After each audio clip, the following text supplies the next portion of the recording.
better than that. Good morning, Vietnam. All right, now let's get good morning, Vietnam. What's that? Why is that in the way? Man, that ain't good. That ain't good. That ain't good.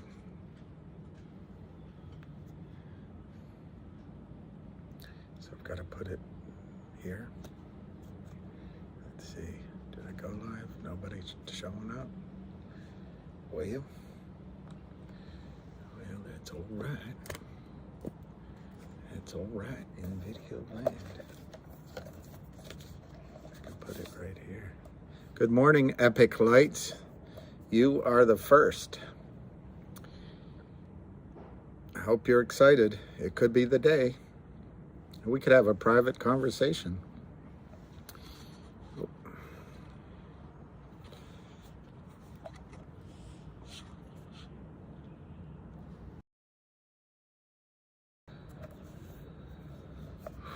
Okay. Hey, Trey. Epic. Good morning from Chicago. Good morning, Vietnam. AC Cobra. Get your motor running. Guys, I think this could be it, but we don't know. We don't know till it happens. I was there when it happened, so I guess I ought to know. Hey, Maine lass. I know somebody in Maine. Galaroo. Hey, yo. Good morning from Memphis. That sounds fun, Memphis. Good morning. I'm starting early because I think today might head out on the highway. Good morning, reader. Lovely reader, reader maid. Where would I be without her? So there's nothing to track really right yet, but settle in with coffee. Good morning, good morning. I think Special K, this is going to be your special day. See, I could be a songwriter. Hey, William's here, Bill's here, that's great. Guys, I think today could be it, but I'll be happy if it isn't. You know, if we go to 8, sit around 8 for a couple days and go to 11, I would love it. But I think today is it. There's, according to, hey, Ireland. Oh, Danny boy, the pipes are calling from glen to glen. I have my coffee. Yeah, Dober Taboo, exactly. That's what I was going to say. Lou said that. And the pipes. The best version of that, GFYM, in my opinion, is Sinead O'Connor when she was very young. Amazing, absolutely amazing. Of course, you can listen to Tom Jones do it. Good morning, Roger. Good morning, Vietnam. They make packaging so difficult.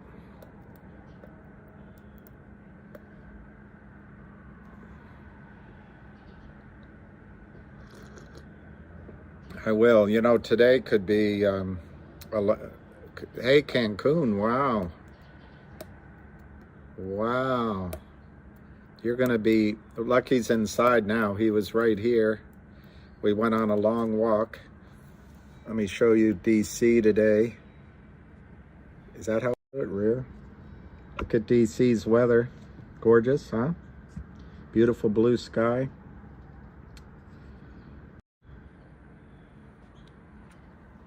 I don't want to move the camera because I got it where...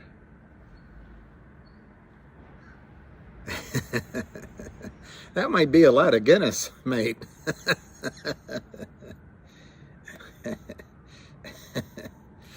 But I wouldn't mind going to see Donegal. Never been. One of my favorite books when I was very young, for some reason, just struck my fancy, was called The Fighting Prince of Donegal. And ever since then, I've wanted to go.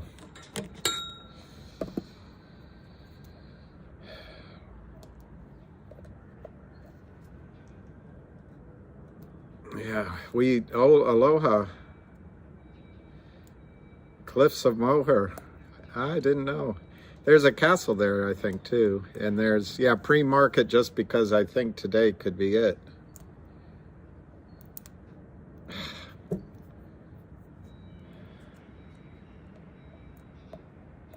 Ontario, wow. I'm jealous of the person in Cancun sitting on the beach while the rest of us feel a bit nippy. But it could be the day to be on the beach.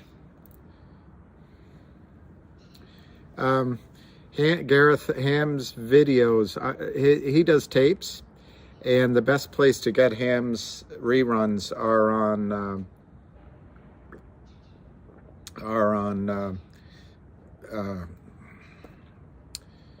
you know, Twitter, and just put GTII. He's Ham Short Killer, and the thing with it is there's so much volume of messages that it'll be not the easiest to get back to the past, but he does it every day, so you should get your fill. His message is basically the same. Hey, Lulu.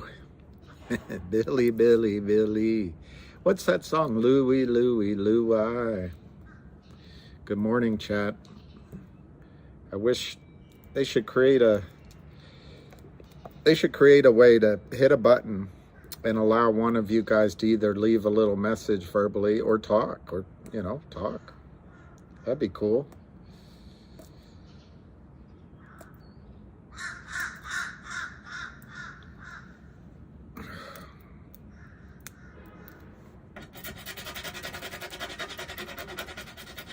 And now I'm on the beach. Feeling good, Louie. Yeah, hi, Jacob. I think today is it. That's why I started early. Let me see how it looks if there is even an opening market. Well, gentlemen, yeah, that's nevermore. Talking to the yeah, Discord, I keep seeing it, but you can tell I'm just, hey, Belgium. Is that where the Mannerheim P is? I saw it a long time ago when coffee was like $8. And I had $10 to spend while I went through Europe on Arthur Fromner's book. Anyway, we've opened at 5:40. It's not an opening, sorry. It's not an opening, but the volume before the market is 5:40, 5:30, 5:45. It's 11,490 shares. Good morning, Miami Moose. That's great. I love Moose and billionaires. Hey, that's our club, the Billionaire Club. Well, Lee, that's true.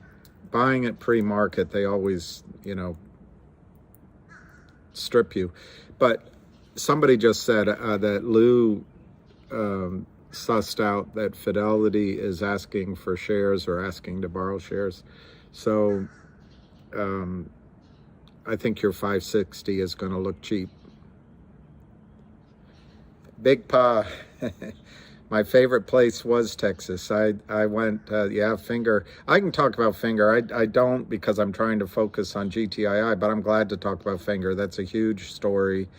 I also am a little miffed at myself because it was on my list to get back into Finger and I didn't do it. So it's under the woulda, coulda, shoulda. Yes, Gregory, limit orders need to be in place. unless you're trust your own instincts. But you'll have time. You can do it all day today. In Texas, I went to I raised money for, when I was a broker, I had a lot of people in a company called Kelly Oil and Gas. And I think the first trip I took to Texas was to Georgetown, Texas, for a big barbecue. It went on for 2 or 3 days. And what I remember about Texas is it's big. I think I went there before to visit the company as well. But anyway, I remember you could buy beers or whatever from the stores right on the highway. I don't know how they allow that, drinks. But everybody was nice in Texas. My gosh, everybody was nice. Even to a liberal like me. David Kelly, when I showed up, he said, "You're nothing but a blank, blank Yankee," to everyone. And I stood there. He towered over me. I said, "Well, I'm from Washington, D.C. I'm not sure that was Yankee." Good morning, everyone. New Mexico. Oh, you're 5 miles away? I'm trying to remember what about it, but it was fun. It was just beautiful. Yeah, that RNVA is so clean. I listened to Lou. I might buy $100. Good morning. You lived in, that was dry. You know, I watch, I don't think the Kramers have any tricks yet. The finger people might. No, I've never watched Billions. The finger people might, but they've created, the fingers, I don't know who, we don't know who it is. They've created such a massive issue for themselves that, how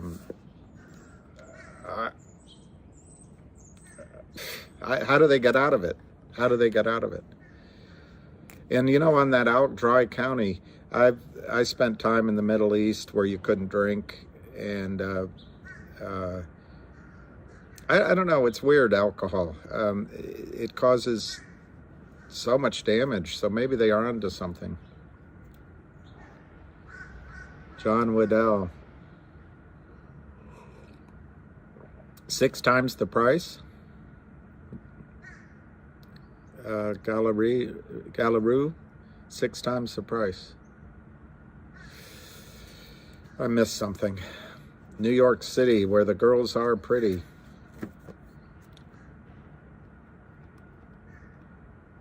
Well, if I miss some, it's just sometimes it goes really quickly by me. Other times it takes kind of forever. So I don't know. Hey, Maximilian. Maximilian is going to be a billionaire.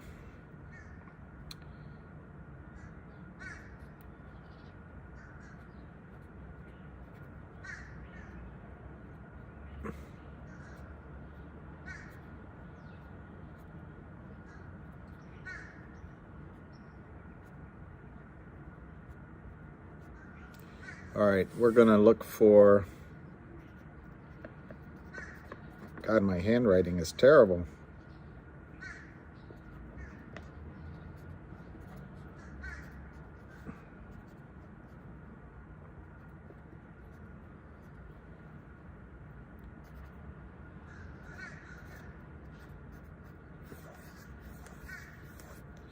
Let's see if I can get that up there.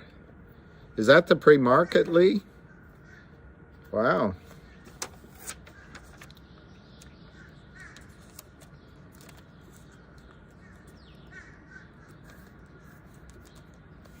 Okay, I'm going to see if this works. My miniature billboard. Let's see if this works. It may not. This may not be the greatest idea. Let me go get something to put that on.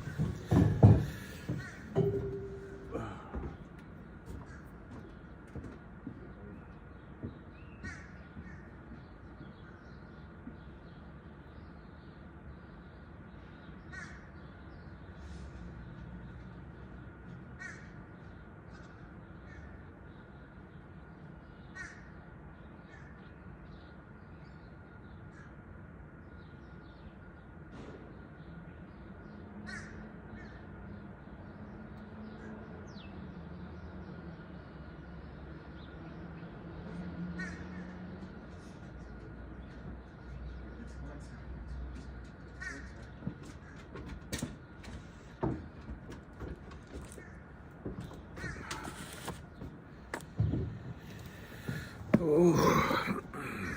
All right, let's see if this works. Kind of works. Let me see. Kind of works. Maybe it's too bright. Maybe it's too bright. All right, let me put some tape. Put some tape.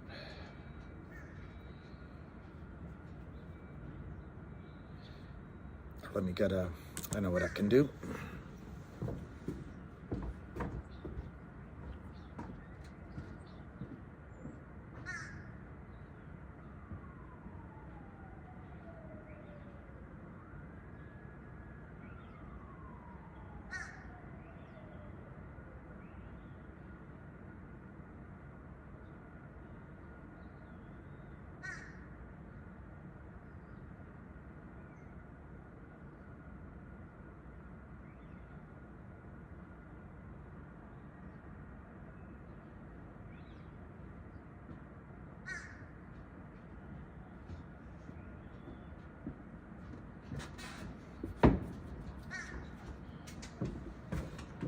All right, let's see if this works. All right, you guys.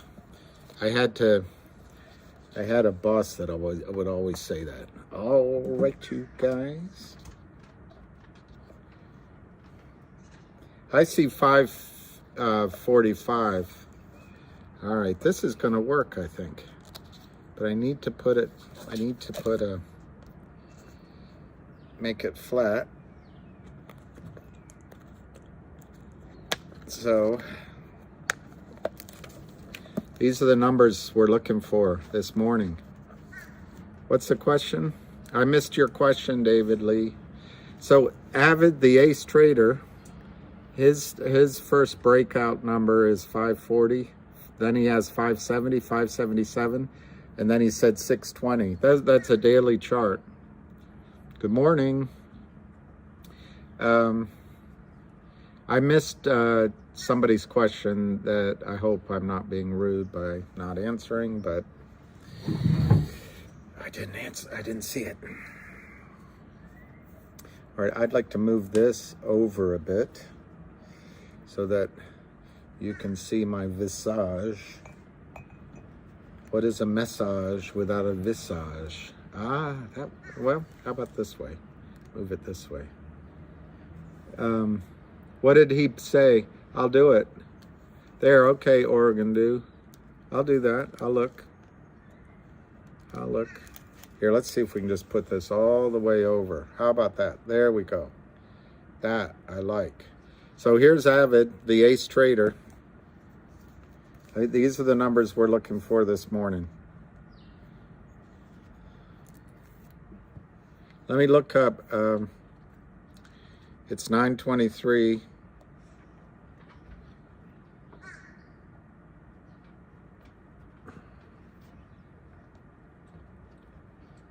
Louie.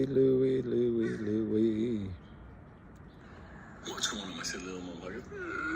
Alright, good morning. It's like about 5 minutes after 7:30 in the morning. For you motherfuckers that personally know me, one of the reasons why I fuck around in the market, make my own money, is because I don't like waking up at this fucking time. I'm more like, Batman hours and shit, like down, like in the darkness.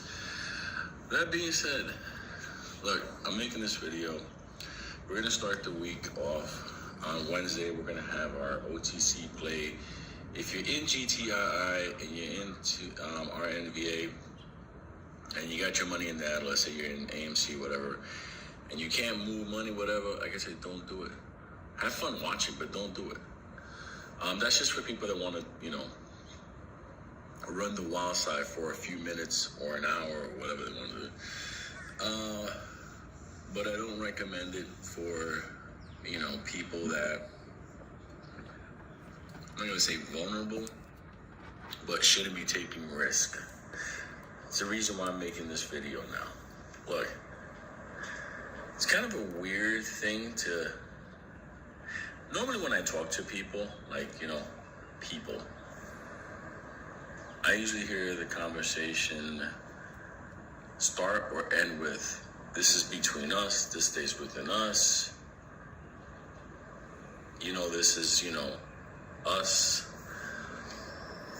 When those conversations start to turn to, yeah, you could let people know. You could tell people this. That's where you start to have those moments where you realize that a lot of the things that you were hearing, seeing, are finally starting now to, not like I didn't believe it, but it's different when it's still out there, and then all of a sudden it comes. It's like when people start talking about, the year's coming to, it's going by so fast, it's coming to an end, and all of a sudden you start to see people talking about Christmas, and all of a sudden you're like, wow, the year did go so fast.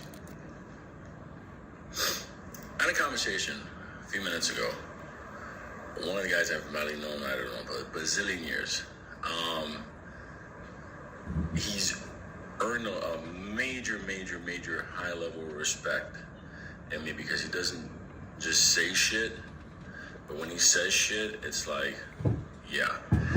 And he was the one I fact checked it a couple of things throughout my life, and it shit happened. That being said, over the next 2-week time frame, we're gonna have massive layoffs in America. Massive. Like, no joke. Massive. So, you may say, well, how's that important? I don't think you're understanding. I'm not talking about like 4 or 5 fucking baristas from Starbucks. I'm talking about a lot of fucking major, like, put it this way. It's going to be front page headline type shit.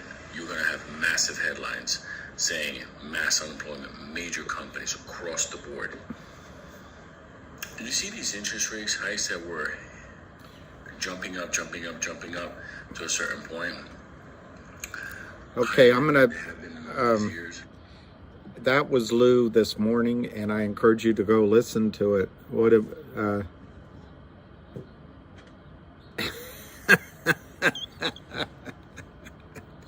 I reckon I'm right popular. I reckon I'm right popular. You remember the we're about to open, but do you remember the outlaw Josie Wales? The bounty hunter walks into the bar where they're all having fun, and he says, the music stops and the laughter stops, and he says, I'm here for Josie Wales. And in the corner is Clint, and he says, reckon that'll be me. No, he says, that'll be me. And then he says, you Josie Wales? You're a wanted man. I reckon I'm right popular. So, real, I reckon I'm right popular. Thank you. I can't believe that. When I walk by a mirror, I look the other way. Dying ain't much of a living, boy. It doesn't have to come down to this. Man's got to do something for a living. Dying ain't much of a living, boy. Yeah, America has all the potential in the world as long as we join back together. I'm not going to get into politics, individual people, but there were a couple of politicians I think wanted to keep us separate and divide us and everything. But the greatest, I had a client from China, very wealthy, highly connected, and she asked me one time, she said, you ask questions. And I said, yeah, why not? And she said, well, in China, we're not allowed to do that. In America, at least until recently, every single one of us has a right to raise our hand, ask a question, challenge for the truth, ask for the evidence, and that makes us a strong country. Whooped them again, didn't we? What we have here is a Missouri boat ride. All right, it's opening, boys and girls, 5:40. So right here, we're already at Ace. We're fighting at Avid, the Ace Trader's first number. It's 540 to 541. 6,668 on the bid, which they took most of. It's 545 last trade. 3,100 on the bid, 542, 545, Volume is 71,000. 550 last trade. 550 last trade. 554. They're still fighting.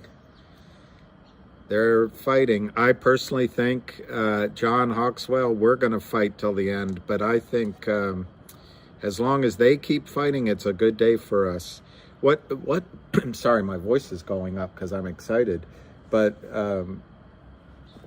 look at the book I have. I just found on my desk. The United States and Latin America, the New Agenda. Anyway, that's for a different topic, different day.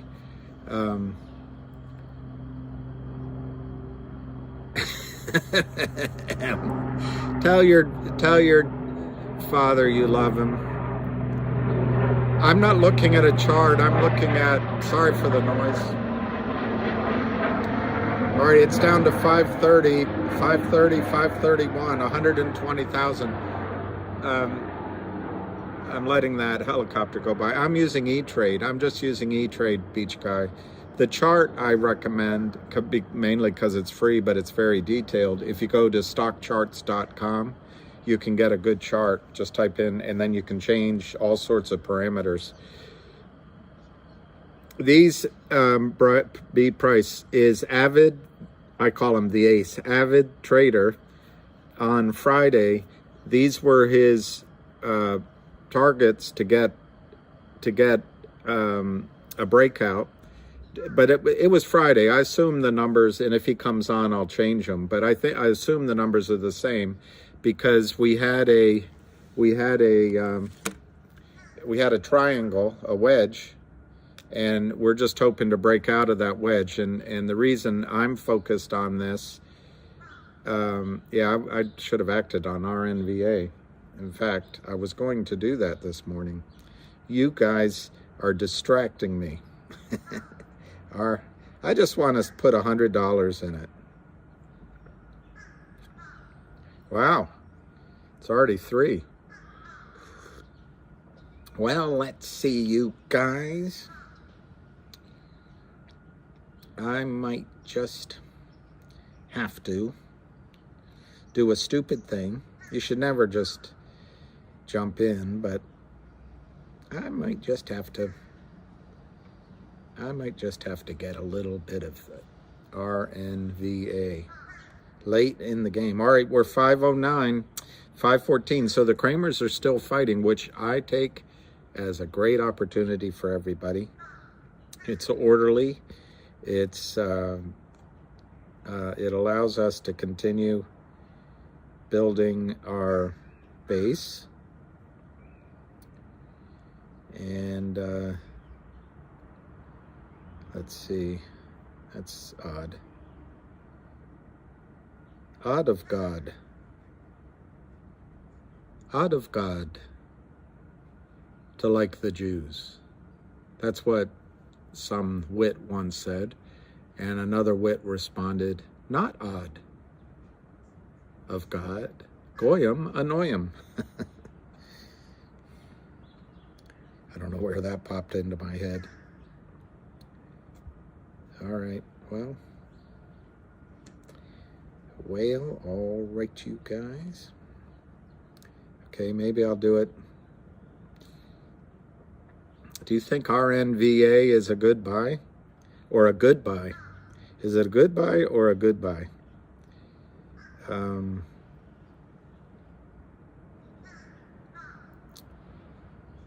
Let's see. Let us see.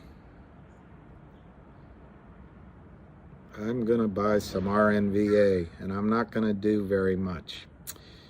I will do...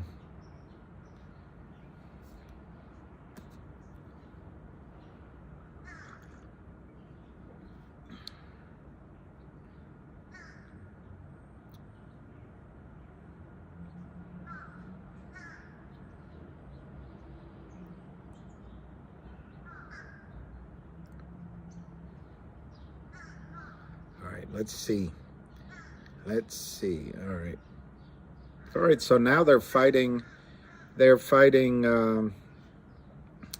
think I missed RNVA. I got to focus on GTII right now.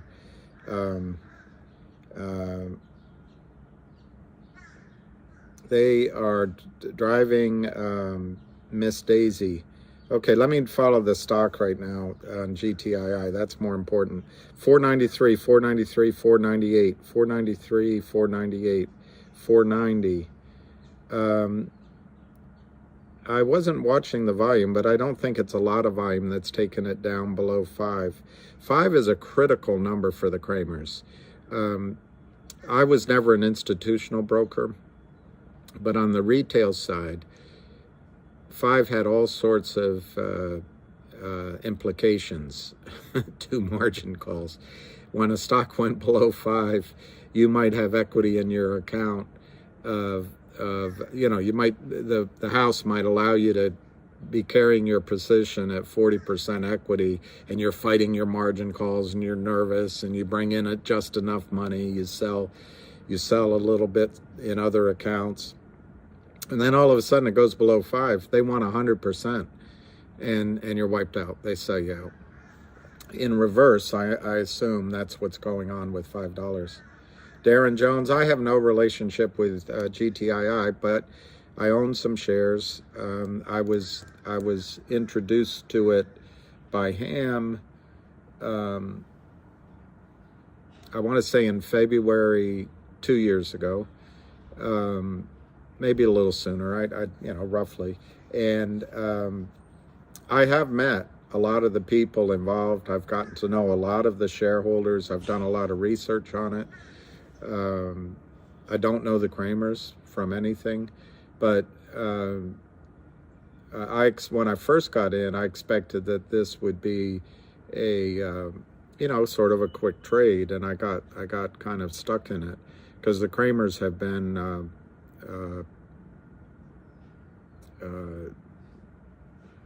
consistent, but that's not the word I'm trying to look at. They just don't quit, and relentless, I guess.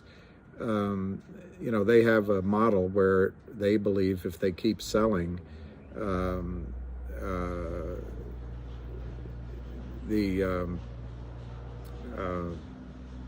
retail will give up at some point, and that's what they're doing. So I don't really know, and I don't. Yeah, Roger, I think RNVA is. I looked it up on the. It didn't have much going for it, but neither did GTII initially.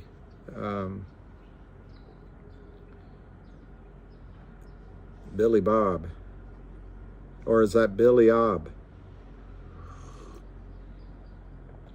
RNVA is on the over-the-counter, and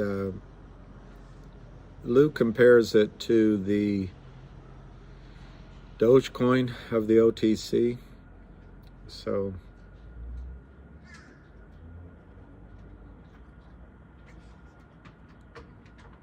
well, yeah, it's got billions of shares. I mean, it's that was one of the companies that I guess spiked up in that COVID period, and then these financings. What the Kramers do is not unique.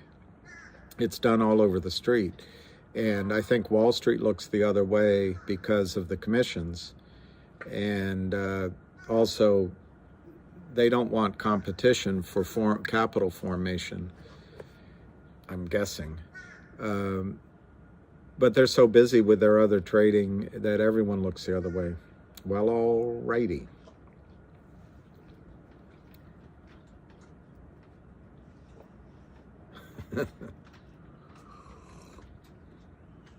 Brandon Ortiz. All right, let's watch it. 596, 499. I don't know.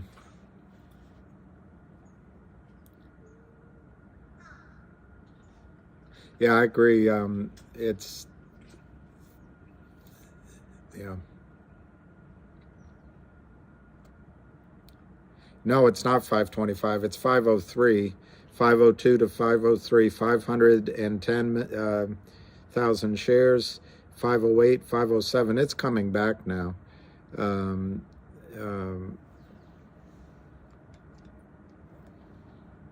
Here is the point that they're having a hard time getting through. We are. on the other end of the wedge, on the other of the wedge, I'm sure 5 is maybe the other end of that wedge. You're welcome. I didn't bring much subject matter on my. Okay, we're starting to recover from the early morning bear raid. We're 510 to 512, 510, 512, 535,000 shares, 510, 511, 506, 510. Last trade 508. Good morning, first call. Tampa, Florida. I hope. Did Tampa get hit? I used to have a. It's not beer. It's not beer. It's not beer.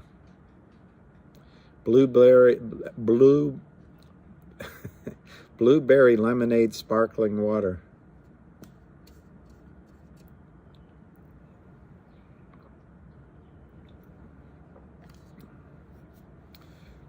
Good morning from Myrtle Beach, another place that got hit by the hurricane. I hope you're okay. I hope Tampa's okay. Oh, it was grazed. Okay. I used to own a small plot of land just north of Tampa, Citrus Springs.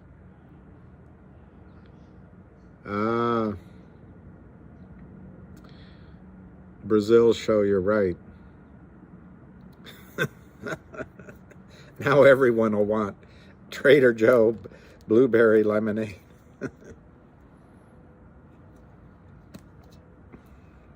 Good for you, Master. Good morning. It is a little bit terrible, Brian, actually. I bought it because of the color of the can, and I wasn't really paying attention. It's kind of nasty, particularly since I don't think the flavor is natural. Yeah, 88% interest. I believe, you know, when I left the business, they weren't doing that, but I have a friend at Morgan Stanley, my old office, who clued me in a bit on it. I think that 88% is annualized, I believe. And what I'm not clear is if you lend the shares, when, you know, if you lock that up for the whole year. But, you know, it's a sign that GTII shares, that somebody, what it's a sign of is that brokerage firms are asking for the other end of the failed to deliver trades that are just sitting open. It's a good sign for you and for the longs. Yeah, finger will move, mainly because I'm not in it.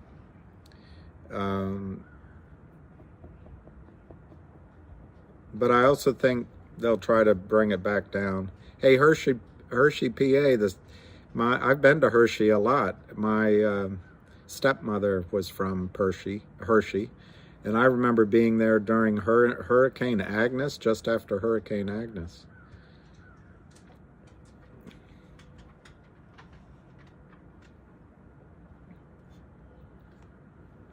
All right, so it's 5:05 to 5:07. Something that I read last night on my video that I want to just call to your attention again. I won't read the whole thing, but I just want to make sure I get my facts straight. This was announced by FINRA.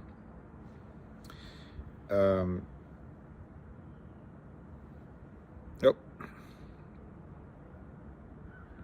Man.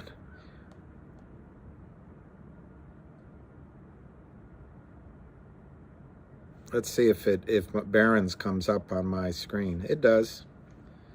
Barron's comes up on my screen. Whoop. The sun. See that? FINRA fines UBS $2.5 million over short selling issues. That was October 4th. So usually I get one article out of Barron's before they shut it down, but industry self-regulator. See, that's the thing I was trying to say. It's a self-regulatory body, but I don't think they really, you know, they don't if you were in charge of punishing yourself, would you really punish yourself harshly? Anyway, industry self-regulator FINRA fined UBS $2.5 million for allegedly, why would they fine him if it was alleged, violating requirements regarding potentially abusive naked short selling, the organization said Tuesday of last week. This is Barron's. In a naked short sale, the seller of a stock does not borrow the security in time to deliver it to the buyer. That's known as a failure to deliver. You're learning all about those FTDs, not flowers. These are failures to deliver. In 2005, the SEC adopted 2005, so that was before the last financial crisis. The SEC adopted Regulation Show to address concerns regarding persistent failures to deliver and potentially abusive naked short selling. Firms are required to close out failure to deliver positions and also to limit or delay orders that do not satisfy the closeout requirement. The closeout requirement is, as I read last night, you have to be closed out of your position the day after settlement if you don't deliver. FINRA said UBS slipped in its responsibilities with regard to Reg Show from 2009 to 2018. The company did not timely close out at least 5,300 failures to deliver positions. So to me, as I read that, that means companies. A position in one stock might be GTII. A position in another might be Finger. A position in the other, another might be RNVA. 5,300 positions. So based on that, they charged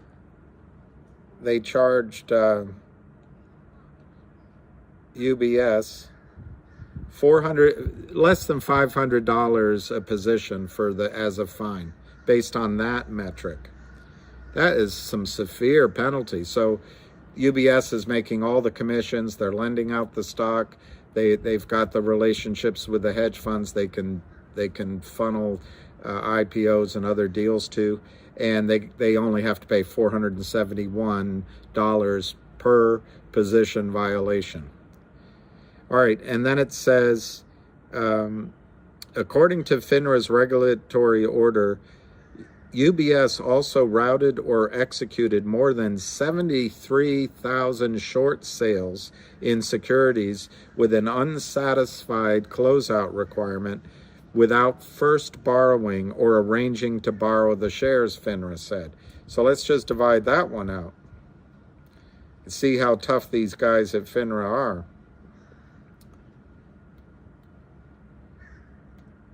That's $34. They charge them $34. That's less than the minimum commission charge at a wirehouse brokerage firm. Per transaction, the penalty was $35. That's less than the commission they made on those trades. The self-regulator, the FINRA, said that UBS's supervisory systems were not reasonably designed to achieve compliance with Reg Show requirements. No SHIT, Sherlock. Although the Swiss bank conducted annual reviews of its systems, it failed to identify its flaws. It's a decade. Do you think they really tried? And only discovered its errors when a compliance system malfunctioned. That goes to my point on one of my videos that maybe this is just all computerized now and there's no human being looking. The short sale obligations, quote, imposed by Reg Show afford critical protection to the markets and investors, unquote, said Jessica Harper, Executive Vice President and head of FINRA's Department of Enforcement. So UBS signed and paid $2.5 million, less than $35 a ticket, less than $500 a position, without admitting or denying the charges. UBS is pleased to resolve this matter, a company spokeswoman said. Anyway, that's UBS. How is RNVA trading, Ian? Let me look. I guess my fear of missing out. I missed it. I missed the trade. Well, there's probably a lot of people glad to be selling that stock, but that doesn't mean it won't go up. All right, GTI 506 to 512, and if you know, I'm not going to answer that question, Grigori. Good morning, Ramon. Buenos dias. Buenos dias. Barry M. If you go in RNVA, I mean, even Lou said he put $100 in, which I guess when he bought him 1 million shares, so he's, I don't know, he's up $100. Yeah, that's a huge float. So new name. I was just wondering, I don't know, I have no information on the RNVA, but when Lou said that it's the Dogecoin of the OTC, I don't remember if Dogecoin burned some coins. Maybe they'll burn some shares here somehow. But don't, good morning, Donnie. Yeah, good for you, Master. That's what I was going to do this morning, except you guys distracted me from my morning punt. Hi, M. Perrywood. Happy week ahead. I think, wow, it's a little chilly. I think this is going to be, I wonder if it's today. Yeah, it's millennial. I think that's right. Chris B. I mean, that's more quid than I could make in a, I don't know, what, doing what? Almost anything, doing almost anything. That's a nice trade.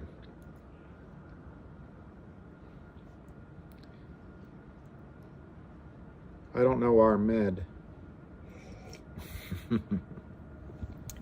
Brian, you knew my mantra. It's 9:53. We're going to see if there's a margin call from Marge. Kurt, this is Marge. This is Marge. You owe us $10 million today to cover your call. Yeah, that's what I agree, Zuckleen.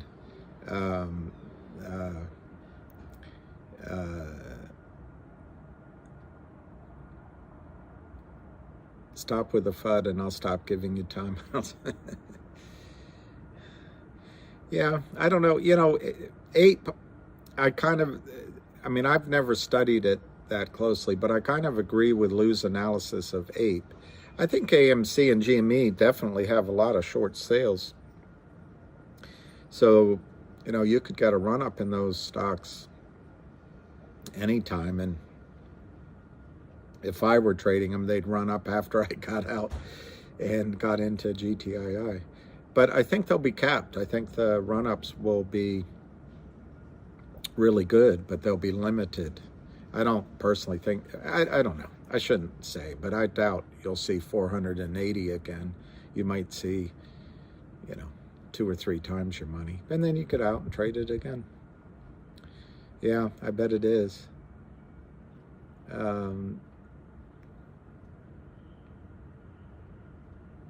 Oh, Brian. Marge isn't from the bank. Marge is from the brokerage firm. But you make an excellent point. There might be a little bit of a delay because this is a bank holiday.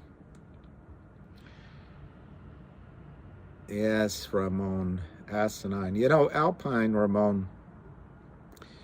No, margin doesn't look to have called. We've got 507 to 512. The volume is 716,000, and really very little sign of buying pressure. So my guess is there's no call from margin this at yet. Any more stuff that's left from the party? What party?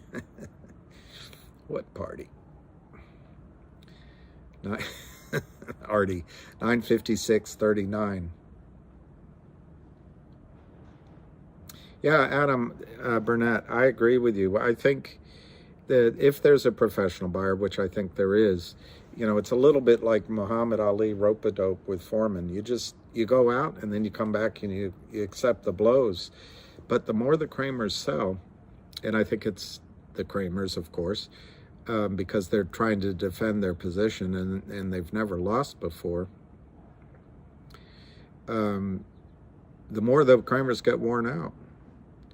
Yeah, Thon Lee, I believe there's been margin calls, by the way. What we're looking for is the buy-in. And the call from the margin clerk will say, you know, I don't believe what you're saying, we're buying it in, and a hang-up. That's to the Kramers.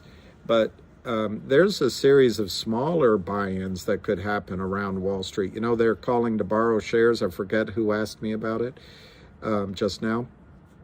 Well, I don't know, making it up, if it's Fidelity, like Loof located, if they're offering to pay to borrow shares and they can't borrow enough, they'll go out and buy. And they'll buy in those positions, and then they'll call in the other side of the trade, maybe it's Ameritrade, and say, you know, we bought it in, you failed to deliver, and you owe us this money. I know rope-a-dope maybe hurt his brain in the end. Yeah, I'm styling and profiling. It's a hell of a thing, killing a man. Well, it's 507, 511, 507, 511.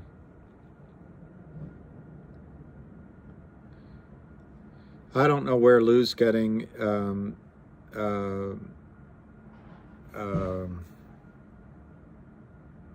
that 2-week number, but I think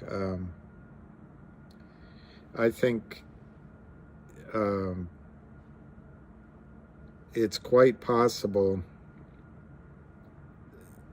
I don't know where the 2-week number comes from, but I do think there's a lot of hurt coming to the United States and the world in the future, and it might be near. I'm trying to join the FOMO. I'm going to join the FOMO. I'm going to join the FOMO. If I can. Okay, so what will that buy? Let me look. 250. See, I missed out on my genius trade of the morning. So I'm going to trade. I'm going to do the buy. I'm going to buy 833,303 limit 0.03. Good for the day. Oh, I guess that's more than what I should do. I'll do 825. 1, 2, 3, done. Okay, let's just do, maybe I did the wrong arithmetic. 250 divided by 0.03. Yeah, I don't know. Let me do the dollar amount.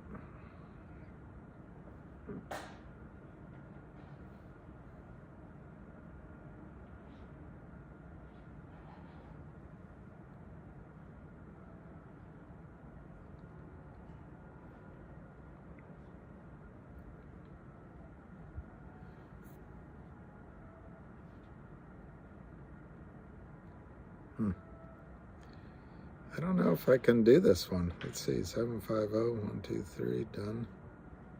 Oh, I know what I'm doing wrong. Wrong price. Wrong price. Just to show that I'm idiot. 0, 0, 0.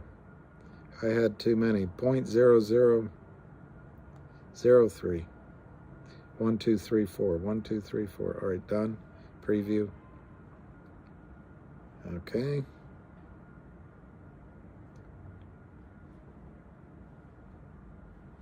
This is more trouble than it's worth.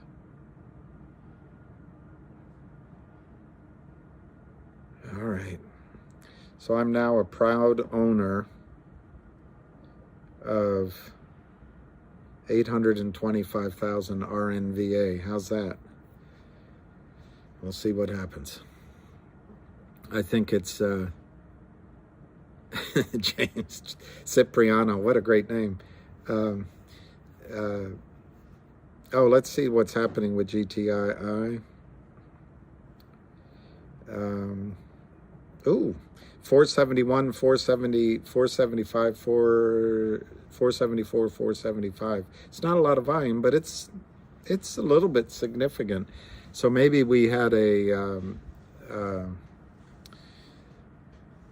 sellout. Maybe Marge sold them out instead of a buy-in. No, I wouldn't worry, but let me just look at a chart. Let me just look at a chart and see if it broke something. I'm going to send this Barron's article to the Twitterati if I can, because I want to find it someday.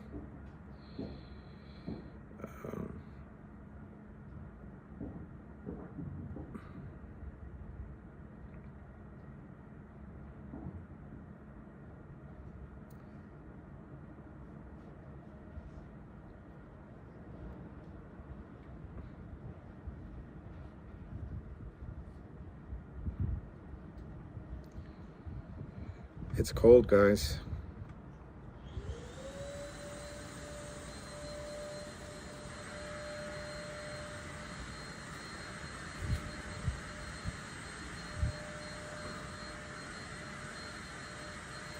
Okay, I'm going to... did somebody put up... Is this picture on Twitter by Stock? Is that Ric Flair? He's going woo. Good morning from Jersey. I spent a summer in Avalon, cooler by the mile. And if back then, I was the champion Space Invaders around town, around the beach. There was one guy, the chef at the restaurant I worked in. He would beat me and then I would beat him. We'd follow each other around. Good morning. Sorry about that. Yeah, that looks like that's Ric Flair right there. Is that Ric Flair? Is that Ric Flair? I never knew who Ric Flair was, but I'm just guessing that is he.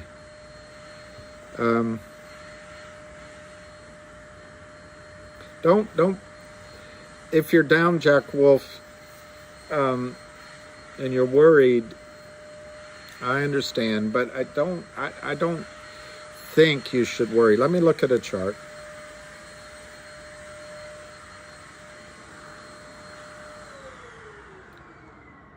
Wow, nothing I hate worse than the sound of a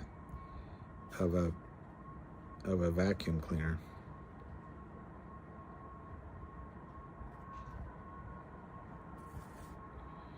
Okay, stock charts. My own opinion, I forgot who that was that says, on R.A.B. Richards, I'm blowing my $250. I told you I was making a FOMA mistake. Okay. Last trade 506. See, I don't have the chart that Avid, the ace trader, does, but I think the pullback into the 576, 575 range is just the lower end of this pennant. And it's having a hard time getting out at 540, 550 of the pennant. And to me, that back and forth is normal, and it allows the backing and filling allows some of the shifting from weak hands to strong hands, as they say. And then you know, pennants can be broken to the downside, and that would be terrible. But as long as it breaks out to the upside, all of this is good for us.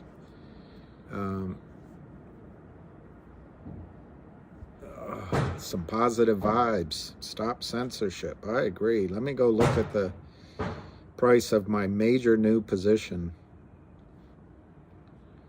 My major new position. I might have to go get another jacket on. All right, so I forget who brought up that he's down 4,000, and you're right. GTI is 488 by 490. It's not a huge amount of volume. We're at 1,080,000. To my memory, that's about 90,000 more than my last quote. So it's not an enormous amount of stock. Considering recent volume, it's a lot for past volume. But it's 485 to 490. It may be, on the margin call issue, it may be that they needed a 10 o'clock mark that was below 5.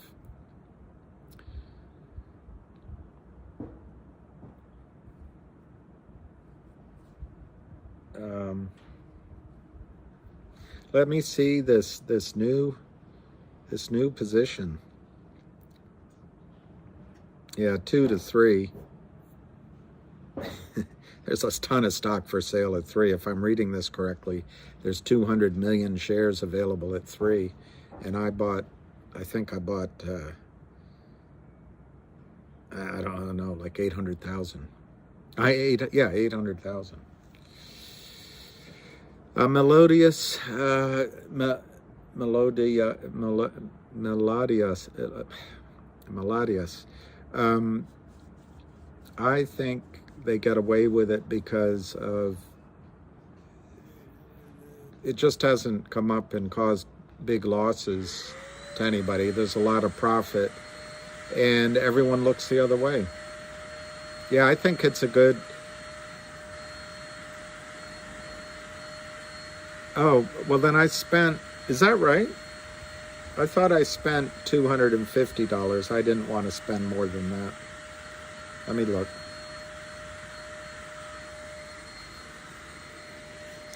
Let me see what I bought. I was hoping to buy at 2 this morning, but that was dreaming. And it's a stupid. I bought 825,000 shares of RNVA at 0.0003 cents. I paid more than the commission than I did in buying the shares. That's not, I'm exaggerating, but the commission is quite expensive considering. But anyway, I think they get away with it because it hasn't hurt anybody yet, but it's about to. So we're 490, 495. I bought that RN. I just bought that one that Lou was recommending. Let me get the exact symbols. Sorry.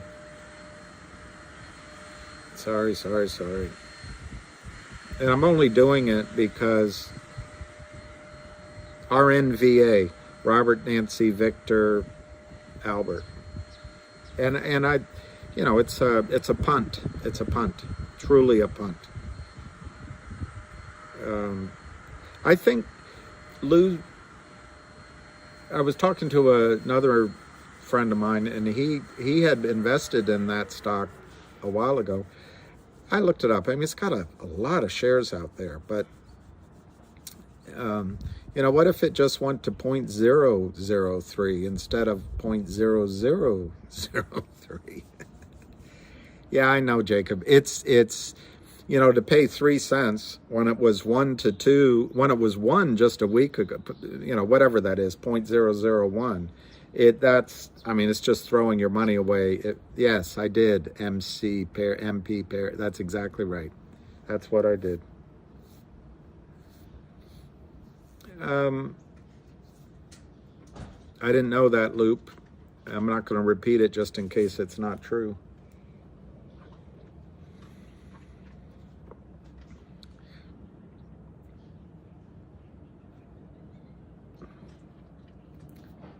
I don't think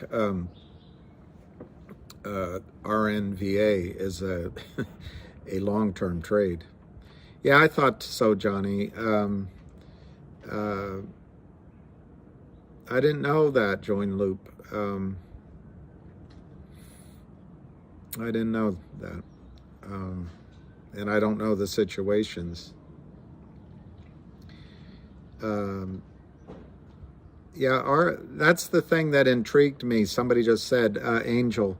That's what intrigued me and what Lou projected. I don't know if Lou knows more than he's saying, because he didn't give a lot of details. But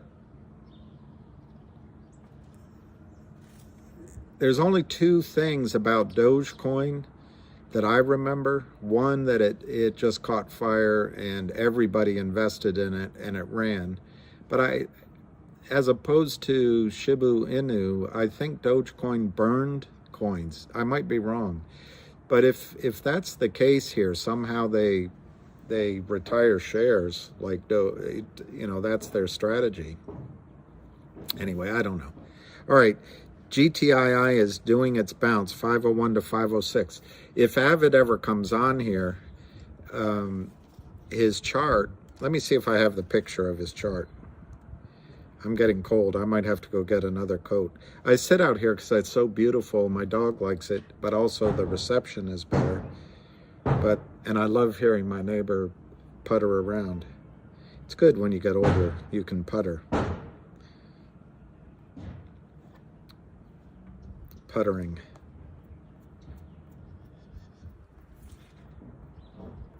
I've never been much of a putterer. I get bored too easily. Get way too bored. All right, I don't have a copy of his chart, but there's a there's a pennant, and having this back and forth inside of that pennant is perfectly normal. What we're hoping for is a breakout, and to me, if Avid come, what's your dog hammering? No, it's what's he building in there? That Tom Waits song. What's he building in there? I don't know. My neighbor is doing something important. It's very important. Yeah, exactly, David Lee. I'm trying to focus on GTII. I did want to buy that little punt on the RNV, whatever the symbol is, because if it went to $1, that'd be great. But I have no reason to believe why it's going to the $1 other than Lou's recommending it. Not yet. I don't think it broke out yet. Oh, 466. You'd have to ask Avid. It has to break out in the time frame of that chart. And I think he's using 15 minutes. It might be a day. It might be hourly. I can't find the picture. So if it tests through it, but comes back up during the time frame of the chart, that's not a puncture. Yeah, RNVA is definitely throwing craps. It's definitely what it is. Man, it's getting windy. I think we're going to have a cold winter. Kimmy Yap. I mean, it may not. We can't expect instantaneous results. But the reason I've been focusing on GTI right now, these other trades are exciting. There's other things going on in my life, But I think we need to finish the Kramers off, because this is the time for maximum pressure.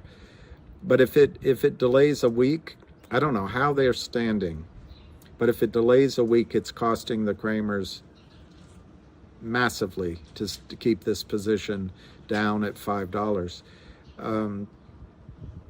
I'll show you my own numbers. I gotta go get a coat. Before I do this, I'm gonna go get a coat because it's chilly. Hang on. And I'm wearing a jacket.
Now I feel warm.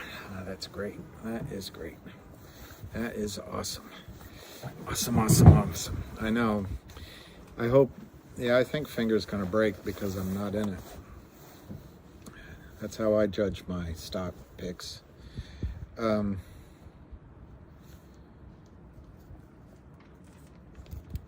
He's got a good house inside. Lucky has a good house. So I was answering something.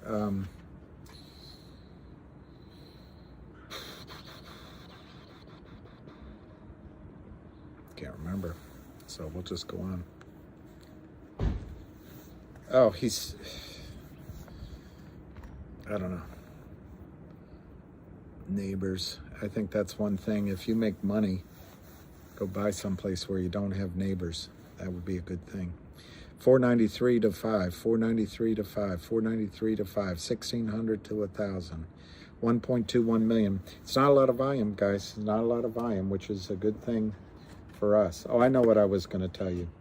I was going to tell you my breakout numbers. I think 5 is a really important number for us, but it's something the Kramers are fighting for. But we want it here. We want this fight at 5, because to break out at 5 is much better than breaking out at 3. for the ultimate price. The Kramers are selling more stock. I know, David Lee.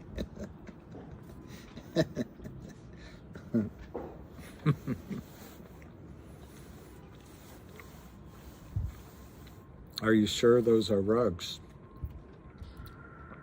I can get a hat. Hats look silly on me, but I can get one. Get a cap. Maybe I should, because it's, yeah, maybe I should. Yes, I do. A-tube. Hustler, I think that's right. Good morning, Big Orange. I think the fact that today is a holiday might be affecting volume, and oh gosh, I don't know how to block that crap. Darn it.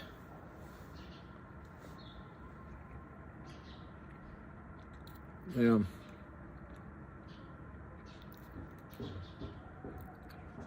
$5 to 504. Ziggy. What is it about? What is it about him? Well, you didn't miss anything. The warrants do have an expiration date. Was that the question I didn't answer? Thank you, Tom Massey. I think it's April of next year.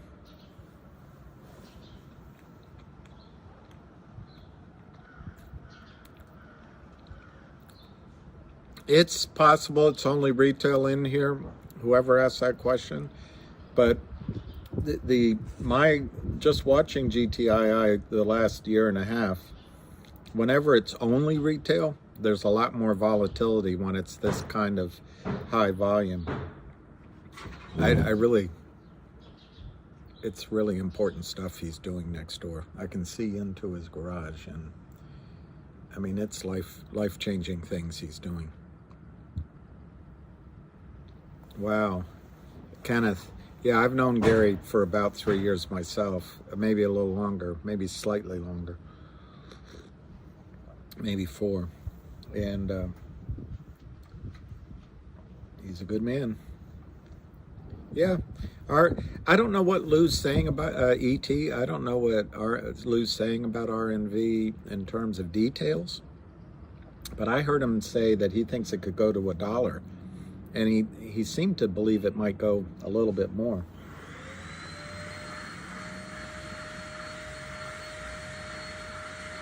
But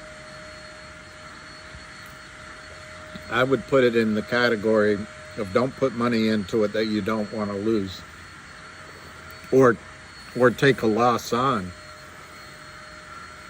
I mean, I'm perfectly ready to what I just bought, sell it at, a loss. Ziggy, my proof, Ziggy, the only disagreement you have with Jesus, my proof of God's existence is someone has to love that guy. I can't. Anyway, that's my theory.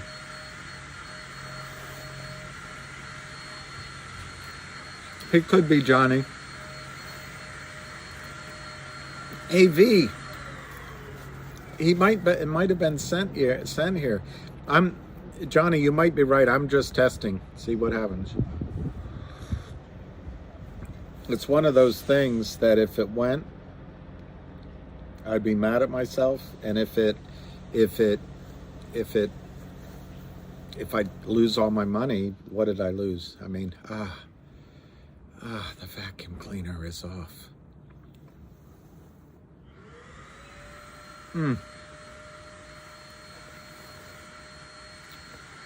Yeah.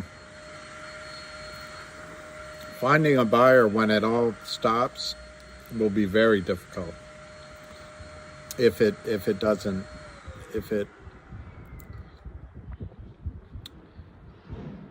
the bid could disappear on it. Sure.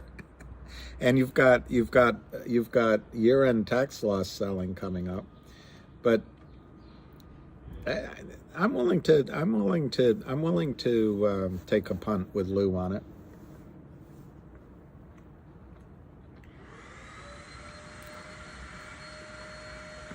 Yeah, I agree. Um, how could you be? He's on which one, Zyme Nation? Hi, Salval.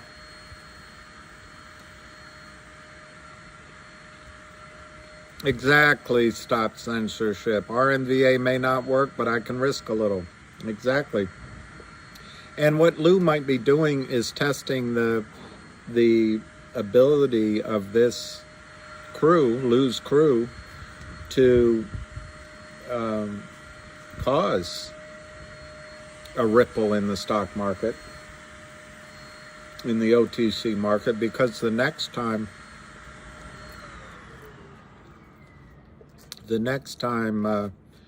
there's a stock, you know, he might, I don't know, just want to know. Europe's in worse shape than the United States, but the United States isn't in a good position right now. Whatever your political party, I think it's finally even occurring to those who wanted change that this current administration is outmatched. I mean, they'd be outmatched in a paper bag. You've got Victoria Nuland and Susan Rice, I think, running the country,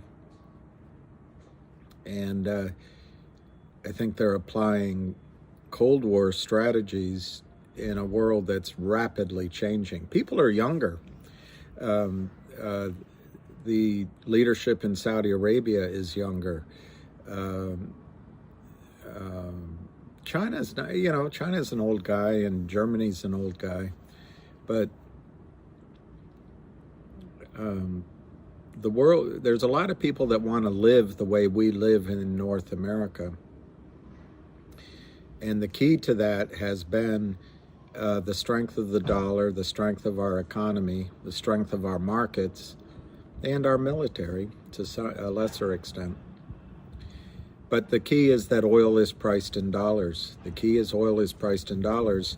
Therefore, we've been able to lend money around the world because the dollar is the world's reserve currency and most transactions are placed in dollars.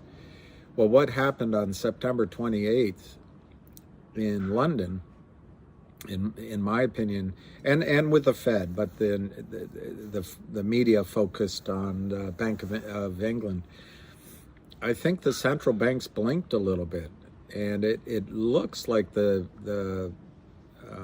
debt market is starting to show that it's willing to go a different way than the Fed or the central banks. But my point of bringing up Saudi Arabia and the rest of OPEC, if they decide to price oil in rubles or in I don't know, make it up in a basket of brick currencies or in a combination of the ruble, I don't know what Iran has, and the yuan, then all of a sudden the debt that the United States has, but a lot of the other countries in the world, suddenly becomes really suspect because we no longer have cheap energy to, quote, grow our economy and pay our debt. Because energy prices in dollars will go, get ready for, it's really scary, but get ready for $20 a gallon gasoline. I'm not saying that's going to happen tomorrow, but that's why if these trades work, it would be terrific if you live where you want to live and are prepared. Rich, Lou, I don't know when the market's going to crash, but historically, October has been a really dangerous time for the stock market. the crash of 87, was it? It happened in October. And I believe the big crash in 29 happened in October, but I'm doing that by memory.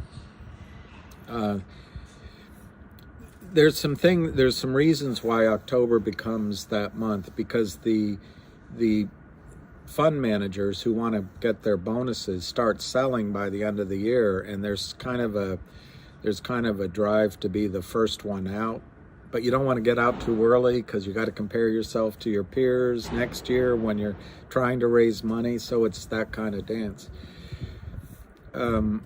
It's also the end or the beginning of the federal budget year. So that may play into it. But October has historically been a very difficult month if it chooses to be. So maybe lose saying that.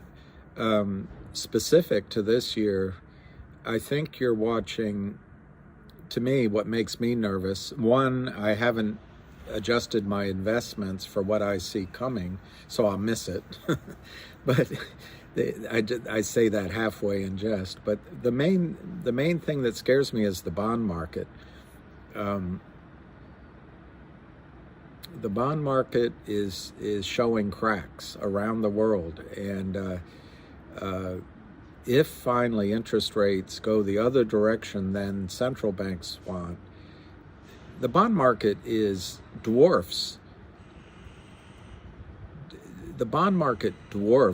the stock market, and if it gives up the ghost, that's scary. The other thing, the charts on the stock market look terrible, absolutely terrible. And the final thing, which is the wild card, I'd say it's the wild card, is the Fed looks to have backed away from the stock market. It's an open question whether the Fed has stepped away from the bond market. Obviously, they're tightening and they're saying the right things with interest rates, but somebody's buying the bonds because they're keeping some of the rates down. And I guess the final thing is there's a lot of, when I was at Merrill, one analyst said that the baby boomers are like a huge animal that a snake swallowed, one of those boa constrictors or whatever the snake is that eats things. And as the baby boom goes through various stages of their lives, they're going to make everything expensive. They made college expensive, and they're going to make graduate school expensive as they go through. They're going to make buying homes expensive. They're going to close, medical costs, etc. Well, anyway, the baby boomers are all starting to retire, and I think the support of the stock market that comes from retail buying might fade away, not fade away. So anyway, I think the stock market, and we've had a decade of rally. But anyway, that's all the negatives. The positive is that everyone's saying the same thing. And normally when everyone's saying the same thing, you get a knee-jerk rally. So I wouldn't be surprised to see a rally in the market.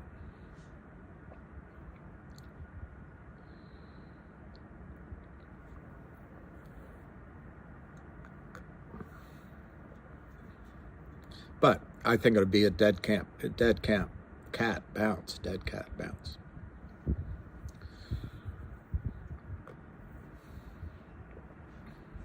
6, 5, 4, 3, 2, 1. Yeah, kind of. The dollar's going up, and the 10-year's going up, which attracts people in the dollar. As Rick Rule calls it, the dollar is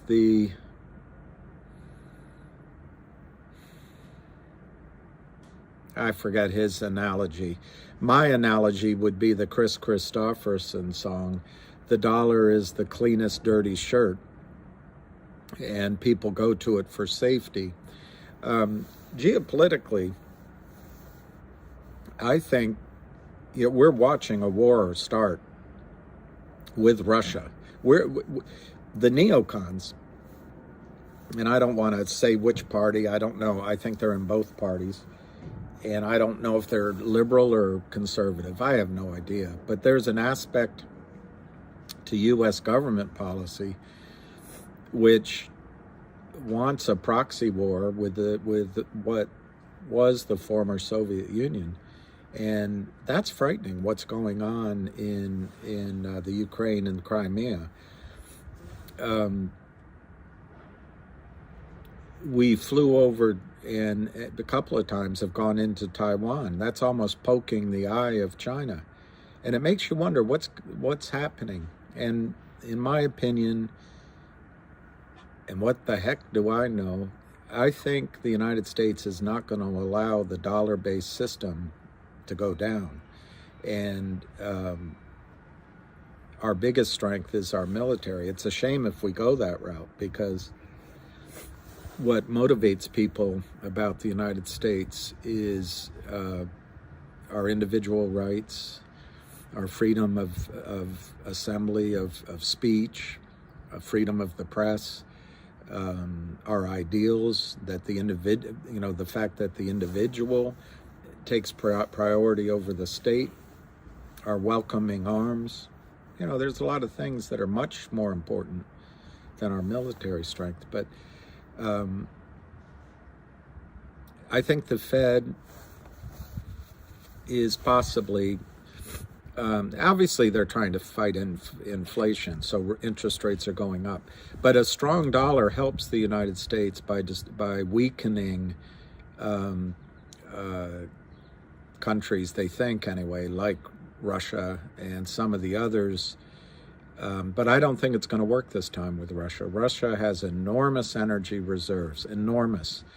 They have a smaller population relative to those reserves, so they don't have a lot of demand on that production, so they can export a lot of it. And I think Putin realizes from the late 90s, when the ruble was crushed by the bankers, he realizes that the way to keep his economy strong is to tie the ruble to energy. Yeah, I'm sorry, I rambled on. My thoughts on that are probably completely useless.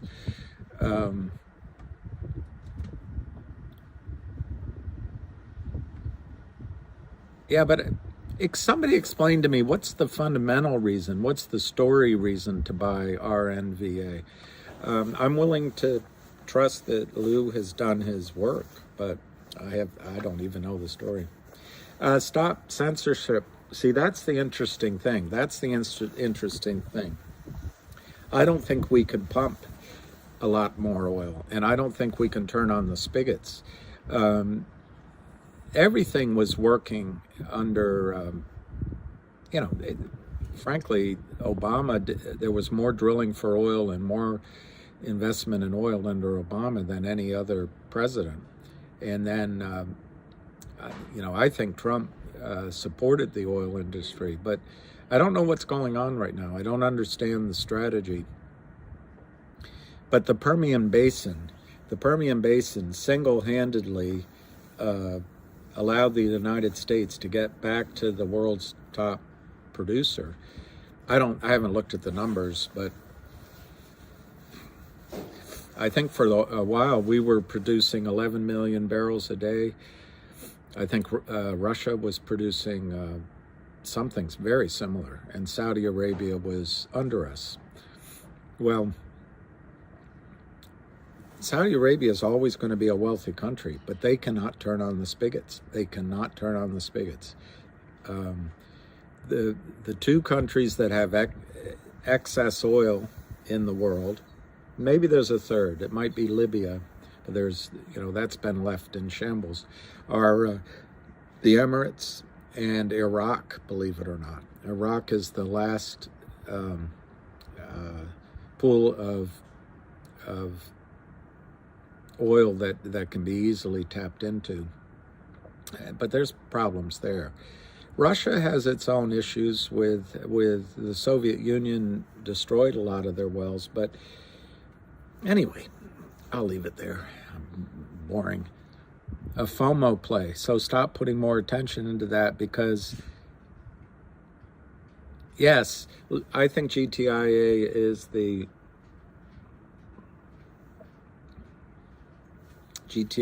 focus.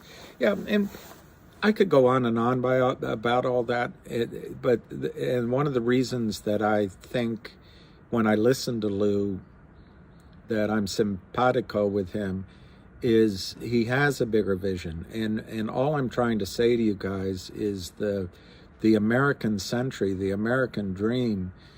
I don't think the world ahead is going to be terrible. I think we can have a wonderful world, but cheap oil might be off the table, and then you have to think of the ramifications of that.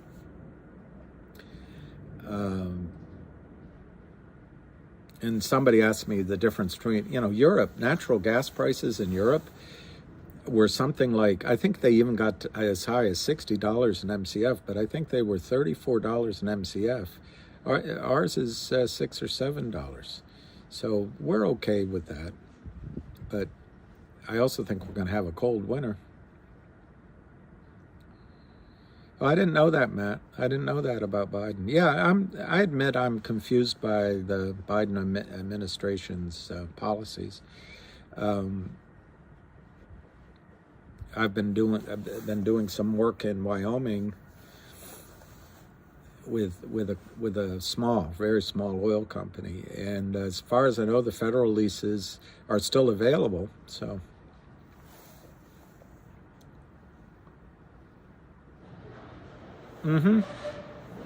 Wickedums. I think wickedums, I agree. I missed your name on Out to Lunch. Wickedums, I think that's the test right now. Oh, I didn't know that, Ziggy. Hi, eat some seaweed. I was in where was I? I was in Casper, Wyoming, and I was in a little town called, it was Bighorn Basin. Anyway, I went there was one steakhouse. Oh, shoot. I wish I could remember the town. Powell, maybe? Powell, Wyoming. Yeah, I think David Lee's right. That's all I did. I invested, you saw me this morning, I put $250 in. I wish I had limited, I wish I had gotten in at 100. Oh, Wicked Motorsports, cool. Is that in Wyoming? Please, Ziggy, that'd be neat about Shellen. Hey, Humboldt. I agree, GTII. I think, eat some seaweed. I've been thinking about that. We should, the great thing about Wyoming is the government's easy to work with, at least in that industry. Okay, Steve Matz, let's see where we are. We got 15 minutes to the 11 o'clock margin call. It's 496 to 498. It's only 1.5 million shares traded. So this is just a very normal pullback. It's too bad it's down 29 cents. And good on the Kramers. They're able to keep it down. Good on them. But I think they just want to mark below $5, and maybe they want that at 11 o'clock and at 12 o'clock. Today is as everyone's pointed out, a bank holiday, but maybe that follows through that a lot of people aren't trading. So they have one more day reprieve, but would you rather be you or would you rather be the Kramers? Yeah, 10:45 margin call. Mario, because the SEC.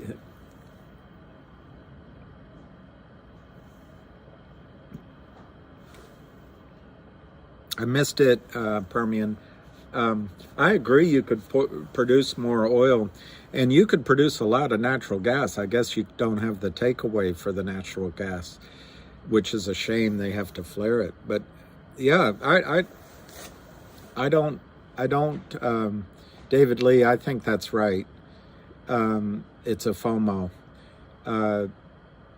The Permian can produce a lot more, and I think I'm new twice. I knew the what do you call it, the Texas Railroad Commissioner, just because people introduced me. I mean, had dinner with him a few times. But I think changing the rule where you can frack all the zones simultaneously rather than one and produce, I think that made a big difference. But yeah, there's a lot of oil there.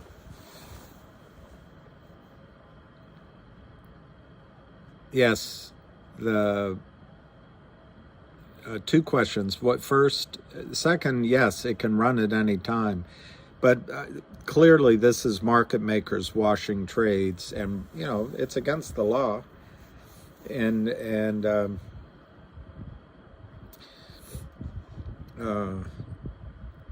I don't know what else to say about it. 494, 504, 502. So the 11 o'clock mark. I think buying more. I mean, if you're a client, none of this is advice, and it's all my opinion. You have to check your own facts, but I think anytime the Kramers are selling is a good opportunity to buy.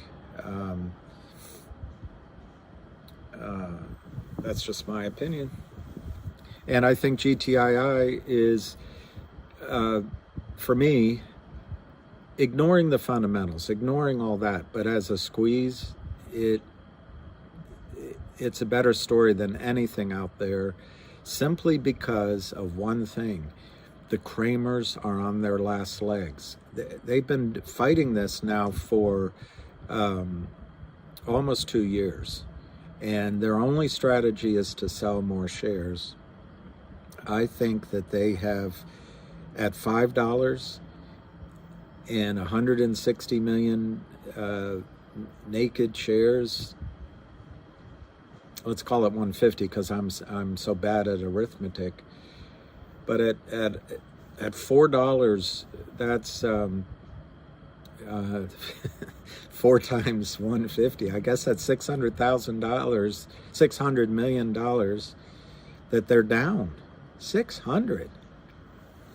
I don't know how anyone sustains that. And I don't care how wealthy you think the Kramers are. I don't care. They may have clients backing them that have that kind of money. But I don't think those clients are going to stand for those kind of losses. There's no trading desk that would.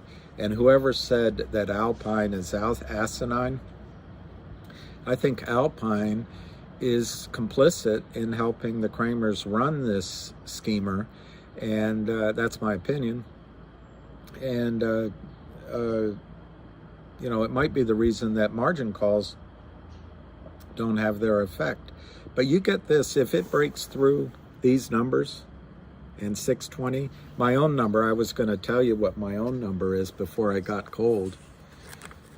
I got chilly and went inside. My own key breakthrough number, I will tell you,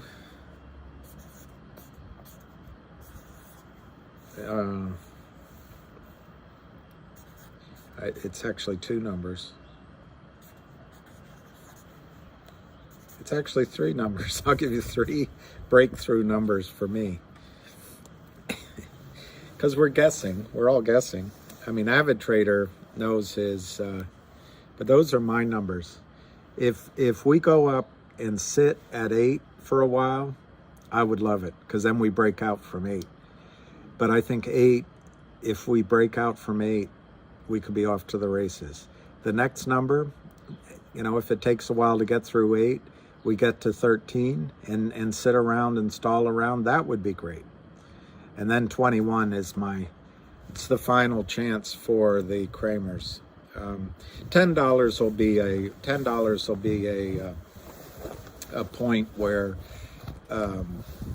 people have GTCs, and probably 12.50 and probably 15 as well, and maybe 20. But these are my numbers. 8, 13, and 21 to break through. And then my next one is 34, And then my next one after that, ooh, it's cold, would be, I guess, 55. Dylan, I was waiting for you, Dylan. You got me. That's all it is. It's the Fibonacci sequence. And you know why? Because I think, number one, there's nothing else to work with. And number two,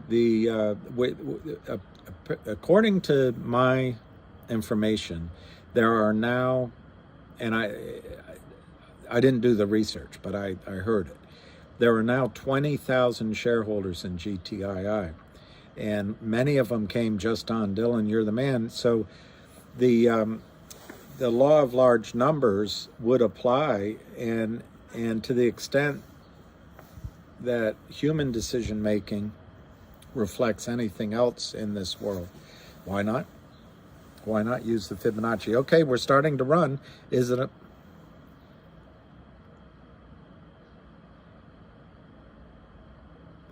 Yeah, 0.00 is it whatever it is, 2 to 0.0003. What's your question, Ryan? I didn't see it. I'm sorry, Ryan Sartell. I'm glad to answer it. But anyway, on RMNA, the spread is massive. What is that spread? 33%. So, David Lee, yeah, it could be late in October, and it's certainly, the flip side of a market crash would be liquidity issues, and that would hurt Alpine. That little. My breakout number is 497. Then we break out again at 497. I like it.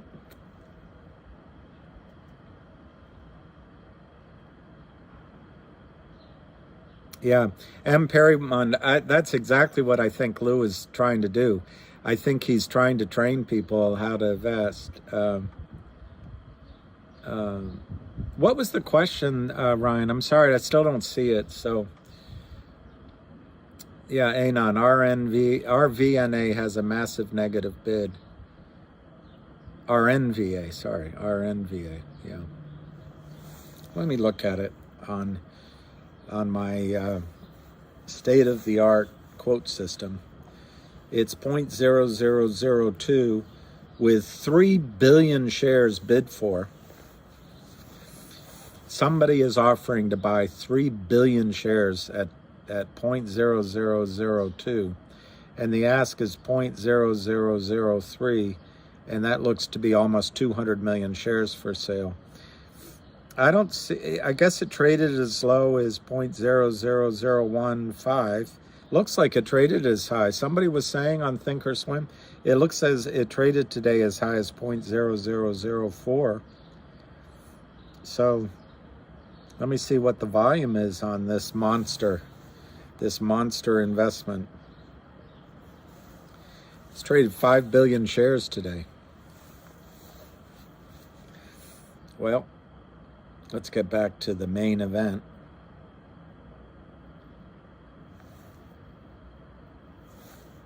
I'm going to be pleased with my, what did I say? I have 800 and something thousand shares.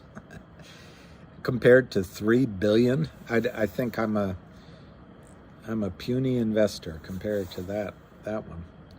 Okay, GTII is 501 to 504.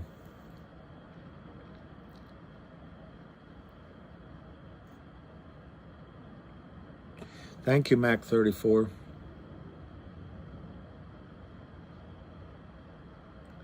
I know.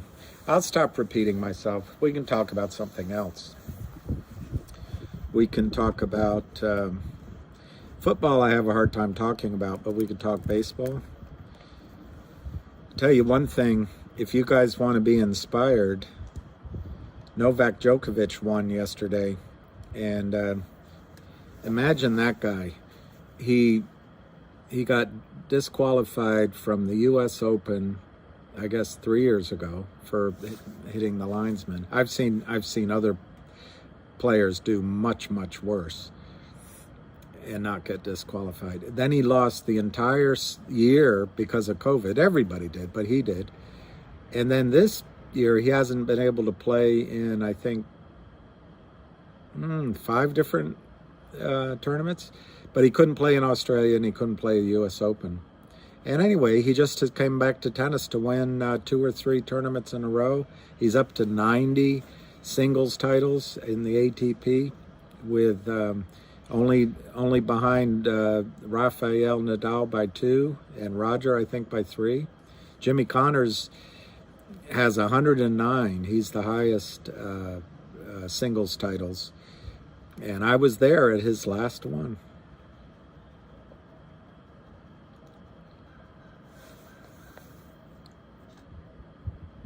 Oh, Ryan, okay.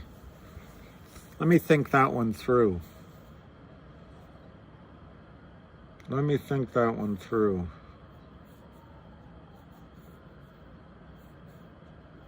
Ryan, okay, your question was, could the Kramers be shorting the stock and buying warrants simultaneously? Which is actually, you're thinking like a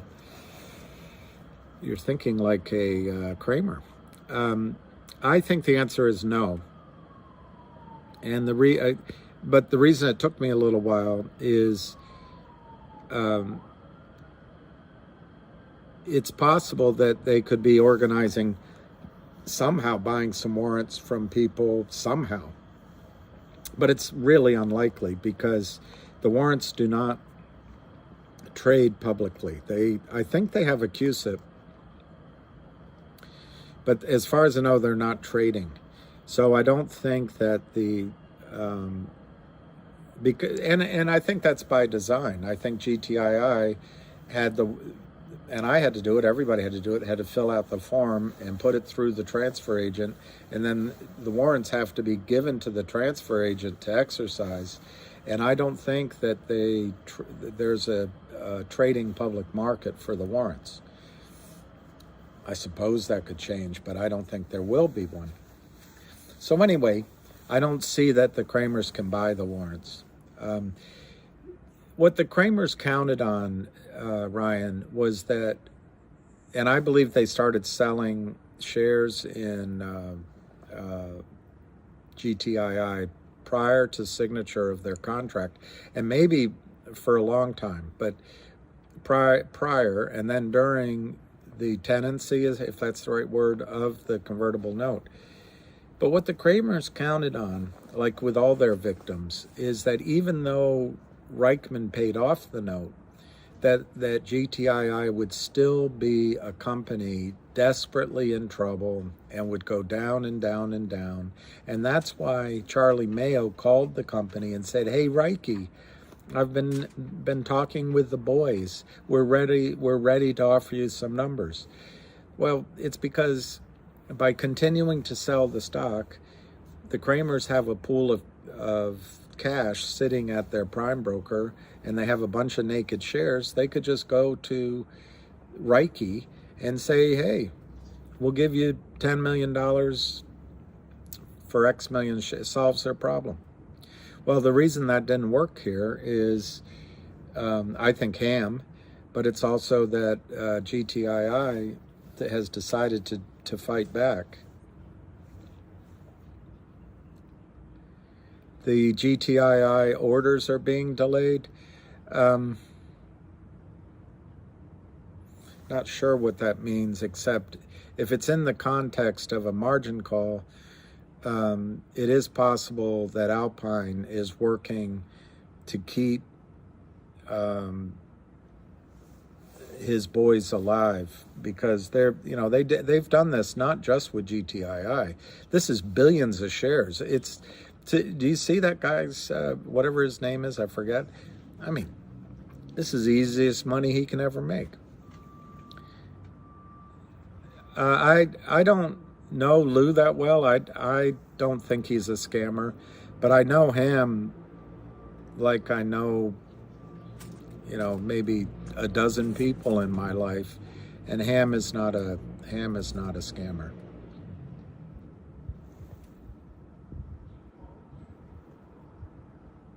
Yeah, Ham H. I don't know what Ham's next target is, but I did mention it, that he was going to meet with someone. He hasn't told it to me, Oh, sorry, got it. I lost that question. Sam P, pumping up stop and vaporizing people. Well, Sam P, I appreciate that point, but I'm actually on the side that the dumpsters, the dumping and dumping and dumping and dumping and dumping and dumping is really vaporizing people. And I don't think it's very nice. I think the Kramers have destroyed more wealth than the middle class and the blue collar people of the United States. The wealthy can handle it. I don't think it's very nice, Sam P. But anyway, beach guy. Yeah, exactly, Brian Richards. And I got into Finger first, and then when the prices diverged, I rolled my finger into GTII, and like an idiot, I didn't. The thing was, there wasn't much of a window to swap back. Clove, Sindel, AMC, and now GTII. I don't know, Sam P. I can't speak about Clove, Sindel, and AMC. I can say that on AMC, what the markets did, there was a chance to get out of AMC at 400 or whatever number it went to. I might be confusing that with GME, but the AMC deals with the street and Citadel and Cohen to bail out Melvin Capital. That's not Lou's fault. That is not Lou's fault. That is the big boys looking out for the big boys. And on GTII, the final story hasn't been written. It's always possible that some act of God could come in and change our story. But I've seen nothing. To show that GTI has even begun to move. We haven't begun to fight.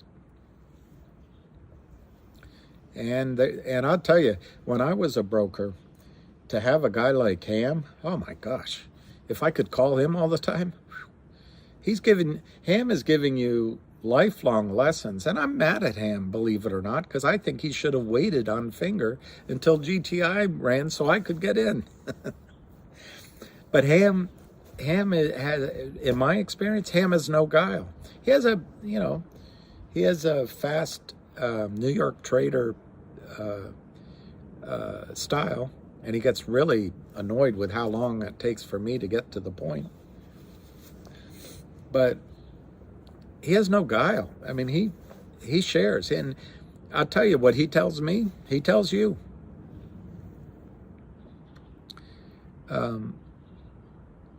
Exactly, habitual line shoulder. We got greedy. The shorts.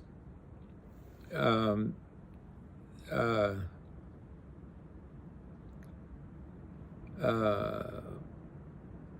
I'm sure Sam P might be.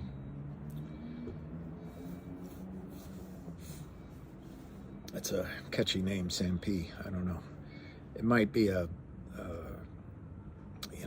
don't know what. I don't know.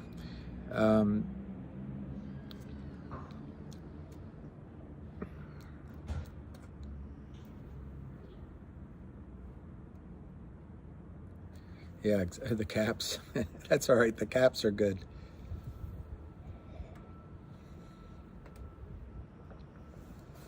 Now, Ham's only in 2 things.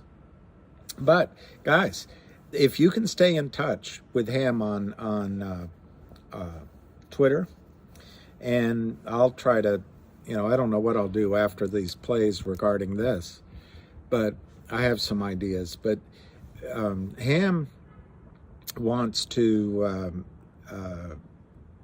start an exchange in Abu Dhabi, and he's done a lot of work on it with the goal of moving companies from the OTC there. And I won't bore you with all the details, but his exchange there, no short selling. And we would have Squeeze after squeeze after squeeze. Ham doesn't.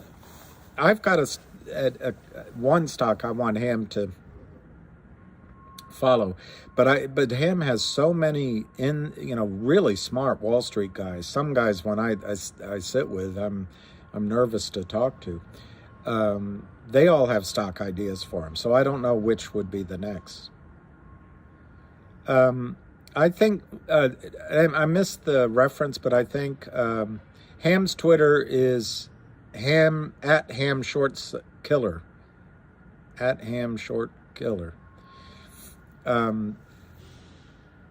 What I think Steve Cohen did that he might be referencing, I didn't see the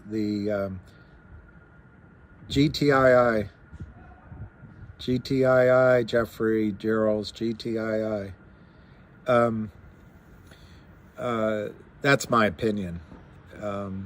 The others are all exciting. I mean, Finger is a massively exciting fundamental story, but I don't know the status. I don't know how much more fight their short sellers have. I think the Kramers are on their last leg.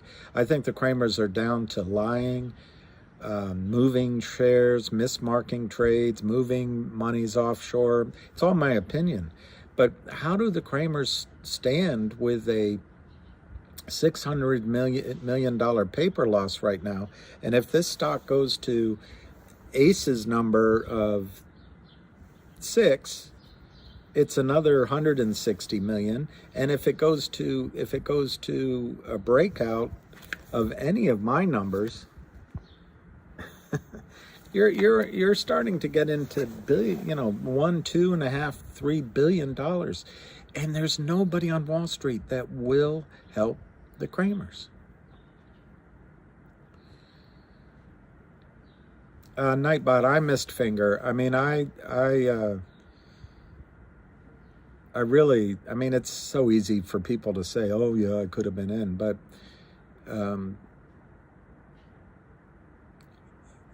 I chose to, a couple nights I was kicking myself, but I chose to lend somebody some money and figured, I'll have time to get back in. But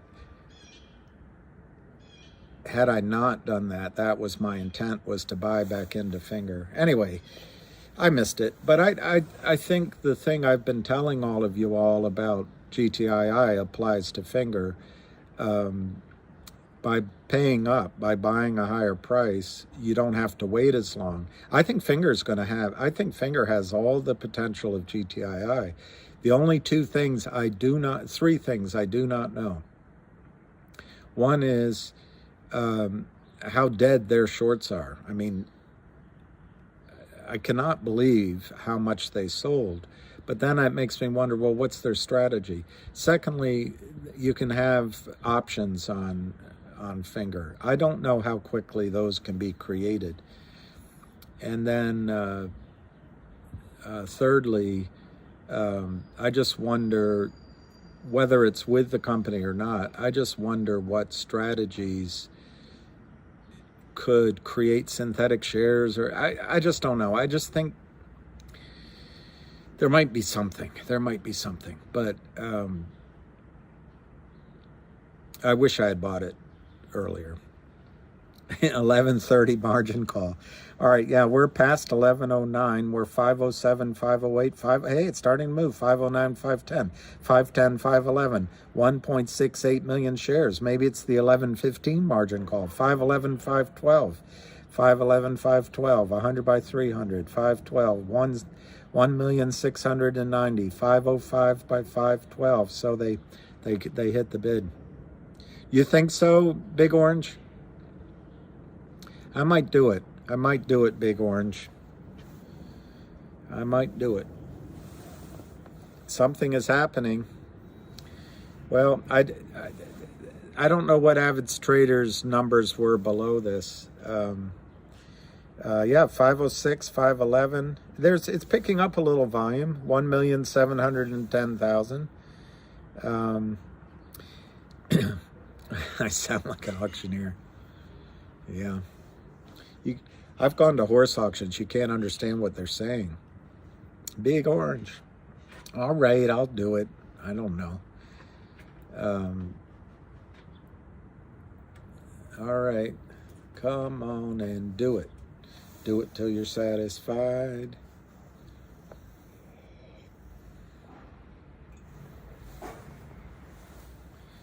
Yeah, Nathan, I think they want to get GTI back down. They're just counting on all of you all, and really, Beach Guy? I had an investor who bought into California Chrome, and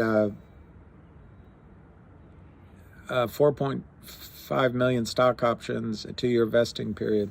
Yeah, I don't know who those are to, but GTI has several deals where they bought companies in and they gave stock. So,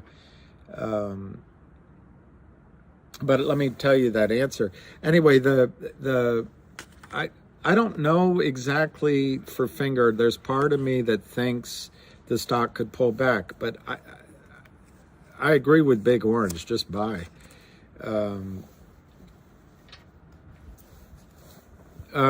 Anyway, we bought into a part of California Chrome, so I got to go to all the places, and the it was fun. I was even on the podium of the what's it called in Dubai, Adan, the racetrack when Chrome won. It was fun. So even if those warrants are there, the 4.5 million, this isn't going to be perfect, but these are the real shares. These are us, the blue shares. Once they are done buying these shares from us at high prices, sorry, these shares, we're the real shares. Once they're done buying the real shares from us at high prices, even with that 4 million shares, they still have to buy that many more. So I don't think it's gonna affect it. Good morning, Jasper. Big Orange. Yeah, I mean, with Finger, you've got, I don't know, I forget the number, but you got 70 or 80 million failed to deliver shares. Of course, it's early in the process. Against 13 million shares float. It's insane.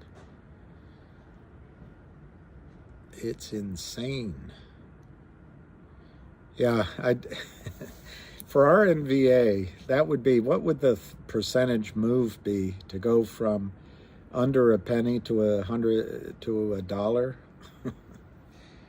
A penny to $1 is 100, and then it's how many more zeros? So it's 1,000. Is it 3,000 times?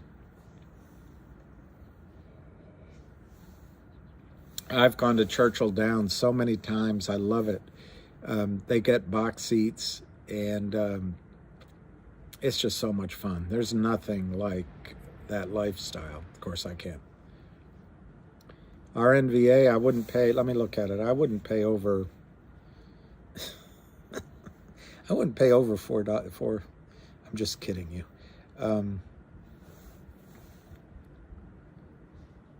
Yeah. So on our NVA, whoever just asked that question, there's 3.17 shares bid for at 0.0002. So the odds, if you put in your order at 0.0002 to buy it, the odds of you executing that,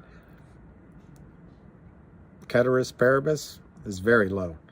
Now, if things change and all of a sudden, there's bad news and the bid disappears, you might get it, but you don't want to buy it then.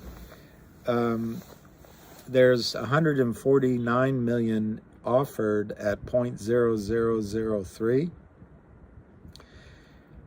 In my opinion, it's a punt. Just put it in at 0.0003. You could always buy some at 0.000.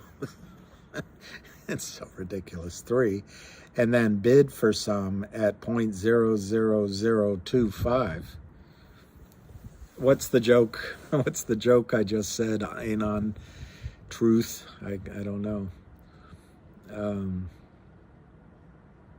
Oh wow, wow.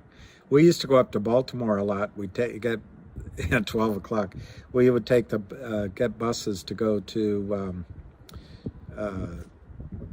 Forgetting the name of that race, the Preakness, but gosh, it's so run down now. So run down. 11:23.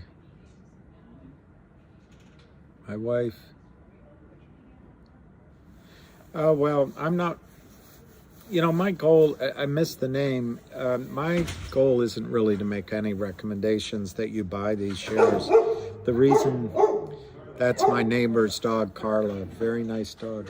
The reason I started doing this is I just didn't want people that, yeah, I don't think it'll go through, Alan, at my experience, 0.0025. They don't fill them. The only time they fill orders if you go in at the ass. That's my experience. Anyway, I got in this not to tell people to buy it. I showed it to friends of mine, but I don't know your personal situation, you and your wife. I don't know your financial risk tolerance. I don't know any of that. But what I did not want was when the stock was going down to 40 cents, 40 something, I did not want the Kramers to FUD people out. So that's why I started my first, I hit the button and lo and behold, and I did some videos before it. I was, I'd never done it before, but I just didn't know what else to do. So to answer your question, I'm really, if it's not appropriate, these are over-the-counter stocks. If it's not appropriate for you and your wife to buy into something like this, I'm not telling you to do it. And in fact, there's some people I've suggested they should just get out and move on. But if you're inclined to buy, I have strong feelings about GTII, and I have really good feelings about Finger as well. I'm not clear that the shorts in Finger are done with their shenanigans. I don't see what else the Kramers can do. I guess that's the main difference. I think the Kramers are out of.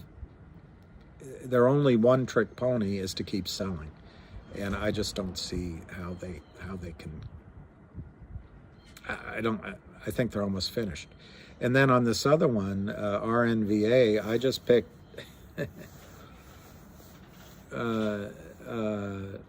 Moneymaker. I'm jealous. He has 5 million shares. I just bought a little RNVA just to kind of go along with Lou's recommendation. I do not recommend doing it or not recommend doing it. It's clearly, to me, it's a punt. It's a bet on next to nothing. It's a lotto ticket, like somebody just said. Yeah, it's very much a lotto ticket. I missed out on the $1 billion that should have been mine because I didn't buy the lotto 2 weeks ago. It should have been mine. Any stock that trades 5 billion shares at 0.0003, that's not an investment advice. It's a punt. It's a punt. Anyway, 507 to 510. 507 to 510. No volume change, really. 1,740,000 shares. Last trade 507. That's the bid. 509 on GTII. It's the 1119. Thank you, Anon. Tooth.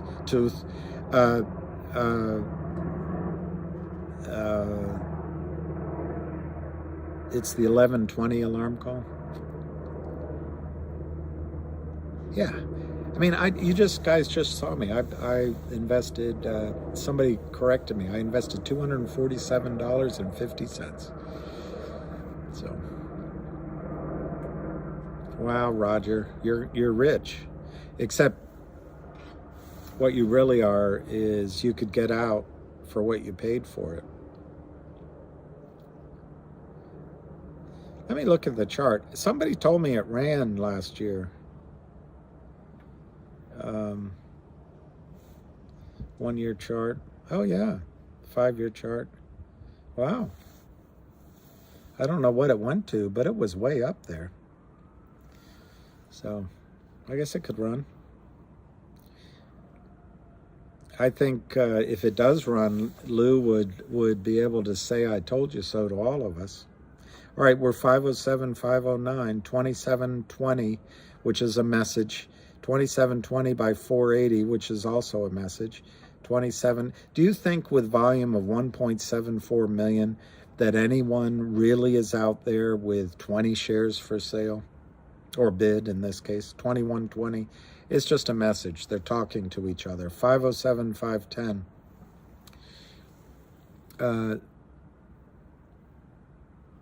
Yeah, I think that's right. Hey, Doreen, 22. On the nickel. On the nickel.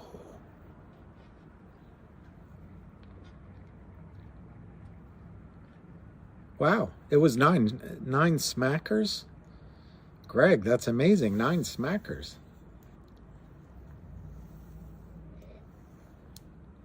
They don't allow more than 4 digits, so they're just raping us. They're making so much money. They're buying stock at 0.000021 and selling it to us to 3. Yeah, I would agree with you, Edward. For me, the craziest return, I don't know. I can't do the arithmetic, but when I was a young whippersnapper and, you know, making money but spending everything I made and going out and in love with a woman that looked like Princess Grace and just bought a new car and bought a new condo, you know, that kind of time. I had maybe $500 in my account. So I bet $400 on some call options following Bob Prechter's advice. And I think I made at least $10,000 on that trade in the matter of 2 or 3 days.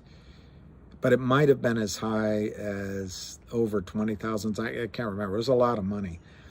And then I followed up on that with 2 or 3 trades that worked, not to that magnitude, but I ended up with 20 or 30 or 35,000 in my account, starting with 400.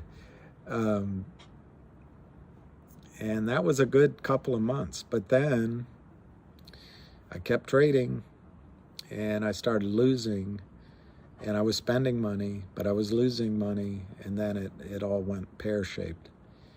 I think GTII is going to be my biggest by the time it's all said and done. Yeah, Bob Prechter was really good, and he taught you a lot. But when you say he's not modern anymore, what I wonder is how much the Fed has affected trading, and then I wonder how much shorts have affected trading on the downside. So it's interesting.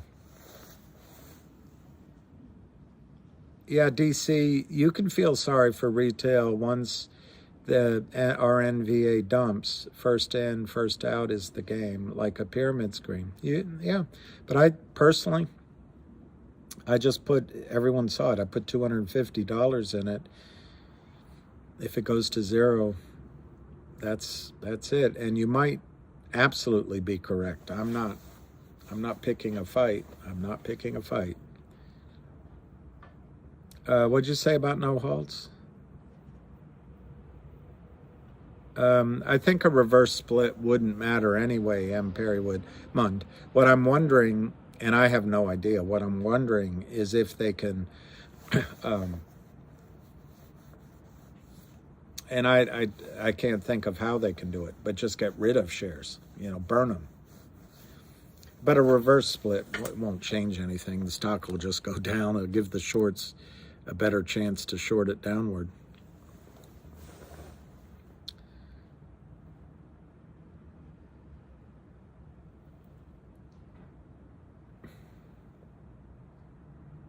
That's right, Matt. With GTII, that's a good caution. If we don't stand strong here, or if for some reason, and I'm not telling you what to do, GTII can sell off, and when it goes up, wherever it goes up to, once it starts selling, it'll sell off quickly. There's no stops on the way down. You're right. It'll be a falling knife. But first, a little chi-chi. I think it's going to be a rocket first.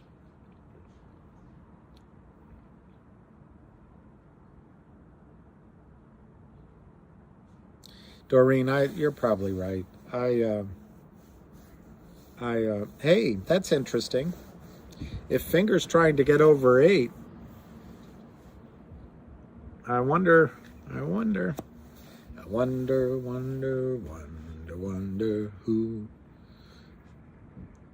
who wrote the book of love. Yeah, that's true, but it also allows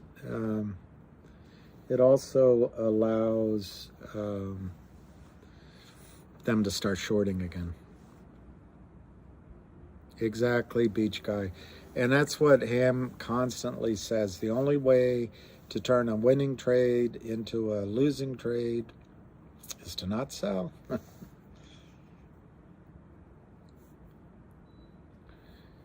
I haven't heard any updates on GTII from Ham.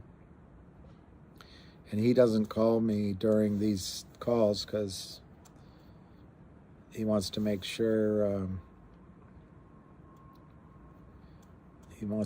that I don't put him on.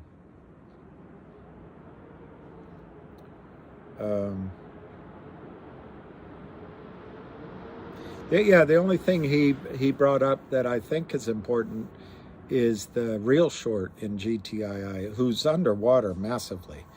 But we get the numbers, I think, tomorrow.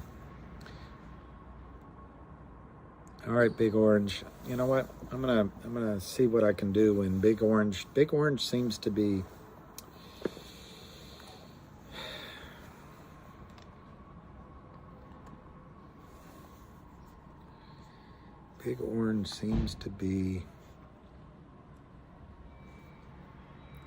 Warrant telling me who wrote the book of love.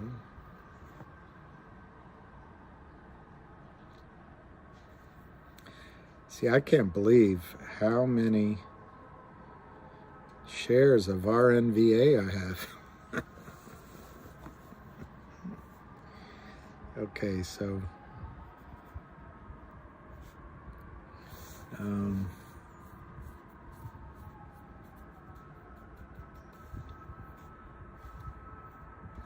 gotta use my calculator.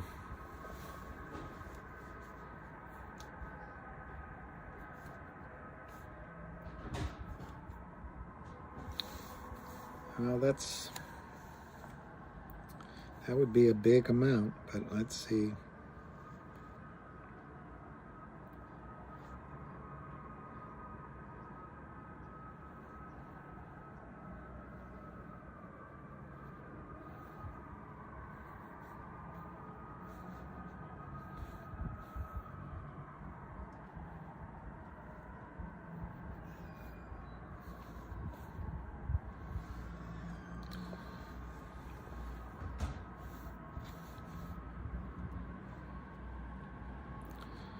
All right, so orange.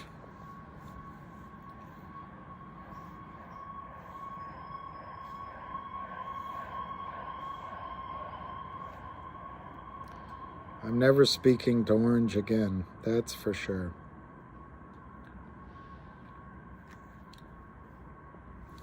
All right, 7, 5, 8. 7, 5, 8, 6.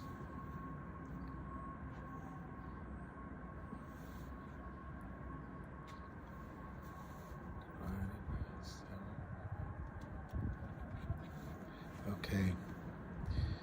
Trade. Buy.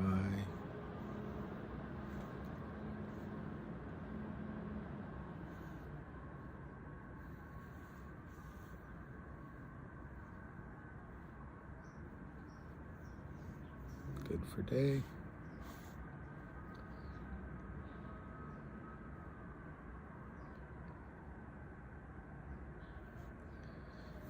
All right, so orange. I just bought 300 shares of Finger just bought 14 at 7.89. So I bought 300 at 7.89, 14 at 7.89, 120 at 7.89, 68 at 7.88, 58 at 7.8899, 400 at 7.89. Anyway, Big Orange. So I followed your advice, Big Orange, and if it doesn't work, I'm never speaking to you again, ever. I'm going to blame you,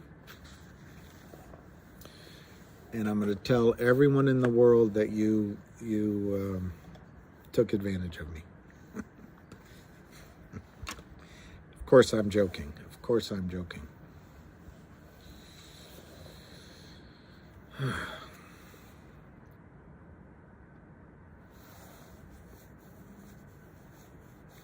You know, when I was in London, I spent a lot of nights at the office really late because of the hour difference, and there were two old books on Howard Hughes. So I read them, and my dog's inside because it's cold out. He thinks I'm crazy. Renee Hayes, I don't think it's going to be too vacuuming. I don't think it's going to be too late. The way the stocks are trading, it feels like the buy-in is not coming today for sure, and there doesn't seem to be the momentum. So I think there's a good chance that you won't be too late by Friday. And I don't think both stocks will go at the same time, unless it's our buying that causes it. I don't think they'll both go. So if you miss one, there'll be the other.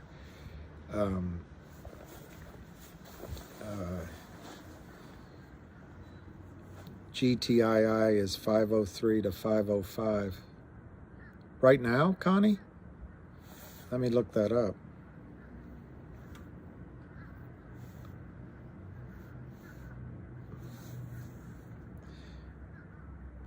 Russia launches large-scale strikes on some 20 Ukrainian cities in response to terrorist Crimea bridge ban.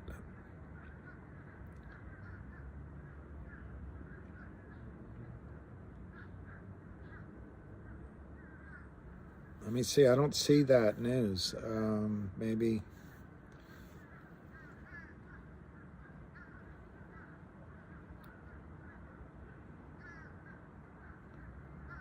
A 14-year-old woman vanished with sketchy older men. Oh, gosh.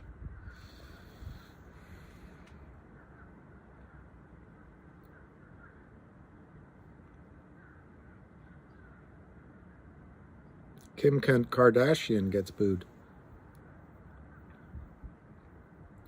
I would love that. I'd love to go to Carnegie Hall. I had a little thing about art I was going to put up, but it fell. When I had Chinese food Friday night, I got the little fortune cookie. It said, put more art in your life. It will be rewarding. My prediction? Pain. No. In the headline, sorry, Artie, the headline says Kim Kardashian gets booed by the crowd at LA Rams football game. That's what the headline says. I don't think she bought any GTII. Wouldn't that be funny? If she did, then the SEC would swing into action.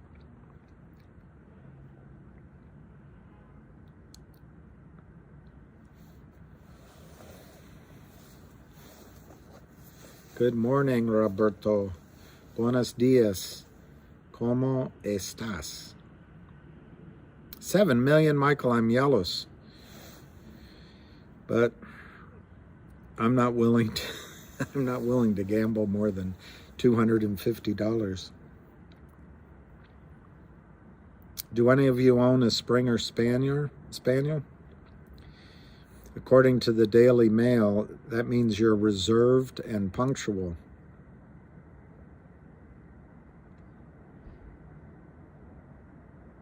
Well,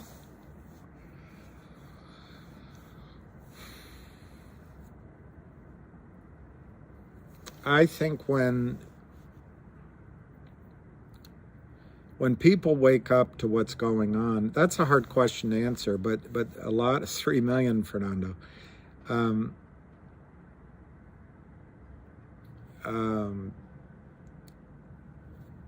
I think when the financial turmoil comes, I think there's going to be panic in the financial markets, but there'll be panic on the streets. And that's one thing I'm suggesting. If you make Frank the Painter. Okay, let me write that down.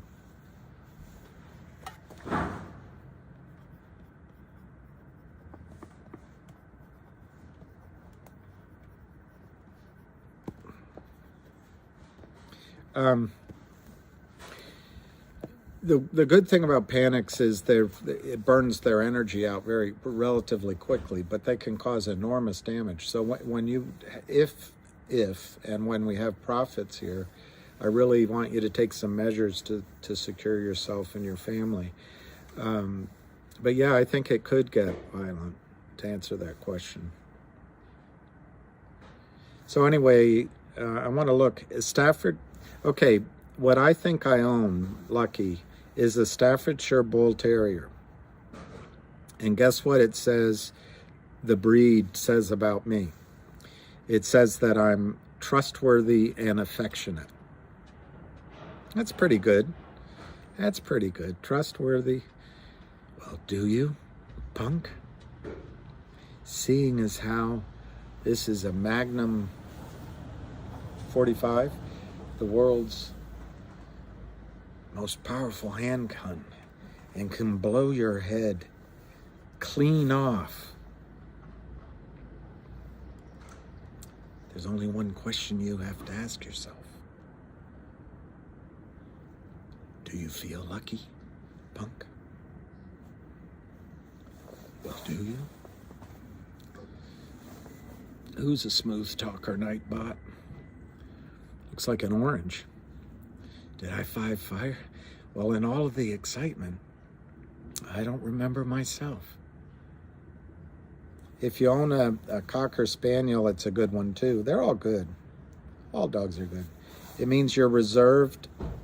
No, a Cocker Spaniel means you're creative, loyal, and family-oriented.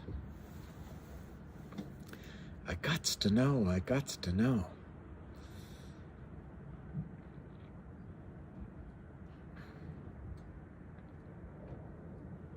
I saw one.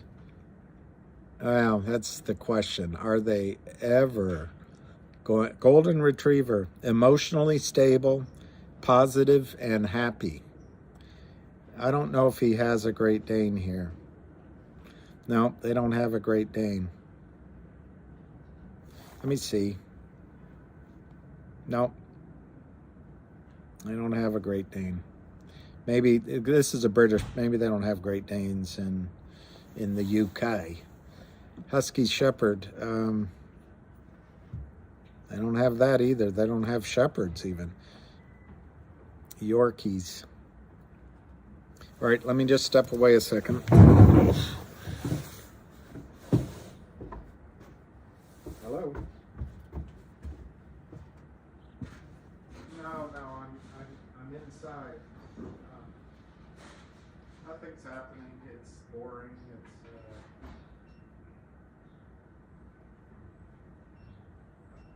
Okay.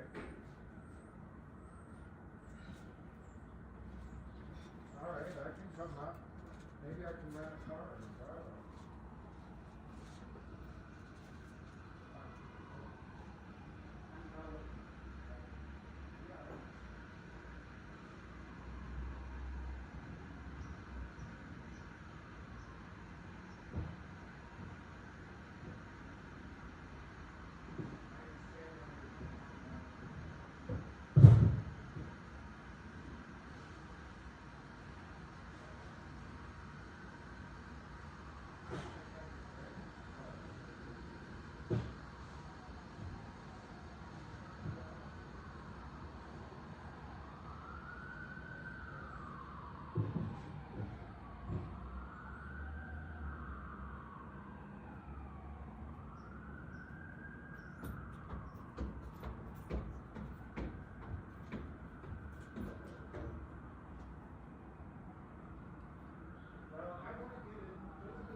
Is a better boy than Lucky. Is there a better boy than Lucky? I don't think so. I don't think there's a better boy than Lucky. I don't think there's a better boy than Lucky. I don't think so.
All right, you guys. It's a boring day today. Another day is a day.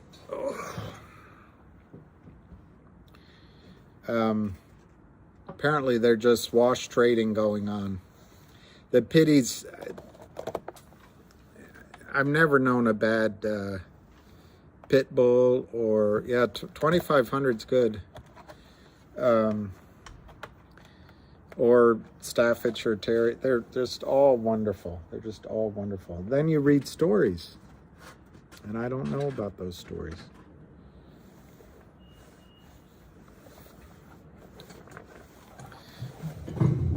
All right, RNVA just traded at 3, just traded at 2. I could be quoting those share prices to you. I wouldn't even have to look. I wouldn't even have to look. We're coming up on the... What does fly as hell mean? Does that mean good or bad? To me, it looks like it needs a haircut. But, you know, when I was younger, when I trained at Merrill, I went to New York. Everyone thought I was a Kennedy because I had, you know, that big, dark brown hair going like that. My smile. That sometimes have, pit bulls are good dogs, but sometimes have what? I missed it. Bad owners, yeah. Absolutely. Well, all I see about these dogs, they they live to please their owner. So if their owner tries to be a, you know, no, you're not boring. I'm talking about the stock price. I'm talking about the stock price is boring. You guys aren't boring at all. What I meant is the action in GTII today is boring. I mean, what's going on? It's 492, 499. They're just washing back and forth, washing. Hot. Okay. Yeah, Gregory, I was just talking about that. I'd like to make that the next. Yeah. Oh my gosh.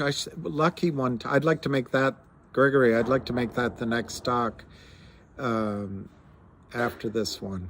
But I've got to set it up with Ham, and I'm talking to the CEO. He won't return my calls. I used to be close to the former CEO. Anyway, what was the thing just there? What was the thing that was a good thing you brought up? Oh, shoot. Shoot, or something. Oh, I was at the park with Lucky about a year ago, and there were some kids, but not many. There was a children's park, like a football field away. And in came this man and his 9-year-old daughter. And I think he either had his girlfriend with him or something. Or a friend. It was a friend. But the young girl had a young girlfriend with her as well. But the girl's mother had just died. I think it was that weekend or the weekend before, and she was sad. And I got to tell you, Lucky went over to that girl and said hi, started licking on her face, and then they played for half an hour, giggling and laughing, and Lucky was playing with her. I'd never seen him do anything like that before. So I just think they're great dogs. They are just great dogs. To me, I don't think GTI is going to run today, but don't be surprised at any time. Look, what we're waiting for, guys, is a buy-in. And a buy-in doesn't watch charts. A buy-in doesn't care about us. A buy-in doesn't make their decisions, even on losses it'll cause. Yeah, they're great with children. Great with children. But then why are those stories in the paper sometimes? One thing I wouldn't, these dogs are so intelligent, you have to keep them entertained with new smells and new people. Yeah,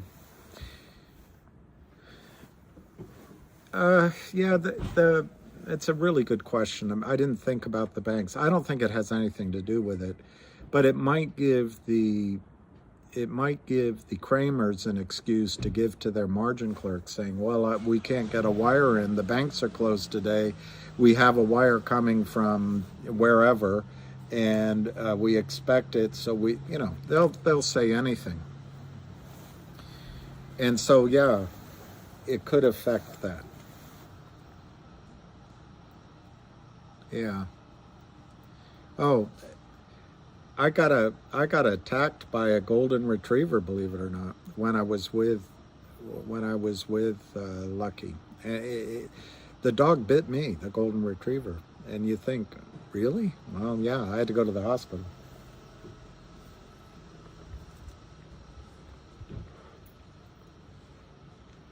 I agree. I think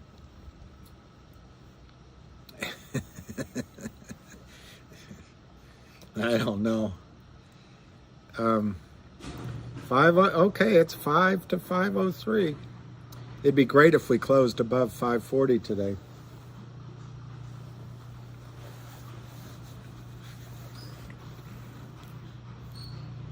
That's true.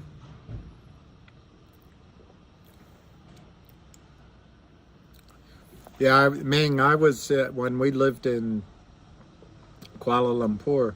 I was a boy, and I took a ride home because there weren't a lot of cars, but this guy gave me a ride home on kind of a motorcycle thing. But it was a little bit smaller. But it was, and I burned myself when it happened. I burned myself on the exhaust pipe. But anyway, we went through the front yard of a house just down the street on the way to get home. And there was a mother dog with her puppies, and she came out and bit me, attacked me. It wasn't bad. She was just warning, but it with the burning on the motorcycle, I remember it. But I still love dogs.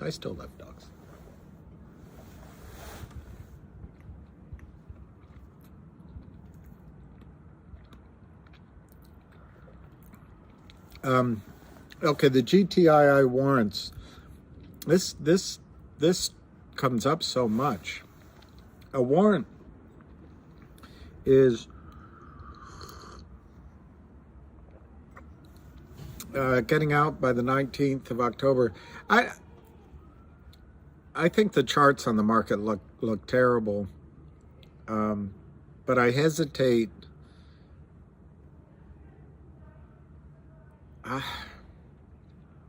The markets just look terrible, but the Fed could start buying.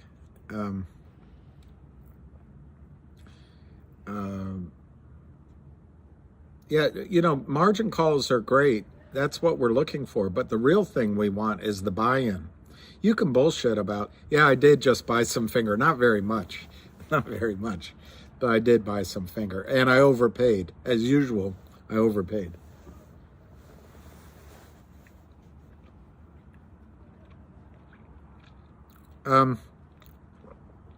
If I were making the choice of which to buy right now, I would buy GTII. And the reason is, if you're buying them for a short squeeze. The reason is I think the Kramers absolutely are on their last legs. I don't know what's going on in the background with Finger. That's my reasoning. Yeah, Boston Terriers. Anyway, someone was asking me a question, and I started to answer it. Oh, the warrants. The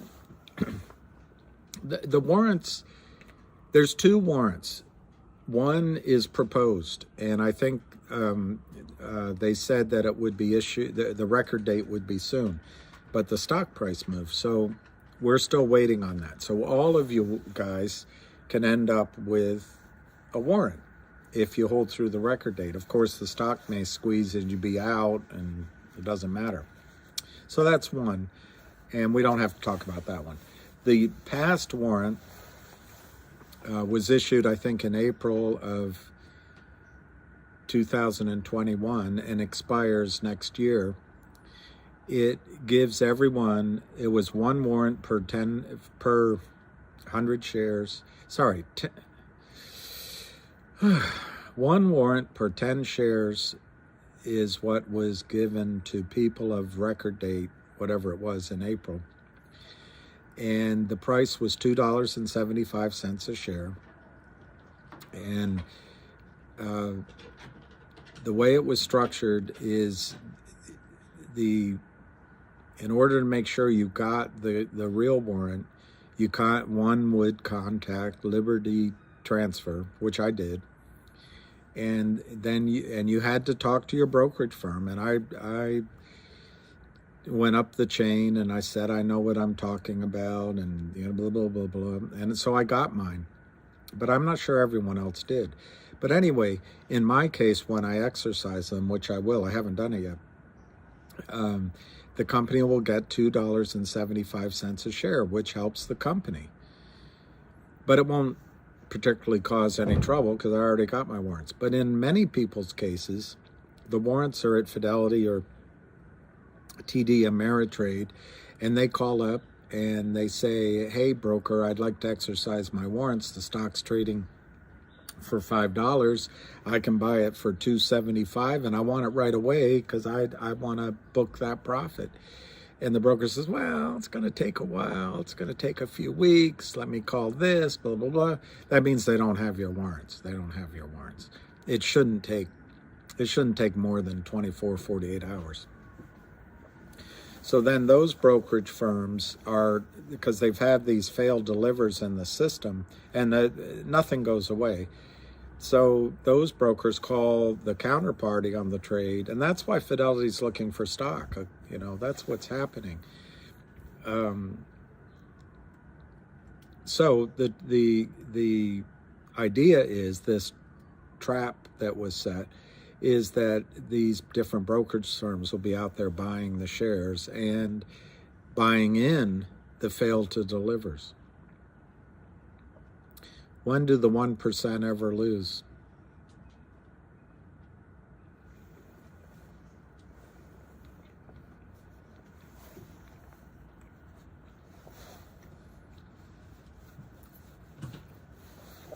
I can only think of one time. The French Revolution, maybe the Russian Revolution.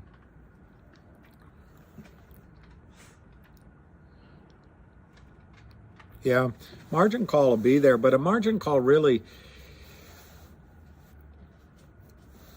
there's only one mandatory call to my experience. It's a Fed call, which is 25% equity, but the rest is all at the discretion of the brokerage firm. So it doesn't look like there's going to be a buy-in today.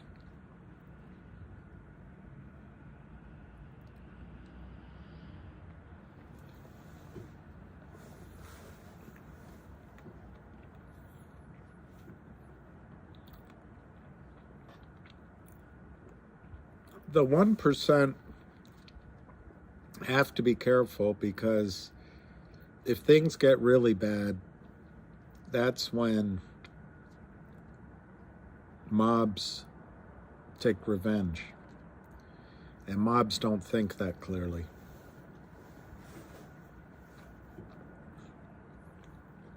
Hey, Sterling Rosario.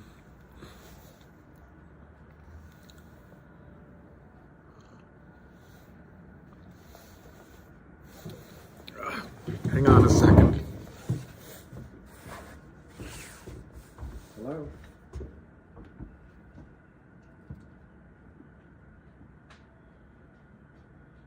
Okay.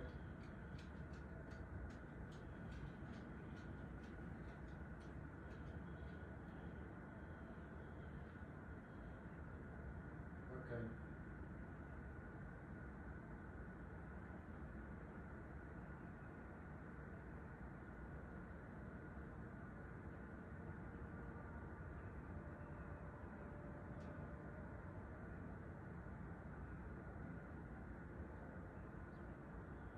Okay. I'll look into it.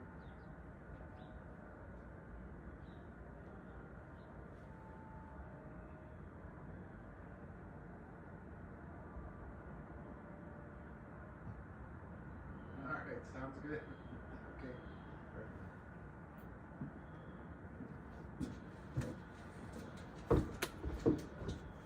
All right, you guys.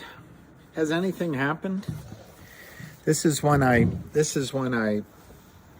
wonder why we're anyway. 501, 505, 1.88. It's no trading. This guy just told me they're just washing back and forth.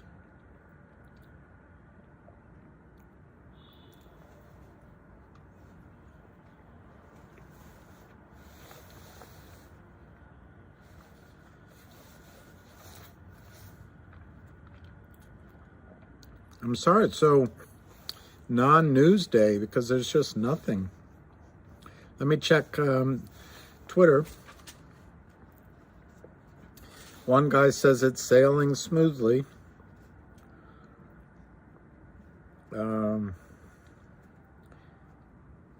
Just Joshin says I guess he's talking about the medical stock. He says it's just a slot machine play. I would stay focused on GTII. Herman, is that true? See, if we go to war like that, that's not going to be good.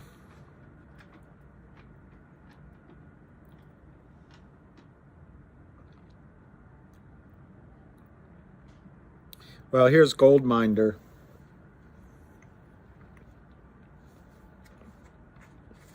He's a little bit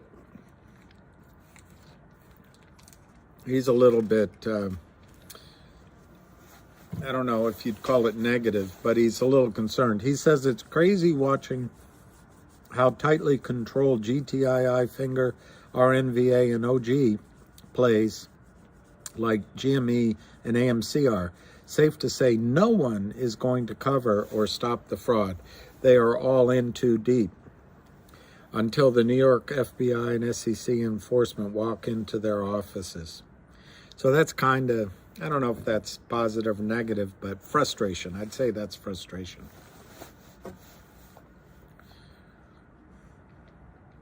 So Ham wrote an hour ago, he said, real shorts let stocks go higher and then sell. So they make more money when they're right. And then naked shorts cannot let it go up. As you can see, he says in Finger and in GTII, they can't. So the accumulation by all of us is the killer. That's according to Ham about the Kramers. Wow. I gotta look what the meaning of this, but this doesn't sound good. The Swiss National Bank cuts overnight deposits by 30 billion francs.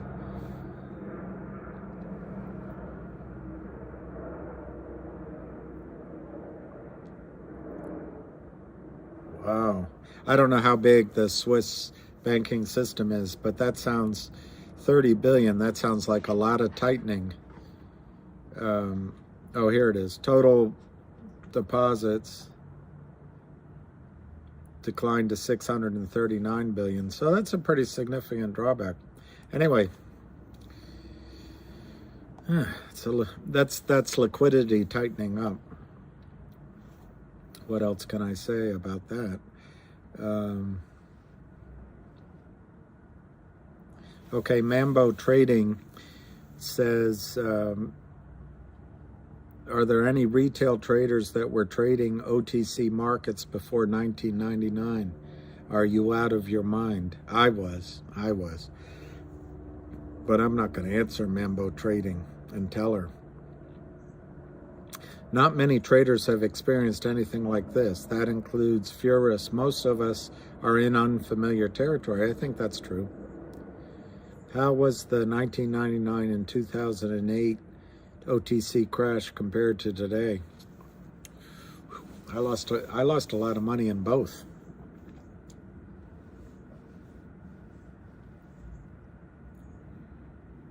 All right, so the Twitter feeds are a little boring. I guess we can talk about football. All right, stock trader 4Cat gives advice to you guys. I don't know who she is. She says these two stocks are extremely volatile. You could see large swings within a minute. Well, I think that's true, but I think it's going to be from higher prices. 2, do not use margin. You can't. You're not allowed to anyway.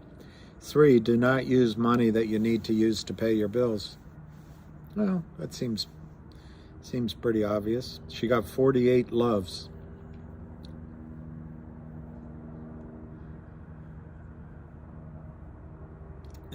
Ham said you can't play them all.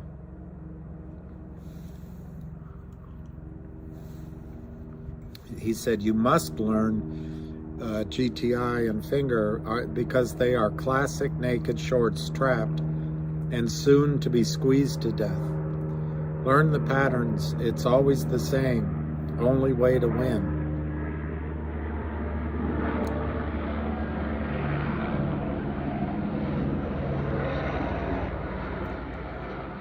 All right, the good doctor just wrote, can anyone put up the borrow rates? And no one's responded.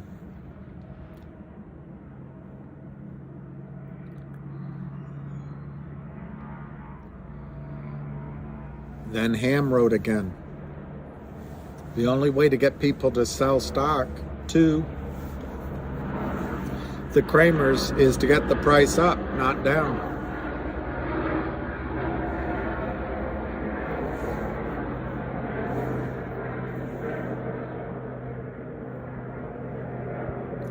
Okay, so Ham, what? Oh, I just missed it. Ham just said that this is about an hour ago. Let's do the basic math again. 160 million naked shorts. Today's volume, if the shorts covered all at 1.5 million, they would only have 158.500 million to go. But we know they haven't covered one share yet.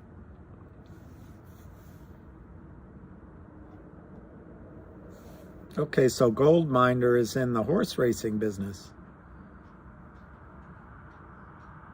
We're at the quarter pole and the Kramer entry just broke down. That's a good analogy.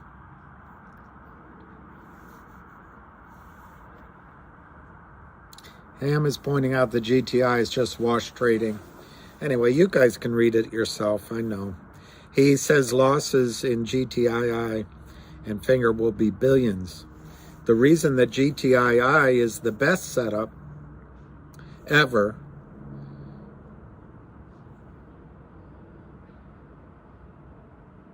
is they're all the same shorts. The Kramers are frauds trapped. He's saying we have 1 and 1A horse, a 1 and a 1A horse. So that's actually pretty good. All right, I'm going to focus on your questions. Yeah, let me see. Some days I break down and cry. What's that song? Some days I just break down and cry. 503, 508, 503, 508. I'm running out of things to say, so maybe there's a topic here. Oh, 812? Wow. Is it breaking out? Are you out of your mind? 830, 833, 841, 840, 841. Wow. So where's orange? Where's orange now? 836, 841, 836, 841, 836, 841. Wow.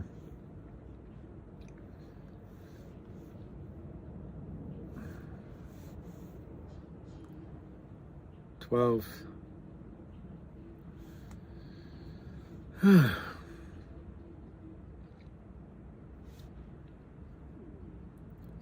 841 on it. Yes, sir.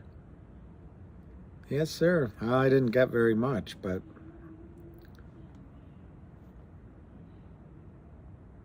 some days I just break down and cry,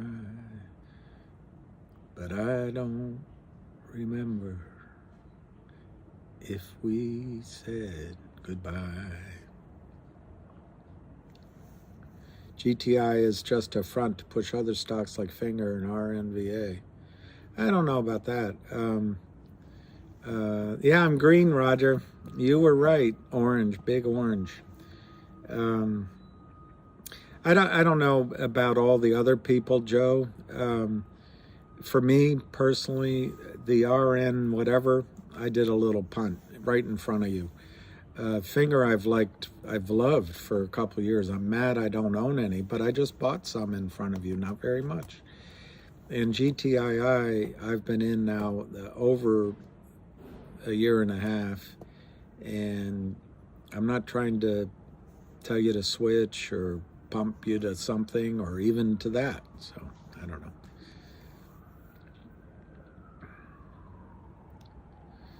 Everybody's having fun now.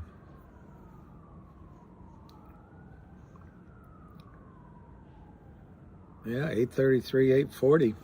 Remember, let's just see if these numbers work on Finger. Let's see if those numbers work. I don't know. Could. I know, big orange. I'm making money. I wish I had. God, I'm so mad at myself. I don't know. So I gave the money to somebody else.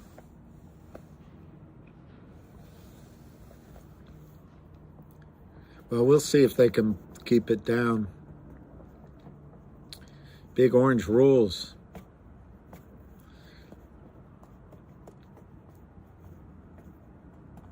What's MMTLP? I gotta look up that one. MMTLP. You butchered. Well, the orange, I've been in these things before. When we all start talking to each other, and that's the only people would talk to, sometimes you can overstay the Joe H. You might be right. That's what makes a market. Zero volatility in GTII is horrible for the Kramers. I really think the Kramers, I mean, just look at, we haven't gotten through these numbers yet, and I guess Avid is too bored to get back on, but, oh, Meta Minerals, okay. We break through these numbers here on GTII.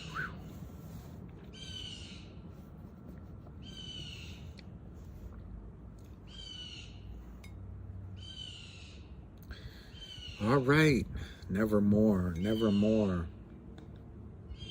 Oh, he's in class? Give me a call sometime when you don't have any class. That's when Rodney goes up to his teacher and he says, his English teacher, so what are you doing tonight? I'd like to buy you dinner. Oh, I'm sorry, I'm teaching class. Well, how about tomorrow night? Oh, sorry again, I've got class. Well, why don't you give me a call sometime when you don't have any class? I know the birds, they're waking my audience up. You guys are all asleep and the birds are waking you up. It might be for the noon alarm call, margin call. 502, 508, we're about to cross 2 million. I know, I saw the 835. I know. Shut up, bird. Never more, never more, never more. Hello again, hello. Just called to say hello. I miss you every now and then. You're there alone. I'm on the phone. Hello.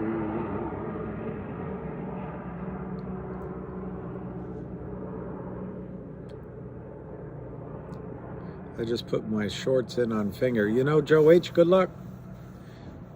When are you going to cover, Joe? Do you have a range?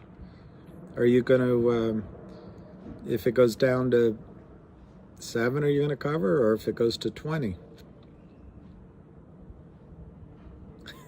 I don't know a GTII song to sing.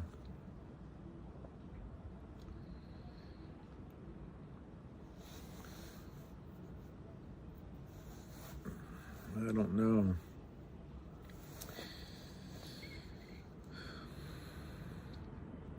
Fabian, when I was younger, I knew every song just on the radio, but now I don't always. And I know one thing, I don't know any of the songs on the radio now, if people even use the radio.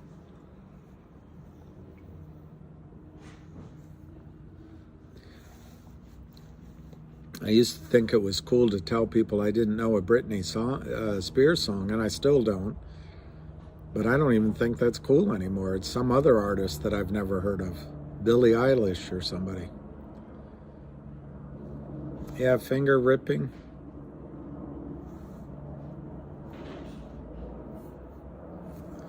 Yeah, they're fighting to keep it down. And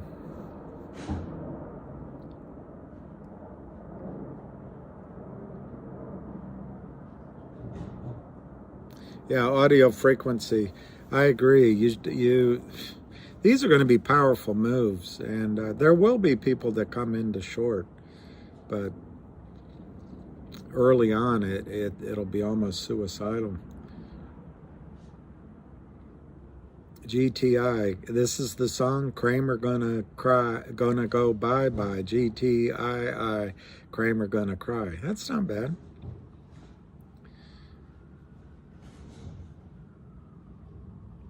I don't know. I'd have to look at a chart on finger, but to my memory,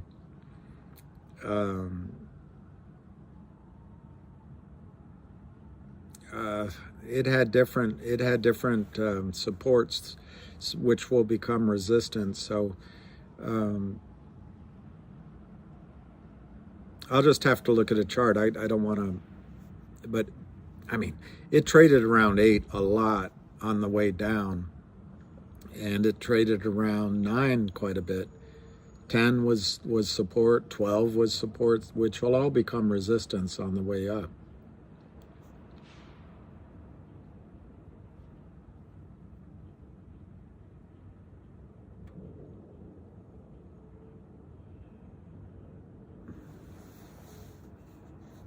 My last kid is there.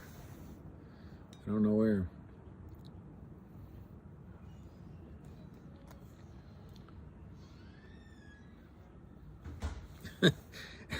I think our NVA is going to need 20 billion shares. Yeah, Joe's going to get smoked, Gem Miner. Hey, Joe, where did you go with that gun in your hand? I just shot my old lady. She was messing around with another man. Well, hey, Joe. Yeah, it is my little patio, and it's cooler today than I expected. But I like being outside. I said it before on some of my videos. There's a lecturer, Graham Hancock, and I've read his books. I recommend him. But he makes the point, and I repeat it, that we're all very lucky to be born on this gorgeous blue planet with the green vegetation.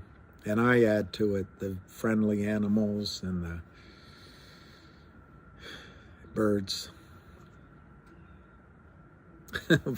I didn't watch the Commanders yesterday, the Washington football team. Was it bad? I did watch Djokovic, and I liked that. I was rooting for him, and I watched the National League a little bit. I watched the National League playoff games. And I'm not sure if I was for the Mets or for the Padres, but I like Juan Soto, so I was glad that they won. This is time in a bottle. Cowboys.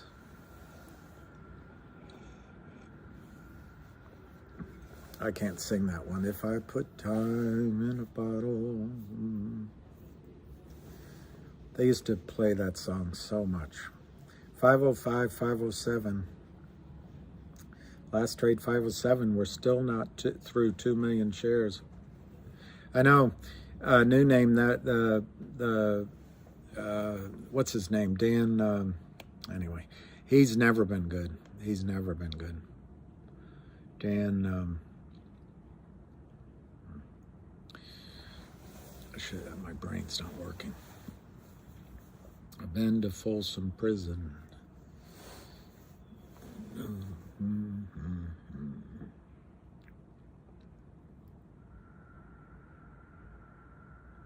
Is it possible they're continuing to short because they have the money to short but not the money to cover? Yeah, I think that's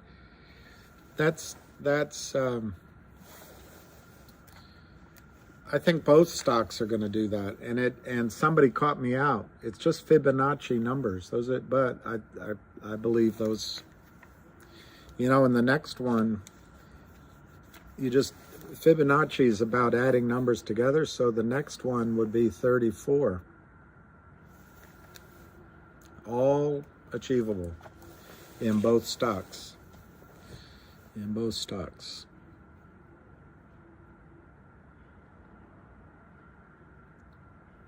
So we're waiting for this to... Let's look at what RNVA is doing. 3.25 billion on the bid at 0.0002, 2.81. So someone just sold a bunch of it. Wow, guys. Oh no, it's back to 3.25 billion on the bid. And then the offer is 225 million. And the volume is 5.77 billion.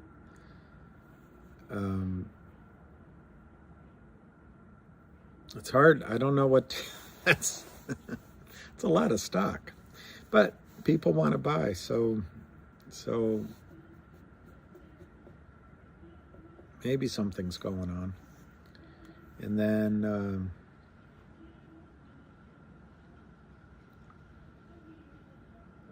finger. Let's look at 841, 842, 839, 842, 5.28 million, 830, 842. So far, finger shorts look a lot weaker than the Kramers shorts.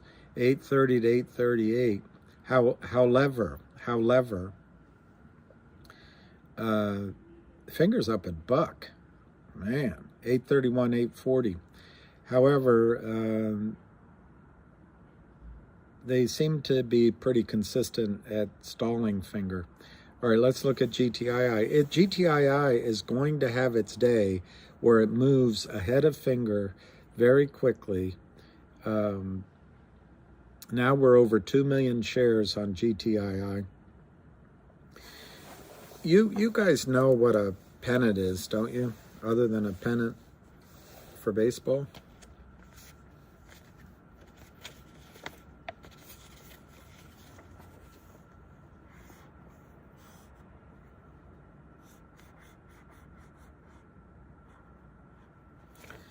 This is terrible drawing, but all that's going on with GTI is the prices are going in this pennant, and it's okay. We go down, we go up, we don't break out.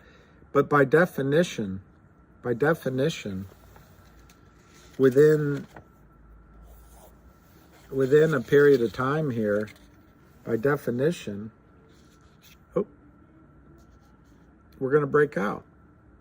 And do you think we're going to break out down or break out up? I think it's going to be up.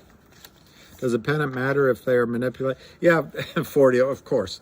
40, you're smart. And none of these charts matter. They are manipulating. But it seems to be working. Avid traders numbers have been pretty good. So, yeah, I would say that the manipulation overrides the charts. However, it's all we got to work with right now. My illustrations would be better if someone else wrote them. Yeah, I think you're right. I have a marker here. Why Jenny L? I like Jenny, the name Jenny. I have a Sharpie. In here is sharp enough.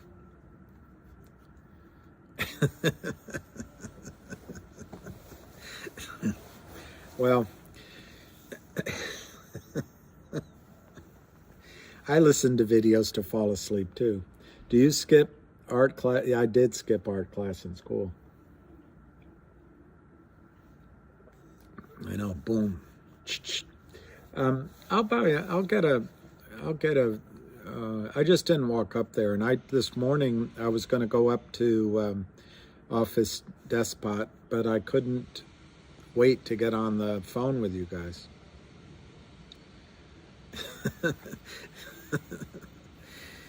Yeah. Anyway. Thank you, Jenny. Jenny Rebecca, 4 days old.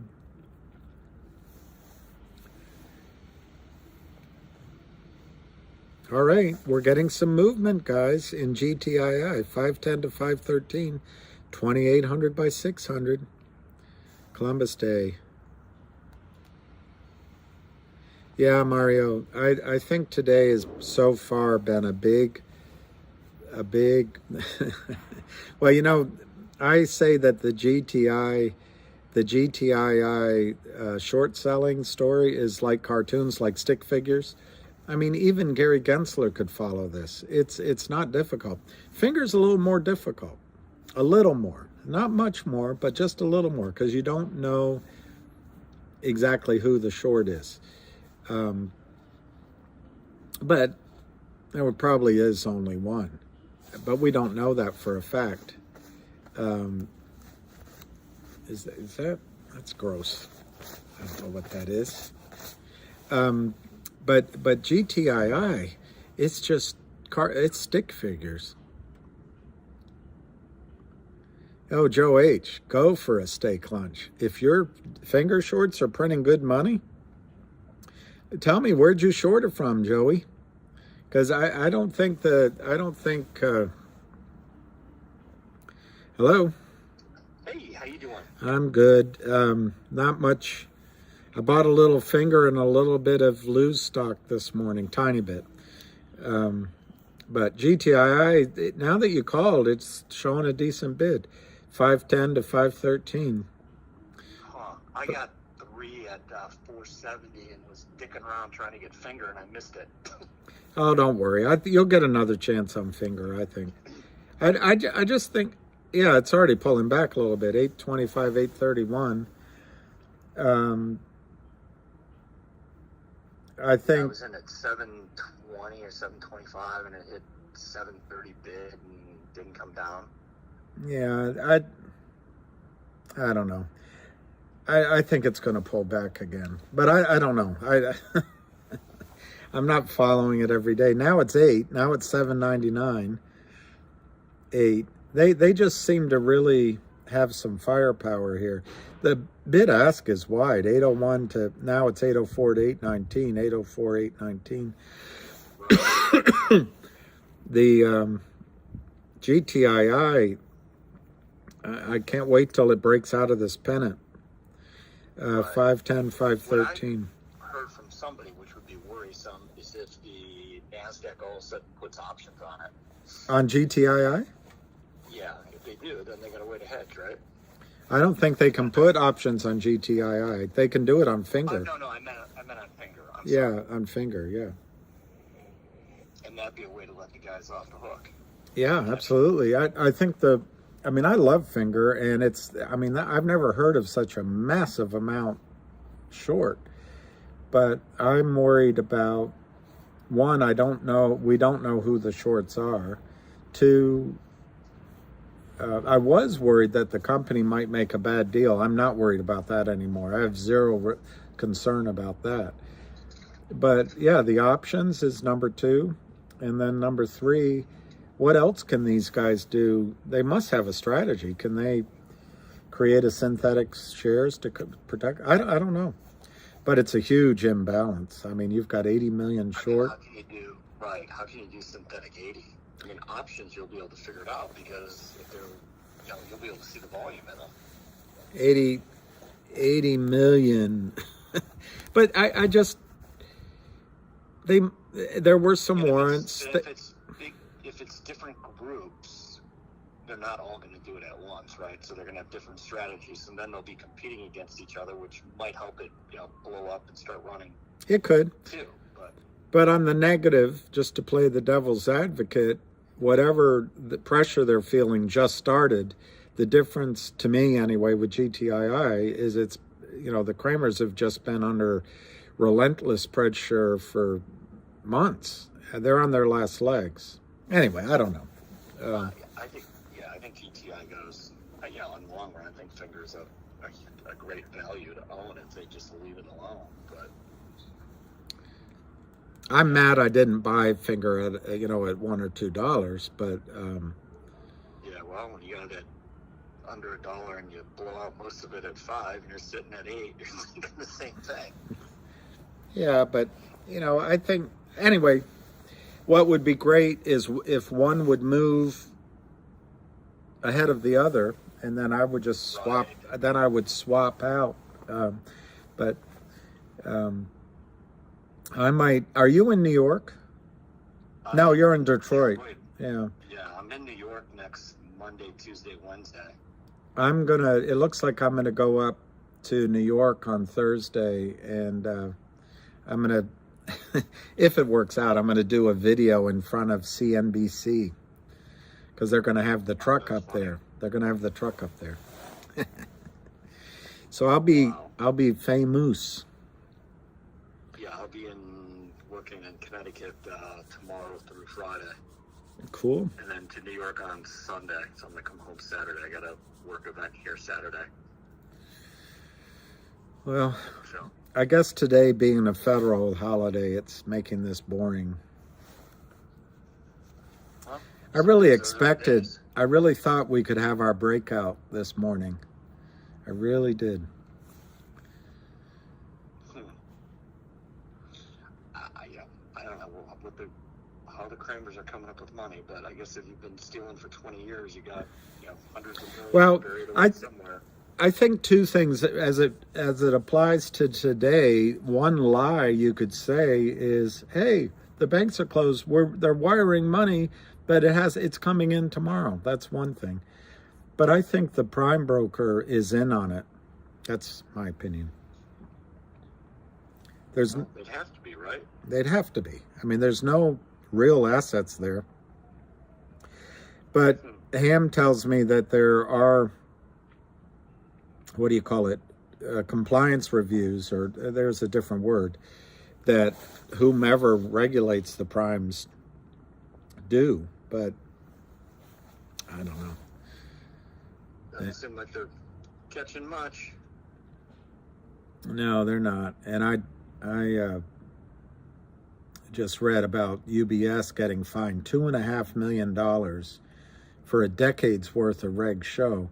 It worked out to $34 a transaction they got fined. $34. Yeah, It's that's just a good deal. Still millions and pay $34. yeah, still millions. Pay. I mean, on the different issues, I think it was less than 471 for the different positions. $2.5 million over a decade. That's nothing. It's nothing. Nope. That's crazy. And You trade 1,000 shares at $3.59 and you'll get flagged. yeah, you could do it. I could break the rule once and they'd shut my account or restrict my account. That's it. They still for decades paid $34 a transaction. And just add in PayPal would debit my account $2,500. It looks like GTI is having a little bit of it's 512. Let me see, finger is 803, 797 to 804. See there? Anyway, I just don't know enough about what their resources are. Obviously, they must have a strategy, but I don't know. How do you have a strategy if you're that screwed? You know, fight it, hope you can break it. If not, you're going to walk away, right? Well, you're going to walk away. My only point, I just don't know. It's all speculation. My only point is whatever's happening to Finger is just started to happen. Whereas with GTI, it's been going on for quite a while. I don't know. But it's, I mean... Did we ever figure out if the cost to borrow goes up? Is that on new transactions or does that retro back to everything out there? I don't know the answer. I don't know the answer. I assume whatever is in the benefit of the brokerage house. Maybe it's only new. I don't know. Well, I guess if you look at it from the brokerage house, they're going to try to screw everybody, so they're going to try to race it back to right. day one. Maybe that's a question we need to throw out there and see if anybody has the answer. Because if anybody is shorted, and they do that in any stock over the last couple of years, and the rates go up, they would know. Yeah. Right? Because you'd know your account goes up. I have somebody I can ask. Because you join the program, is what they say. You have to join the stock loan program. I don't know the answer, though. I don't know. But that's interesting, right? It is Then very that rate interesting. going up really, puts pressure on everybody. It is interesting. But if it just goes up from new, that's different. I bet. don't see how it wouldn't change for everybody. Yeah, but that would seem fair. Right. Which doesn't seem like how Wall Street is, but yeah. Well, my view of them is any way they can take money out of your pocket, they will. Yeah, of course. So they raise it for everybody, but maybe not the primes.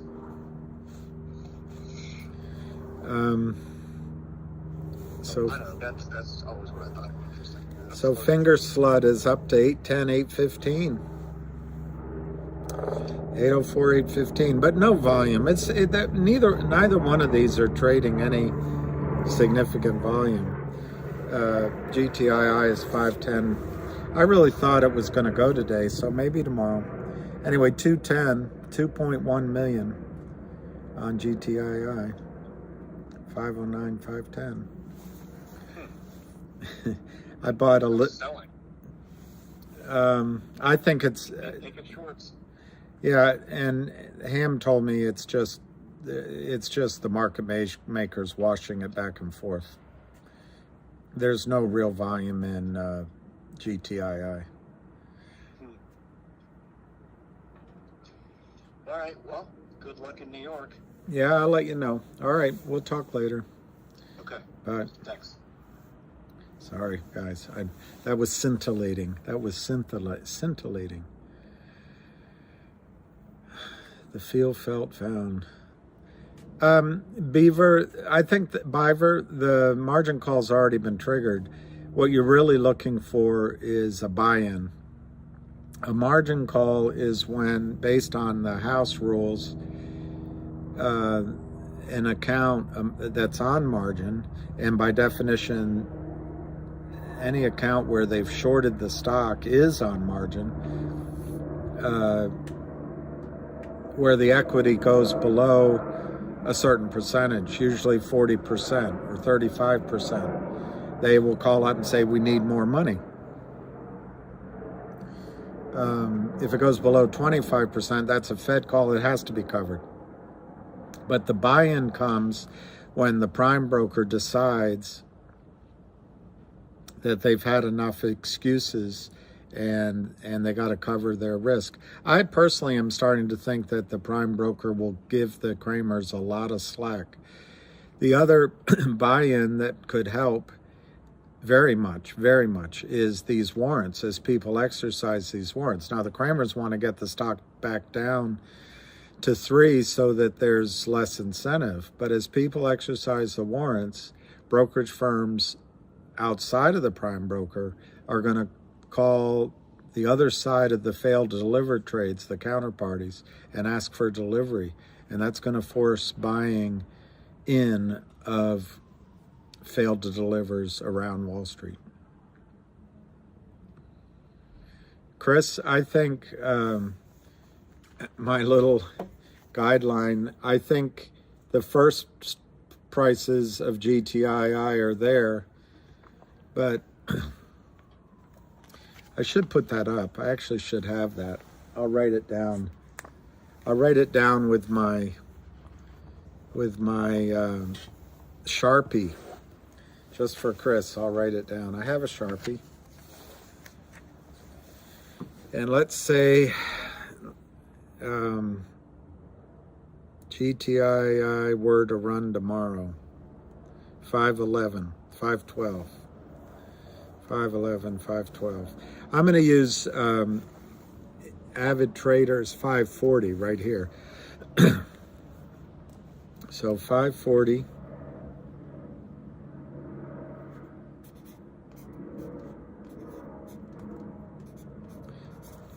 Let's just say that's the breakout. I'll show you how simple my guideline is. You'll think, why am I listening to this guy? It's just so simple.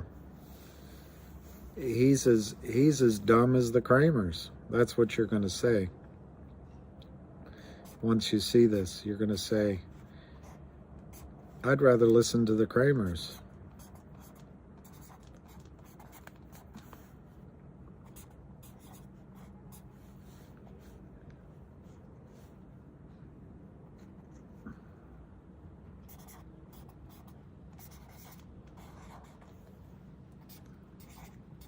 My Sharpie isn't very sharp.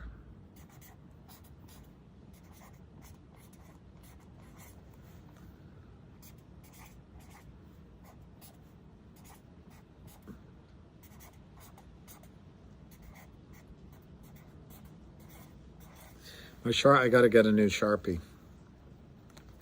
But I want to just do one more thing. One more thing. This is going to impress Jen. Jen is going to be so impressed. Jenny is going to say, wow, that guy is an artiste. She's going to say, he is an artiste.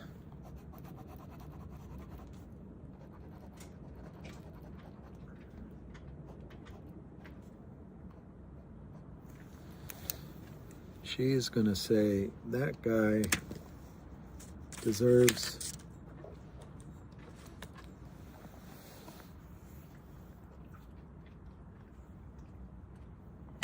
well, maybe I would use a different color. Use a different color. All right.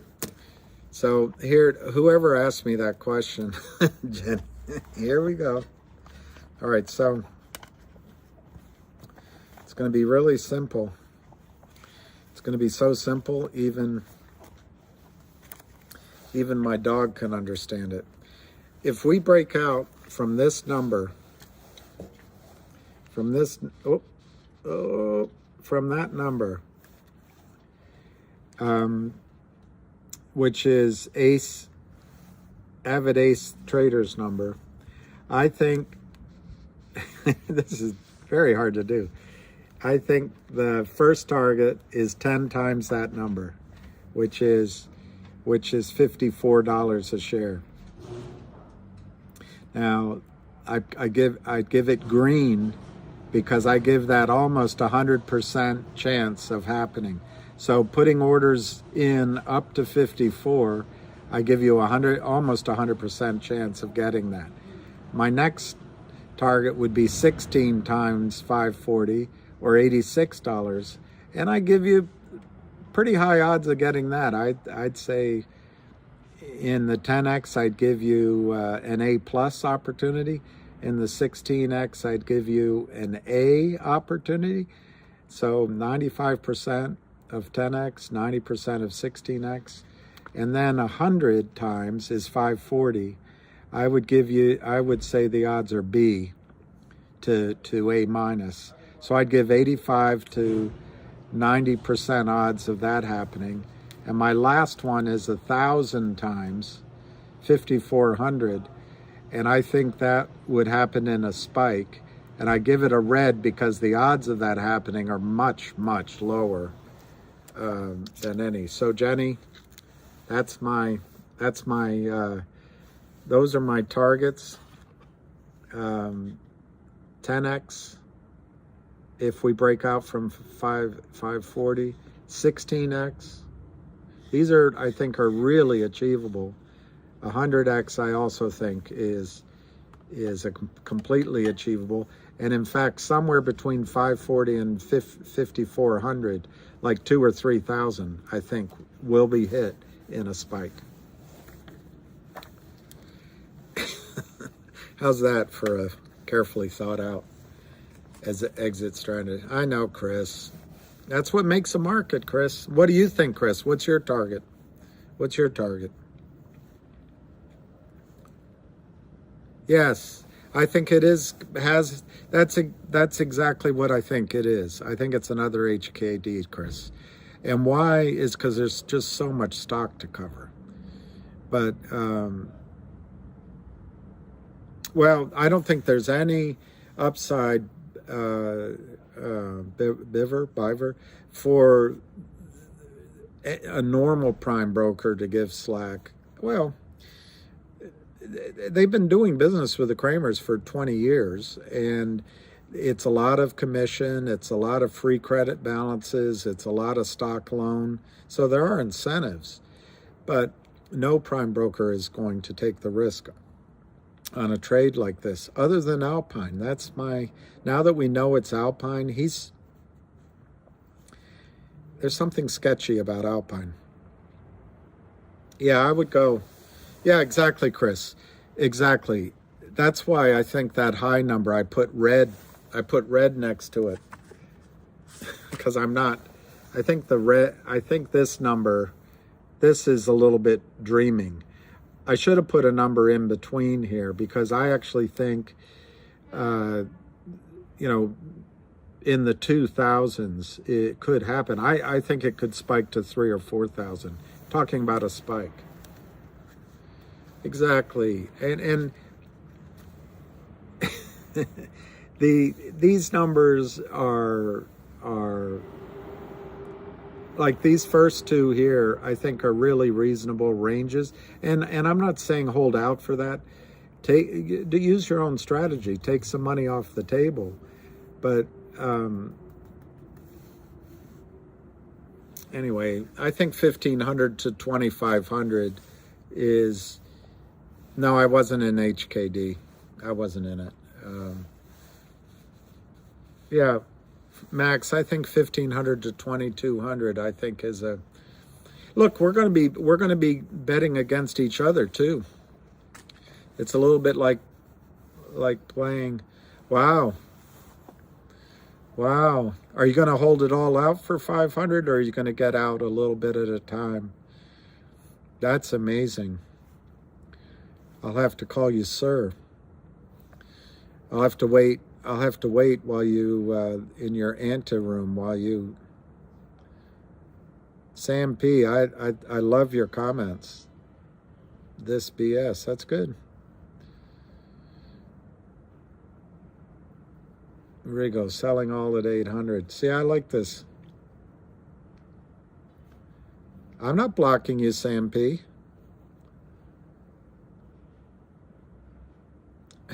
Sean Lee, I was in the dream. Oh, Lordy. Good night, Irene. I'll see you in my dream.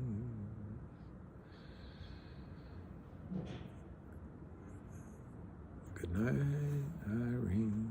I'll see you in my dreams.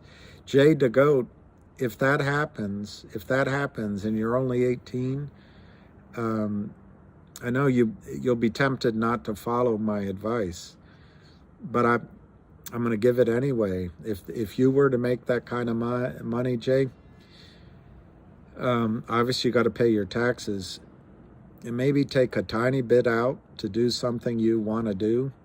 Put the rest in the bank or in some safe investment, which could include gold, but just set it aside for a year, because that account will become your lifelong friend if you don't spend it. And if you wait a year, you'll start to think, hey, I'm worth 3 million, and it'll become part of your very being. But if you start spending it in the first months, it'll be gone. I always make you laugh with what? My limited repertoire of jokes.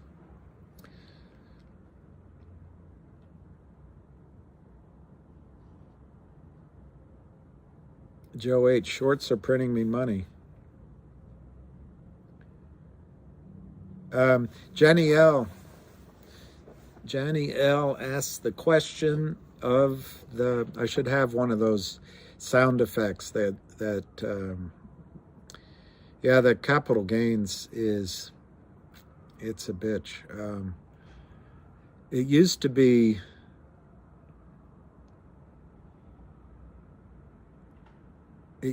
I don't know, is that capital gains right now? I thought capital gains was at your income tax level, which if it's 40%, it's 40%. I think we might consolidate a couple more days at the most. If Avid Trader comes on, I'll ask him how much longer. Anyway, I was answering something. I think it was Jenny asked the question. Now I forgot the question.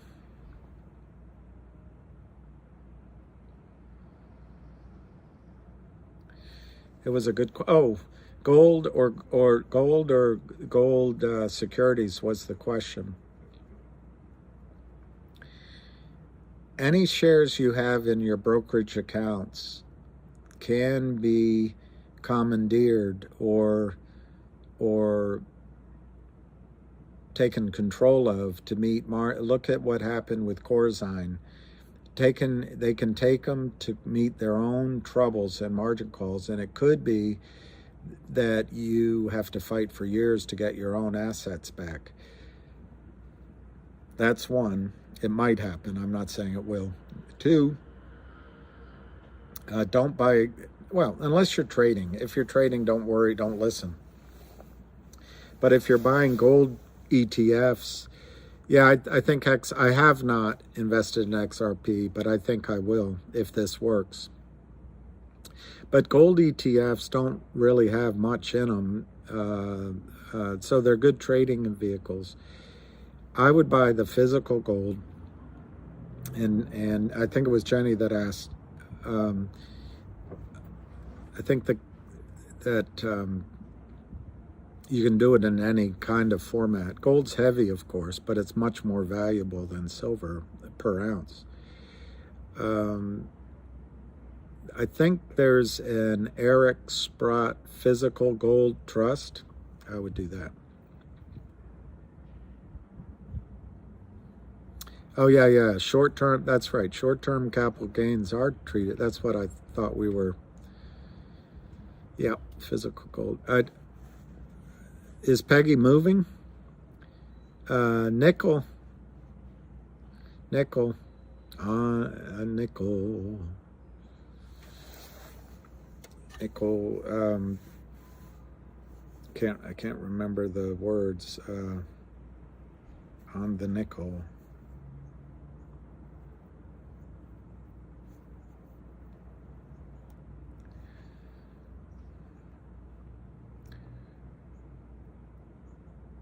Sticks and stones will break my bones, but I always will be true.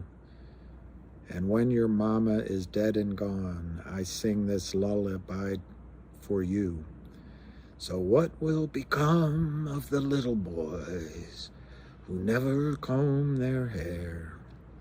They're lined up around the block on the nickel over there. My finger numbers are identical.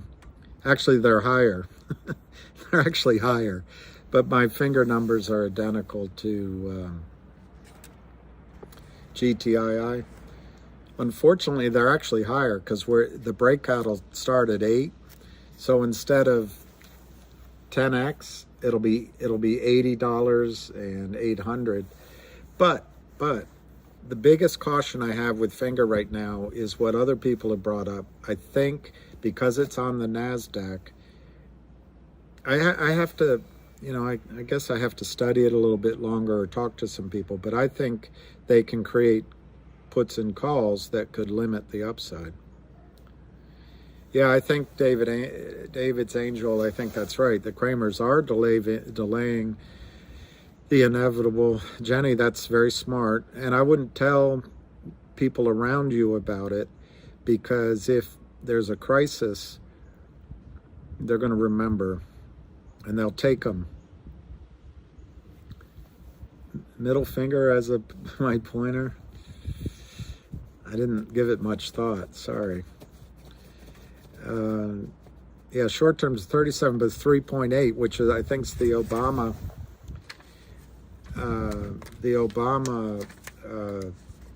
Medicare, whatever it's called, Obamacare tax. Yeah, it's a lot. That's a lot.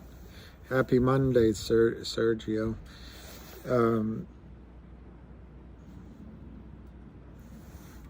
5:13. I don't know what we're waiting for now. Maybe the 1 o'clock margin call. That's true, Beach Guy, but they do sometimes print trades that they organize during the day, or there is a little bit of trading, but it's not available to you. You're not allowed to do it. Jenny, you're right, particularly Jenny, if you buy the United States gold, coin. William was a lunchback his heyday. Yeah. I don't know, but maybe I've been told. Yes, the American Minted Bullion, yes. And I think, I don't want to give advice, but I think if you buy and sell 1 p.m. margin calls, let's see what's happening. But anyway, I think if you were to buy and sell those, there's no 1099 because it's currency, believe it or not. 508 to 510, but check with a tax accountant. 508, 510, 509 last trade, 2,170,000. So it's very little volume, very little volume. 508 to 510, 509.99 is the last trade on GTII. Yeah, John, taxes have to be paid if you are independent. You're supposed to do it every quarter, but certainly, yeah, I would buy Angel, I would buy silver, and I don't know how much you have to invest, but my number one place I would recommend, you may not be able to do, let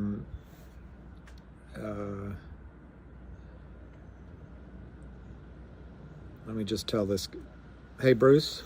Hey, Bill, how you doing? I'm good. Can I call you right back? Absolutely. Just on a, okay, all right, thanks. The place I would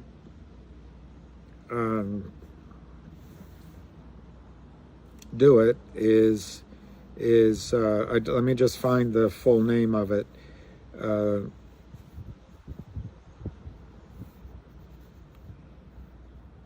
Because they changed their name, but I think I have it now. Yeah, where I would go if you absolutely have enough money, I would go to Gold Switzerland. But the problem is there's a minimum, and the minimum's really high. Let me see if about us. Let me see if I can find the minimum. It's been a while since I checked, but they have their website is goldswitzerland.com. They say they have the world's safest vault. It is Switzerland. They've great risk. This guy that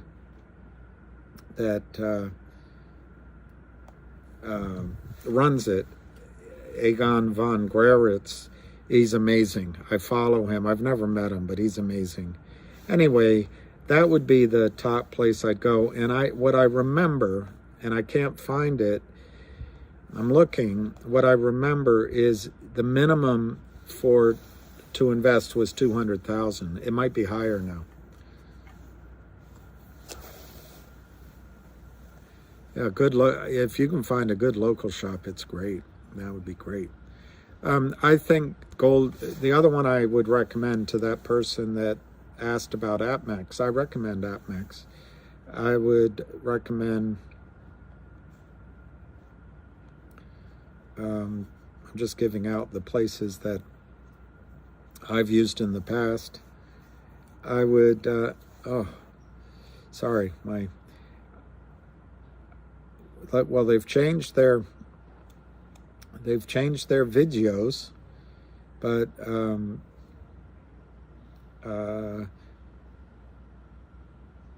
I would use Gold Silver, which is Mike Mahoney, I guess his name is. Let me see, let me pronounce his name correctly. Gold Silver is very good, and Mike Maloney, really a good. The reason I like him, I followed him for years now, but he's always had his investors in mind. And then another place that I used that is very good is SD Bullion, like South Dakota, sdbullion.com.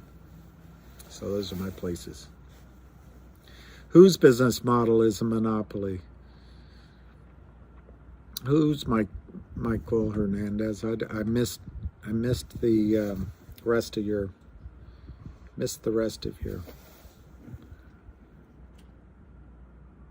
Sam P. I'll take that bet with you. In fact, I have. I'd like to bet that GTI won't pass $6 again. I am not blocking you. I'm not blocking you. Wow, 400. See, it doubled. Skip, it doubled. It doubled. It used to be something like 190.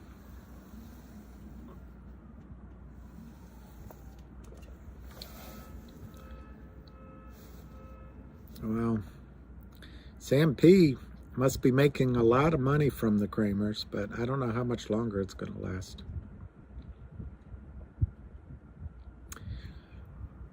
There are some gold, you know, you can invest in the big gold plays for sure, like Barrick or Newmont. There's one that's called, I think it's called Silver Wheaton, is a kind of a royalty play on silver, and that's a good one. I think it's Silver Wheaton, Silver Wheaton.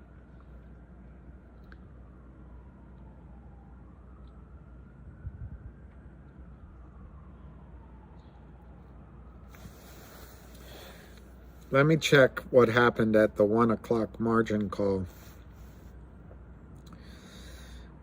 508 to 510, 200 by 300, 2,190,000,000 shares traded in GTII.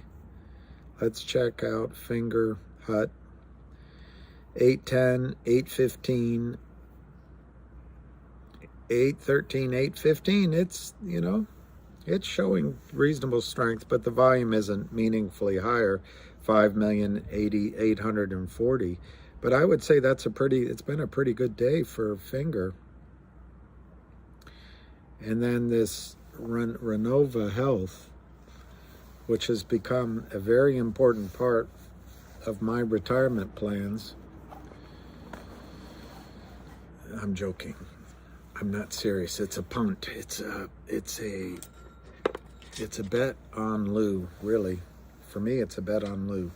$3 billion on the bid at 0.0002 and 186 million on the offer at 0.0003. Last trade 0.002. I would expect that might start trading down first, just to test to see how serious everybody is. I don't know. We'll find. Of course, we'll find out. You never know till it happens.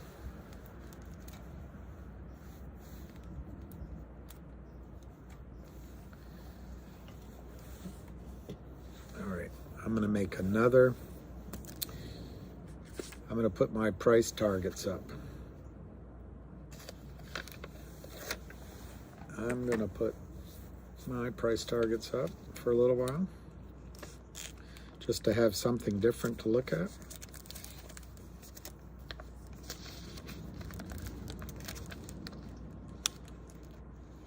I feel so non-creative. I don't know what else to talk about.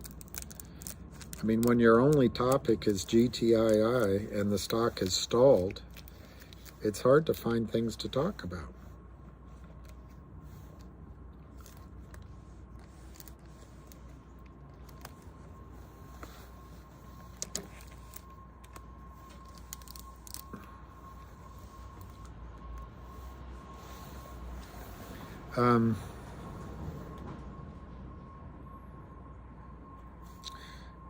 Renova Health is, no, there's nothing. I thought it just had changed. It really hasn't. 3.19 billion at 0.0002, 185 million to sell at 0.00003. And whoever said it's exactly right. It's going back and forth. I like Michael Hernandez's comment. GTII is now 506 to 508, 200 by 480, 506, 508. Michael, you might have called it. It's starting to warm up. 506, 509, 506, 509, 508 last trade, 506, 200 to buy, 509, 100 to sell. And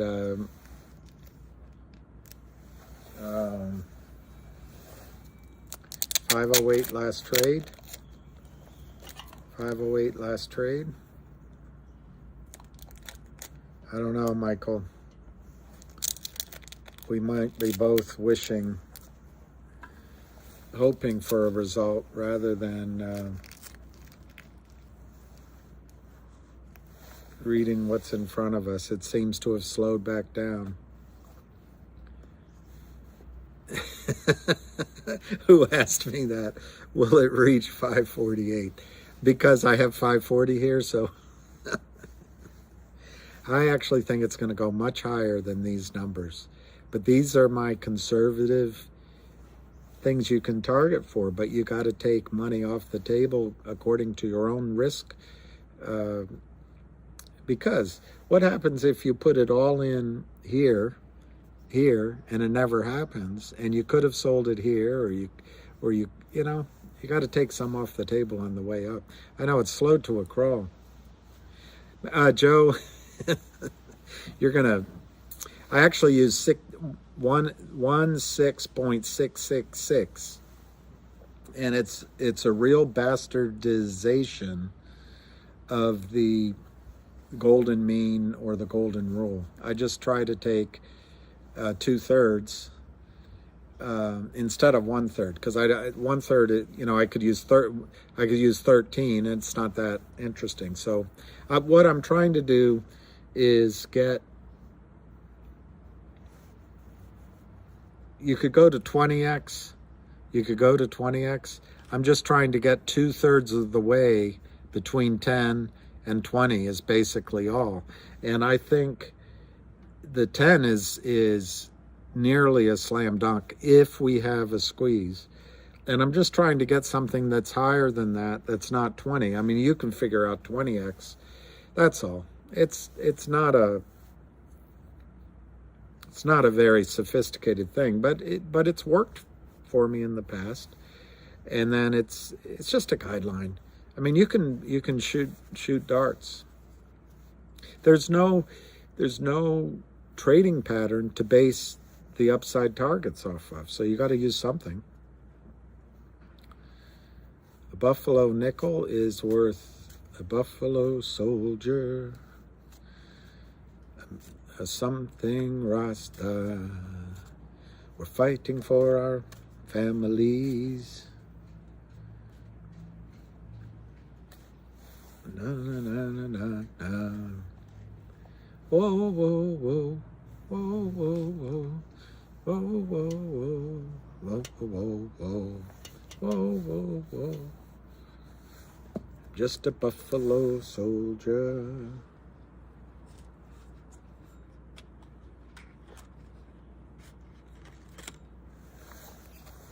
I mean, whoever asked me about the 16, you could just pick a number.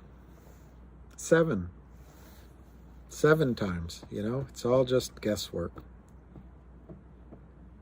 A bug out bag, no bugs. I would say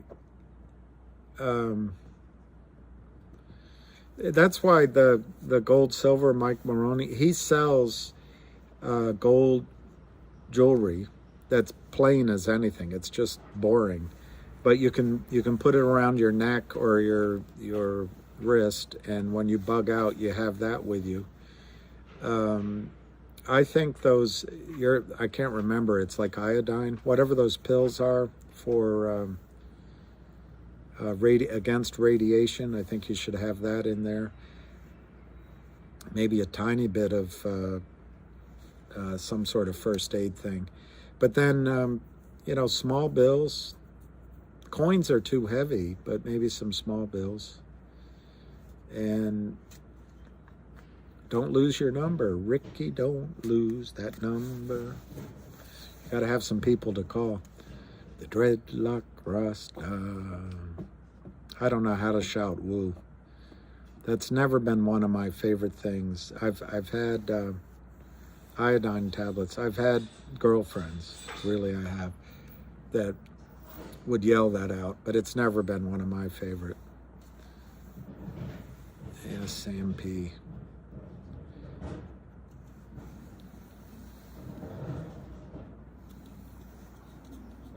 I wouldn't mind if Sam P got blocked off, but yeah, that's it, Matt. And I mean, I don't know what one would need a bug out bag for, either because there's rioting. The only other thing I can think of is a nuclear power plant blew up. I forget, I didn't see what I missed.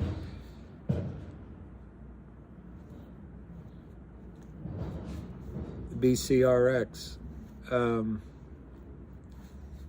Dreadlock Rasta in the heart of America, stolen from Africa, brought to America, fighting on arrival, fighting for survival. Okay, I'll try. I don't have my little clicker, my little pen, but I'll do it.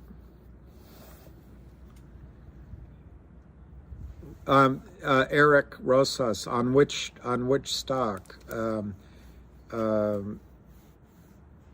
Because the one that I'm trying to focus on is GTII, and I think wow, look at it. The bid on GTII is 7,880, 509.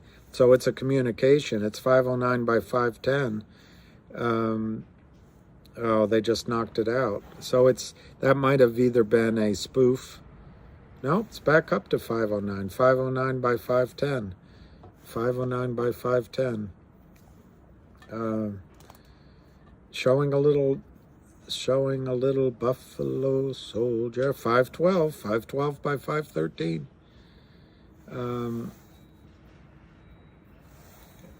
I like 548. You can use 548. I'm sorry about all that damn stuff. You have 513, but I have 515, 514, 516, 513, 516. Maybe somebody here's good luck. Is it a 117 margin call? 515, 517. Or whoever asked about Lou, if we're going to hit them hard this week, 516, 517. 516, 517, 516 last trade, 517 last trade. Still not a lot of volume, 2,580,000. Now it's 511 by 515. 511 by 515, 515 last trade, 514 last trade, 513 bid, 511 bid, 511 by 515. Stolen from Africa, taken to America. Oh, Nicole, I wish 517 still, but it's not. What's that song? That's, oh, don't.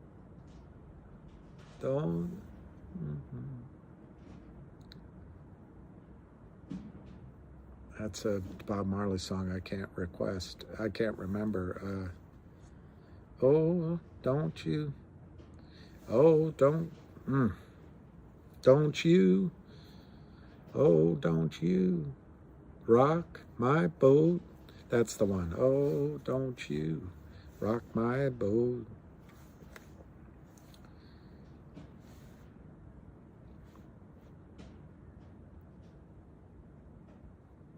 I don't want my boat to be rocking.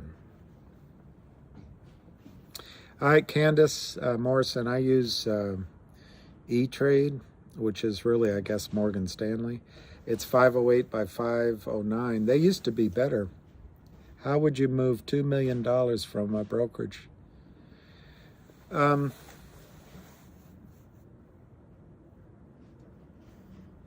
actually thought about that. One problem when you take certificates out of the system is getting them back in the system. They make it really difficult now. You used to be able just to mail them in and they'd do it, but now there's only one or two places that'll let you. So you have to wonder, do I really want to get out of the brokerage system? One of my thoughts is to go to a reputable regional brokerage firm. The one I'm thinking of for me that I like, I know somebody in Charlottesville there, is Davenport Securities. But there's a lot of good smaller brokerage houses. You got to see who they clear through, and where they custodial your shares, because it might not solve any problem. The other thing is, I wonder if moving money to banks will be that safe. I put up yesterday, I'm on the board of the Art Museum of the Americas, the Friends of. And if anyone goes to that, artmuseumoftheamericas.com, hits Friends, and hits here, it's 2 pages, and becomes a member. I think it's $50. You can qualify to have an account at the Organization of American States Federal Credit Union.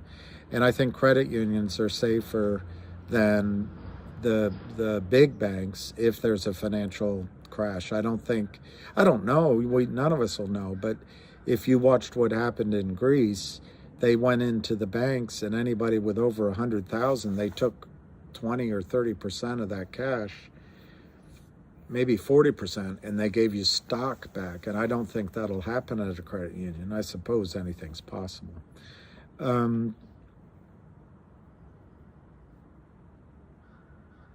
Yeah, it's a tricky question, because anywhere in the system with, you said $2 million, they're gonna trace all that. Maybe you move it.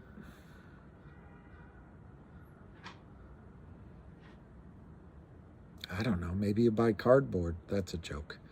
I don't know. It's an interesting. I've thought about it. I just don't know. I don't think you can hide assets, and I'm not recommending that. I just, in a crisis, you want to be able to have your own assets. When you give money to a bank, the smaller banks, like here in town is Eagle Bank, they maintain larger ratios compared to the big boys.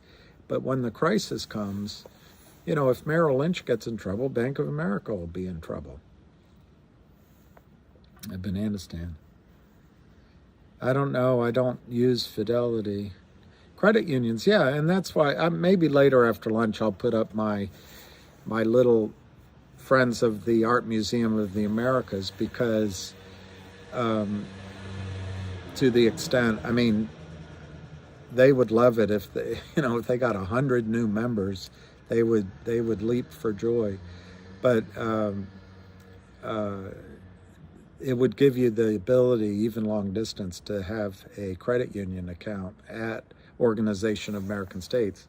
And like I said on my video last night, Carlos is I know him really well. He's a hardworking, sober, honest president of the credit union. And anyway, Enron, new name, yeah. Well, GTII is bigger than Enron. You can say that.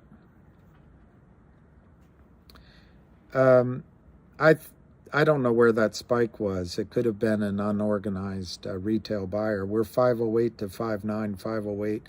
I love this action, 2.63 million. Gold Eagles.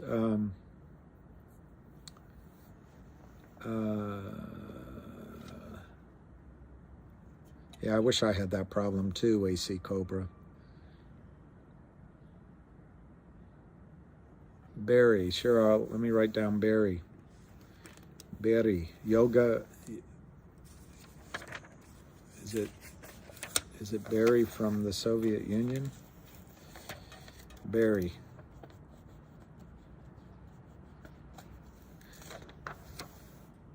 I don't know about Be Big. I'll look it up.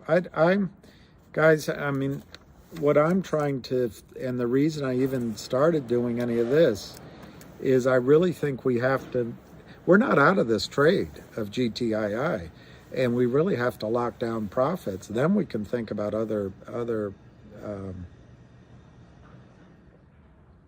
yeah, new name.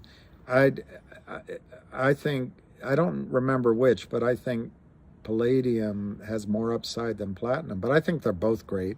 It's just that people, I think the single best asset to buy in the world is silver, bar none. But gold could become the background, or the backstop of a new currency. I also think oil and gas. But how do you buy? How do you store oil, store gas? That's. But anyway, I think resources, farms. Jimmy Rogers, you can read his books and you can get his videos on YouTube. But Jimmy Rogers says in the future, farmers will drive Maseratis, stockbrokers will drive taxi cabs. So any productive resource like a farm, a fishery, anything you know how to do, by the way, anything that isn't social justice worker degree or, what's the other one that they have now? Basically, white men have ruined the world and white straight men. If we could fix them, everything else would be great. I'm not sure exactly how white women got exempted or white gay men, but whatever, white straight men are the problem. Well, the degrees that get you focused on those things aren't going to have much value in a crisis. But being able to help a neighbor fix their leaky sink, or paint their house, or build a garage, or someone that can work on computers, or someone that can do programming, these are going to be really valuable things to know in the next iteration of our lives, or so. And finance, which I spent my time doing, it's not going to be very. I don't think it's going to be as much in demand in the new,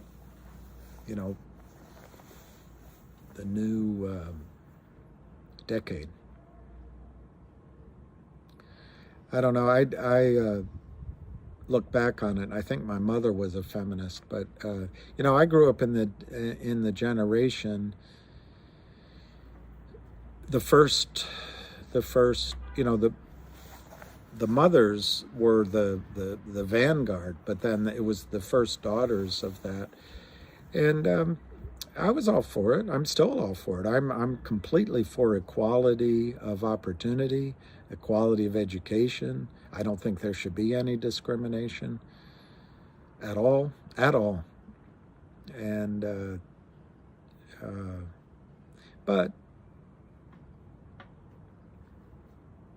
there's no question it's a experiment with traditional roles in society. That's fine, but at the end of the day, if you're going to change roles for one side, you should go ahead and change a little bit on the other side. Big. I don't really have any thoughts. Let me do my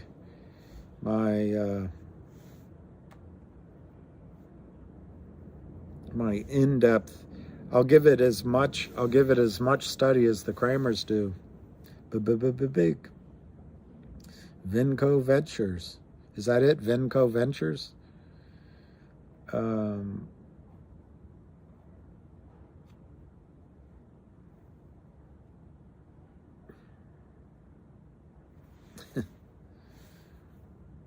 Pops up CEO announcement.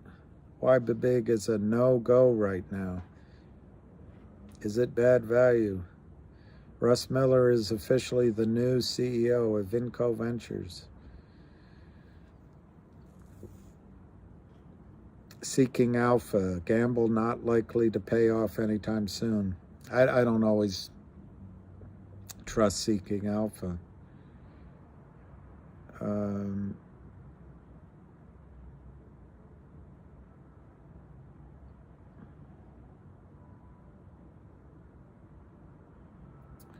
Well,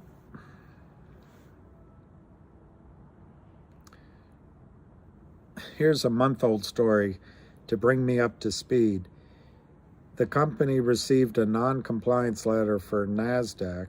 That's not the end of the world. It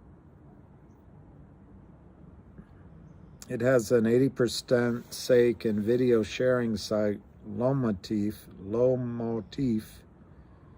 which is viewed as a direct competitor to TikTok. Okay, that's the exciting. Yeah, Bob, Jim Rogers always gives the same answers and doesn't really,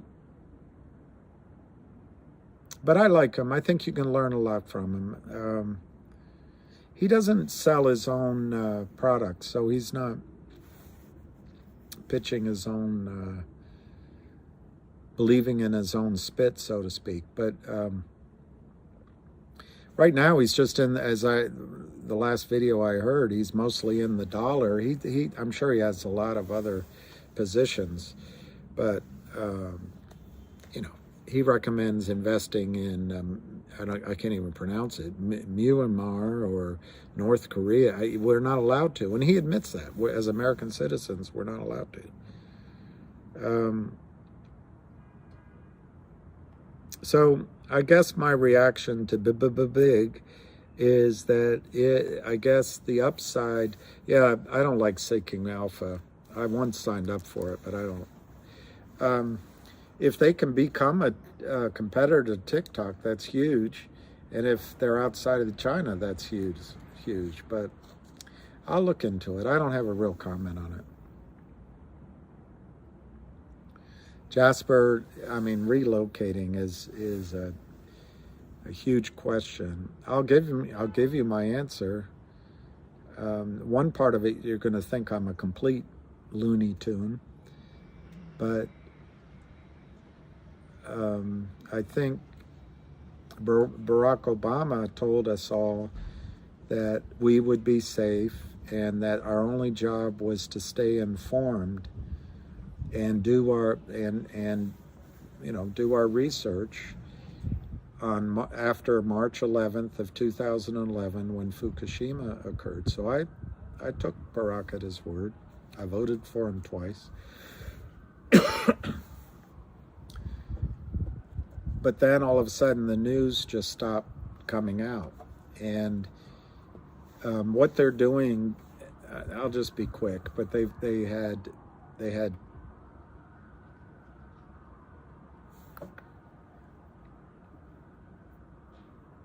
2 or 3 complete meltdowns. I'm hesitating because I can't remember. I think it was only 2 complete meltdowns at Fukushima. And then the third, building 3, they had the fuel up top and it exploded across Japan. And then Unit 4 almost went down. Well, the point I want to make is the only thing the Japanese are doing is pouring seawater on top of these things, and that goes up into the troposphere, and it takes 3 days to get to North America, and then it goes to Europe.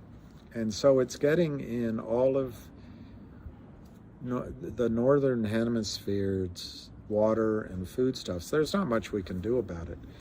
It's 400 tons of highly polluted radioactive water goes into the Pacific Ocean every single day at Fukushima. And that doesn't count what they're going to dump.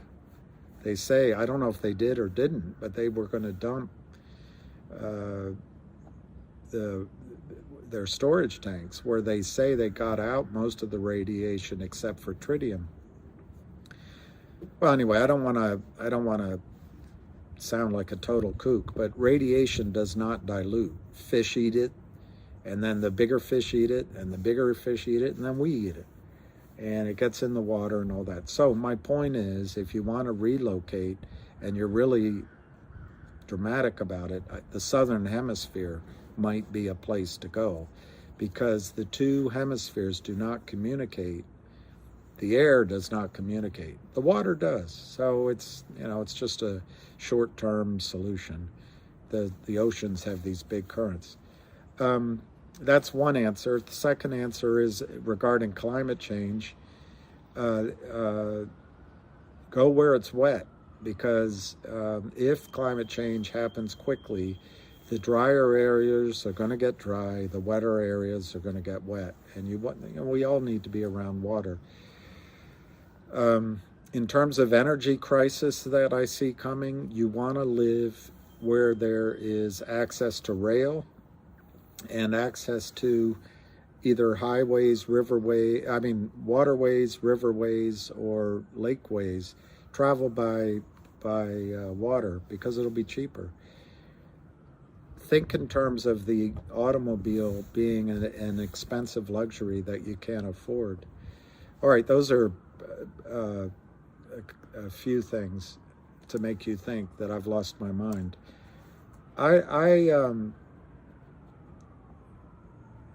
Even though I just said what I said about radiation, I think southern Spain, Portugal, and Italy look highly attractive in cost, and you can eat. You can drink the water out of the mountains, and you can eat really good food, vegetables, clean food, and that's good for your longevity. I think I've always heard Singapore is a place to live, but I think it's expensive. If you're older, I've heard Thailand and Philippines are places to go, but I'm not going to look into that. And then South America, there's several places that look highly attractive. Uruguay, Argentina, Costa Rica, they all look great. My problem is I don't speak Spanish, but I'm seriously considering moving there. Right now, though, I think as an American, my next move will be to Puerto Rico, because of the tax advantages, of which of course can be taken away. But I've gone several times to Puerto Rico. Everyone is so nice. There's modern, it's a modern life. So I'd like that. And then finally, I would tell you, a lot of places in the Mediterranean, but I think the Middle East is attractive as a place to live. I think Dubai is welcoming to expats. Those are my answers. There is a service you can go to. I have to remember it before I tell you. Yeah, from above, I agree. Tropical climates, they have big spiders too, but there are a lot of diseases that we're not used to. And I worry about, I asked somebody I know works at the State Department as a high-level, immigration citizenship attorney. And I asked her about our open border, and my question was about some of these tropical diseases, but she said, don't worry about it. Paraguay has a free banking house of the weed in DC. I don't know. I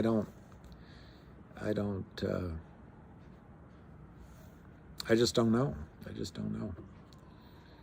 Yeah, Mexico. I'm not, just because I didn't mention it doesn't mean there aren't. Cold weather. So on that, one place to live in the United States that I think makes a lot of sense is upstate New York, Vermont, that area, because the Niagara Falls generates electricity. And I really see a time when you're going to want electricity. And I read a book called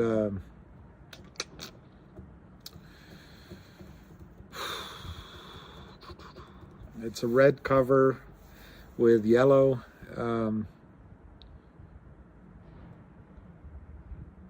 I'm not going to remember the name of the book right now, but it was a relatively small book.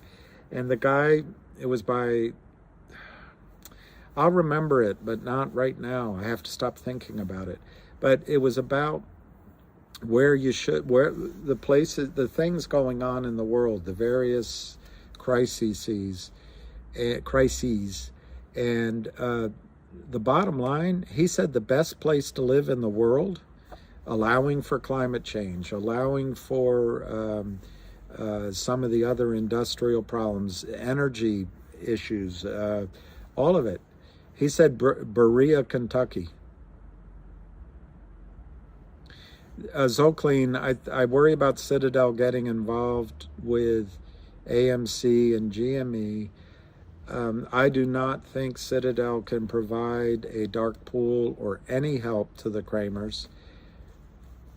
I mean, anything's possible. But Citadel has its own problems. And if anything, I think Citadel will buy into GTI to make money to help Citadel's own issues. Now, what? Lived in Maine for 32 years? Yeah, I thought about Maine. They're all cheap up there, but it's beautiful. I've been to Kennebunkport, and I've climbed that mountain with the nice water, Mount Washington, is it called?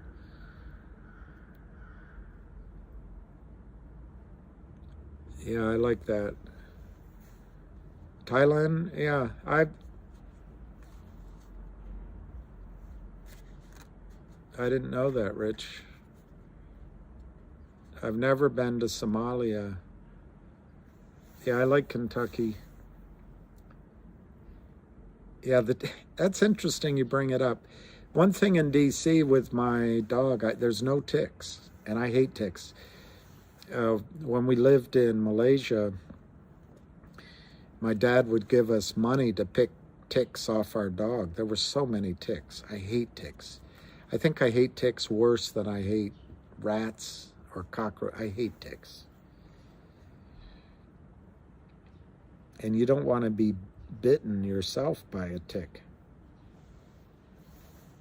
505 to 510, that's a pretty wide spread.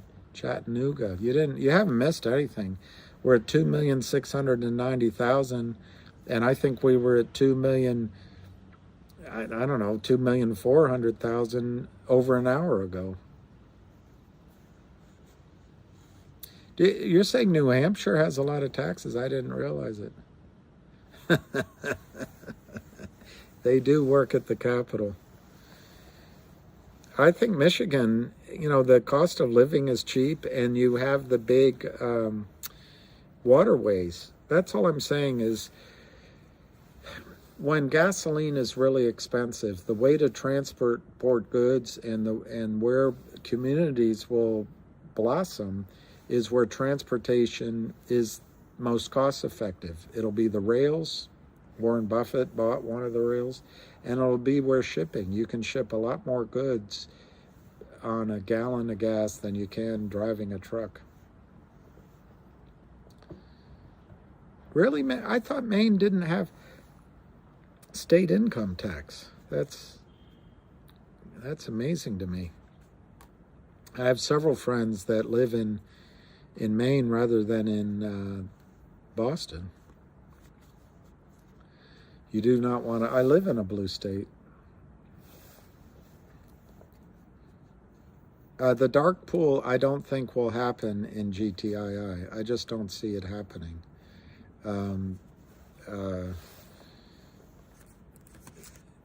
It's always possible, and maybe one of the Kramers married Ken Griffin's daughter, but I just don't see it. This is a stupid trade. There's no way out of this trade for the Kramers. There's no way out. And if they borrow money, they'll lose it. If the stock goes to zero, they won't make money. And it's not going to go to zero. And then the cost to carry is going to hurt anyone. And anybody of Kramers, of Ken Griffin's wealth is not going to give any money to the Kramers. The way they bailed out Melvin Capital is not going to happen here. The Kramers are down $600 million at 510. Now, I could be off a little bit, but your number's not going to be any better. It's not going to impress me that whatever you calculate is not a problem for the Kramers. And if this goes to 10 or 11, they're down $1 billion, $1.5 billion. If it goes to 20, they're down $2.5 billion, $3 billion. No one is going to evaporate their cash helping out the Kramers. Dark pool or not. It's just not going to happen.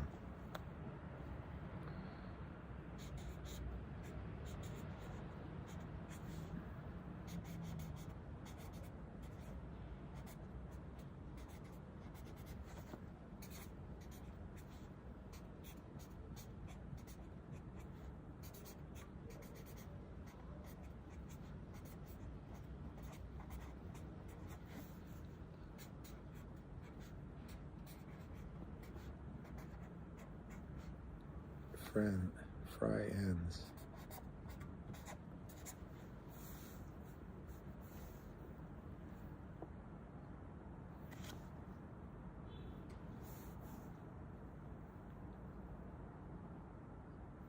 Put that in blue. Put that in blue.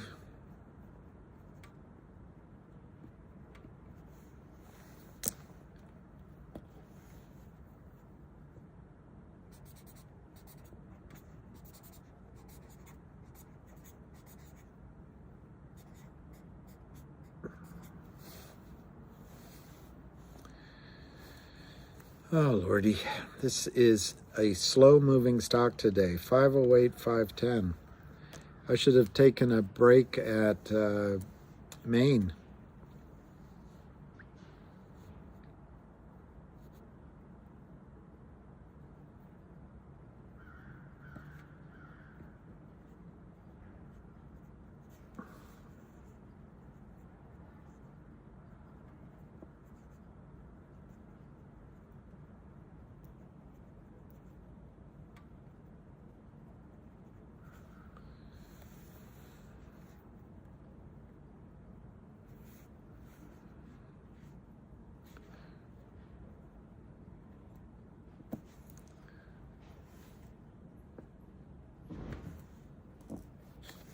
I'm going to put this up.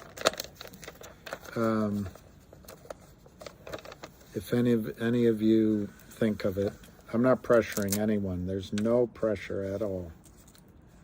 But I'm on the board of the Friends of the Art Museum of the Americas.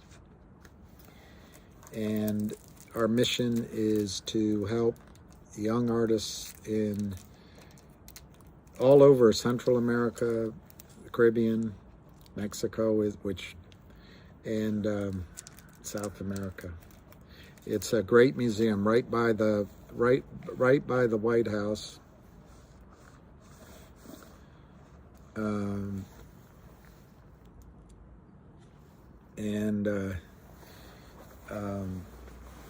We have a collection of 2,000 modern and sort of Cold War artist pieces. It's a beautiful, small little museum, but it's so underfunded because the OAS is underfunded. It's the Organization of American States Museum, Art Museum of the Americas. But anyway, if you go to the website, on the left there's Friends, click it. It would be awesome if any of you joined. It's $50, I think, to become a member. And then one of the privileges is, even long distance, you can become a member of the Organization American States Credit Union. All right, I'll leave it at that. I'm going to leave this up until there's activity. Then I'll put up another message. Once you make peace with not making money on your golf game.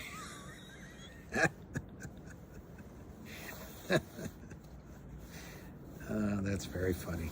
508 to 510, 508 to 510, 508 to 510, 508 to 510. 510 last trade. Still no volume, guys. It's 2,700,000. This is like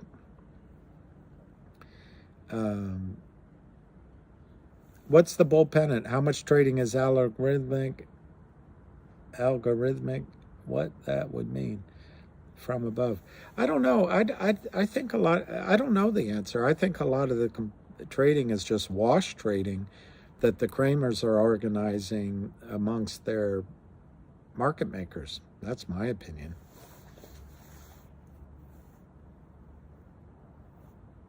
Yeah, exactly. New name. It's a bank holiday, so there's probably a lot of people on vacation. Marge at 2. Sean Lee, Marge at 2. 10 minutes to go. Wouldn't that be something? What if today is the day they get? Should we keep an eye out this week? Definitely, Abu Razik. Definitely. I think any moment, which can be wrong, it could still take 2 or 3 weeks. But I think the risk is at any moment that the Kramers go down like timber.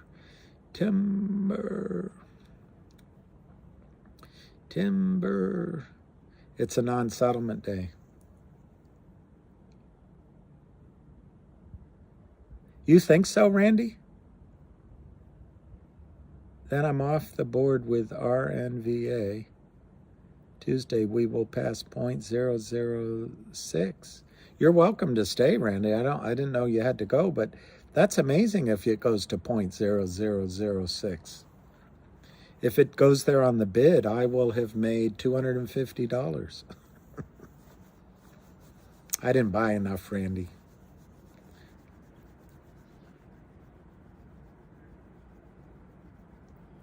That would be great, Eric Rokas. Yeah, this doesn't, I'm on the board, but I don't get anything out of it. But you'd be helping, there's events at museums, we do a lot of exhibitions, ambassadors come, and you're always welcome when you come to town.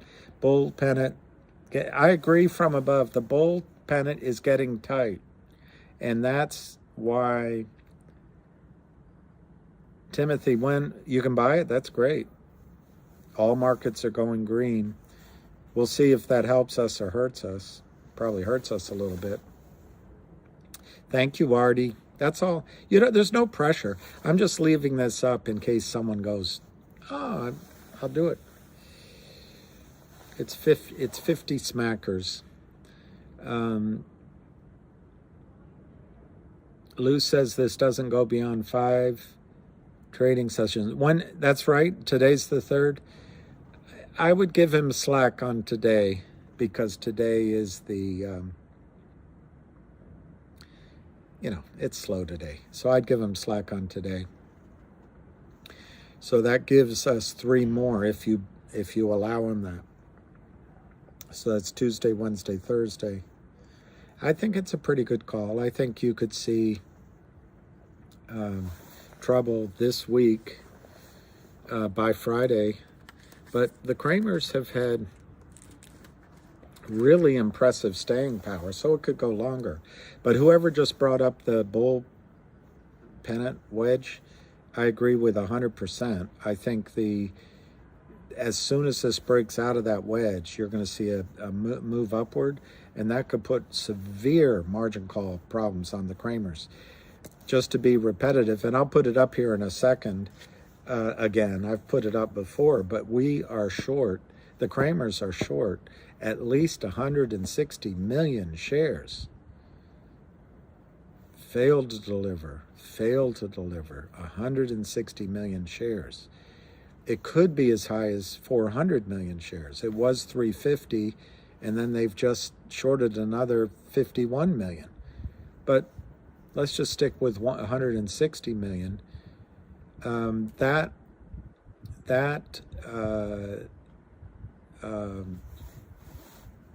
don't know. Even if you give them credit, having to have an average sales price of $1, which I think they don't, but that's it's $4 times $1 million and 150 million. $600 million in losses. Imagine if we break out and we go to 10 or 11. All of a sudden, they're down I don't know, 1.1 billion. It's just, it's margin call city, and I don't know what they're thinking. I don't know what they're thinking. It is crazy they would keep digging a bigger hole, but I just don't know what they. I've thought about it. I don't know if they have another way out. I think they're buying time. Kurt hired Gibson Dunn, one of the best white-collar criminal attorney firms in the country, world even. Maybe they're buying time to make a settlement with the SEC. Maybe they're buying time just so they can sell their other positions into oblivion. Maybe they're hiding their assets with their wives. Maybe they've moved to one of these destinations that we just talked about. Maybe they're burning loyal customers of theirs because they still think that they can get this stock back down to 0 or 1 or 50 cents. The odd thing is every time it goes down, they never cover. They're just in a, and maybe they're just not facing reality. Maybe they're hoping that the whole market, there's a war and the market goes down and people will forget. They're in real trouble. The only other thing I can think of is maybe there's one of their investors is in the Russian mafia or something, and they're under physical threat. But it makes no sense to keep selling. It makes no sense. They do not have a way out. And they haven't told their boyfriends yet. I like that. I don't, but no volume, guys. It's 2,710,000. You cancel PayPal? I have PayPal, but should I cancel it? Should I cancel PayPal?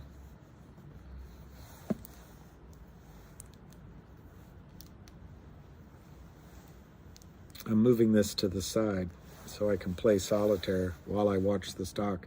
510, 515, 510, 515. Starting to show some movement. Do you know what's brown and sits on a piano bench? Do you know what's brown and sits on a piano bench?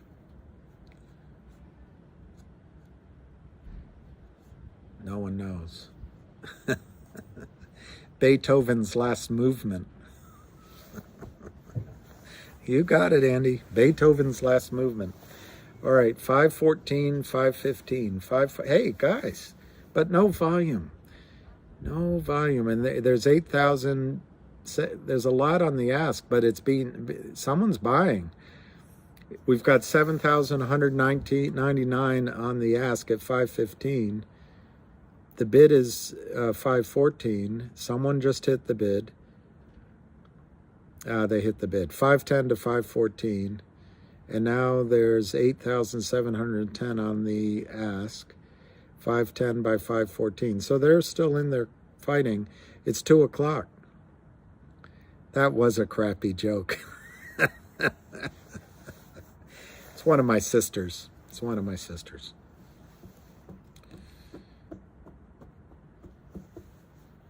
That was a crappy joke. Yeah, they're still shorting it, or I can't see the name there, D, or they're selling it long, saying, oh yeah, we'll deliver it, and they're not. Go woke, go broke, you're right. I'm using E-Trade. I don't even know if the Kramers are scrambling. I think the Kramers think, look, for 2 decades, every time the Kramers sell, if it's good news, they sell. If it's bad news, they sell. If there's a run on the stock, they sell. If people come in and buy, they sell. And eventually, everyone leaves, and the stock goes down, and they either make a deal with the company for new shares, or the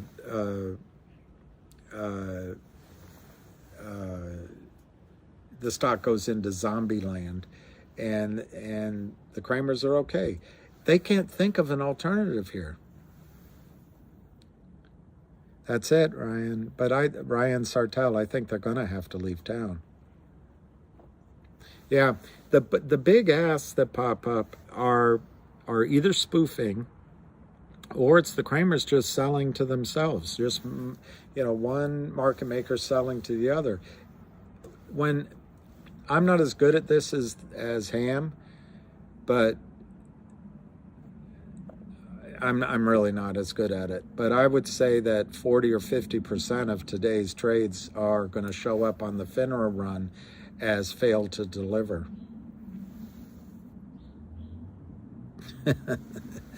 No, you can't call. We could call the Kramers. I don't have their number, but could it be the warrants being exercised? No, that won't.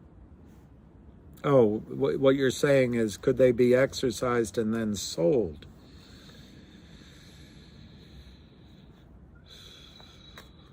Well, it's it would be the only warrants so far that are that really exist are about 3.5 million. The rest are all IOUs that the various brokerage firms are going to have to somehow come up with. So I believe of those 3.5 million, nobody's selling. They may be exercising, but there's so many people, even before you got involved, that are committed to making this stock. I don't think, no, so my answer will be no. I don't think it's selling of the shares from the warrants. The warrants, one sold the company, removes them from the market.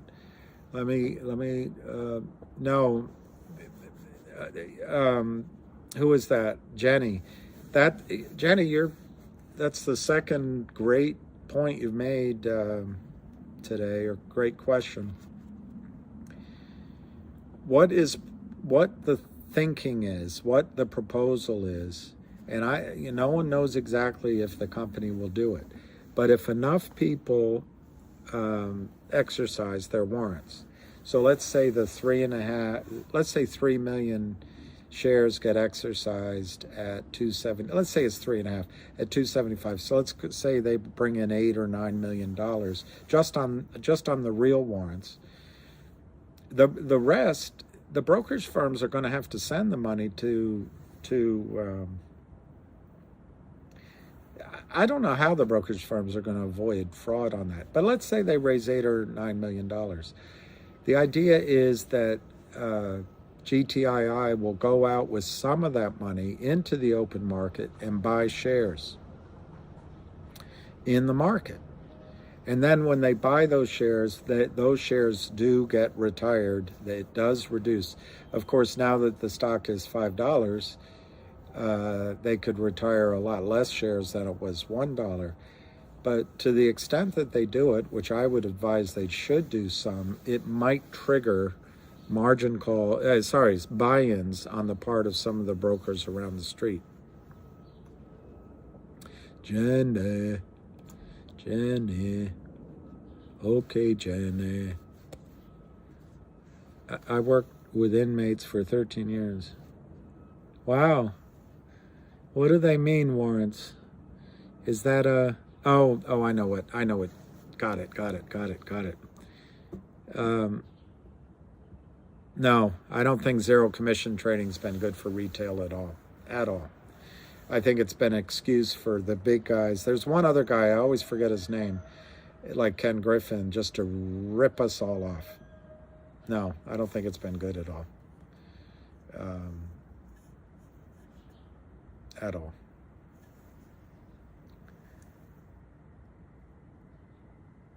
Yeah, David Lee, in the back of my head, I wonder if the Kramers somehow are going to get away with it. But all I fall back on is there's nothing in this trade to encourage anyone to help them. There's nothing. The Kramers can't offer Ken Griffin anything to take this trade. Ken Griffin has his own problems, and the other guy, I forget his name, or Michael Cohen, or any of these guys. There's no one. This is an idiotic trade. And that's what's hard for people to understand. Payment for order flow definitely has hurt. But what's hurt more than all of that is the front running. They legally, we weren't allowed to front run our clients, but now Kenny Griffin can do high frequency trading right in front of your orders, and he'll say it's for liquidity, and he's providing. Where's the liquidity when the stock prices go down? When I was in the business, the market makers had a responsibility when the price came down to hold that tiger, at least for a little while.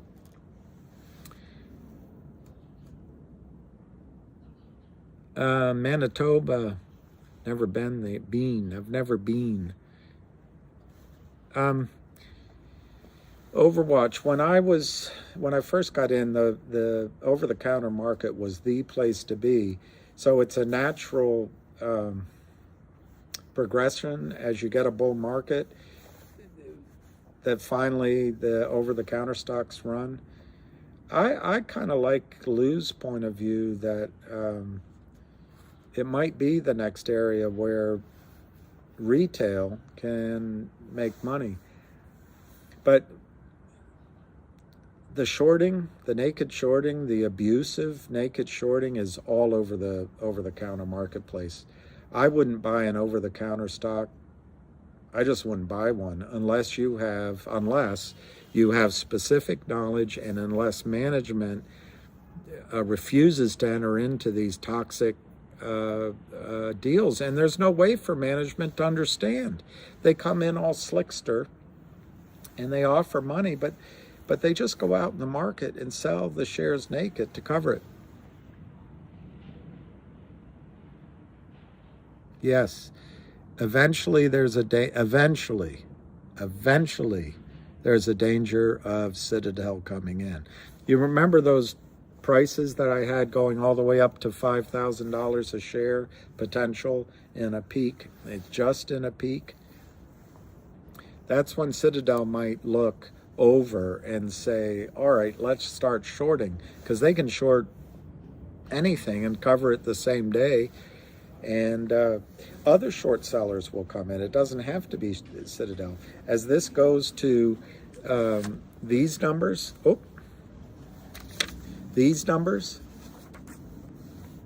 8, 13, and 12, those are my numbers. As it goes up there, I expect short sellers all over the place will come in just knee-jerk. And then as it runs up again, they'll cover more, and it'll add fuel to the fire. I don't know when they're going to get hoisted by their own petard. I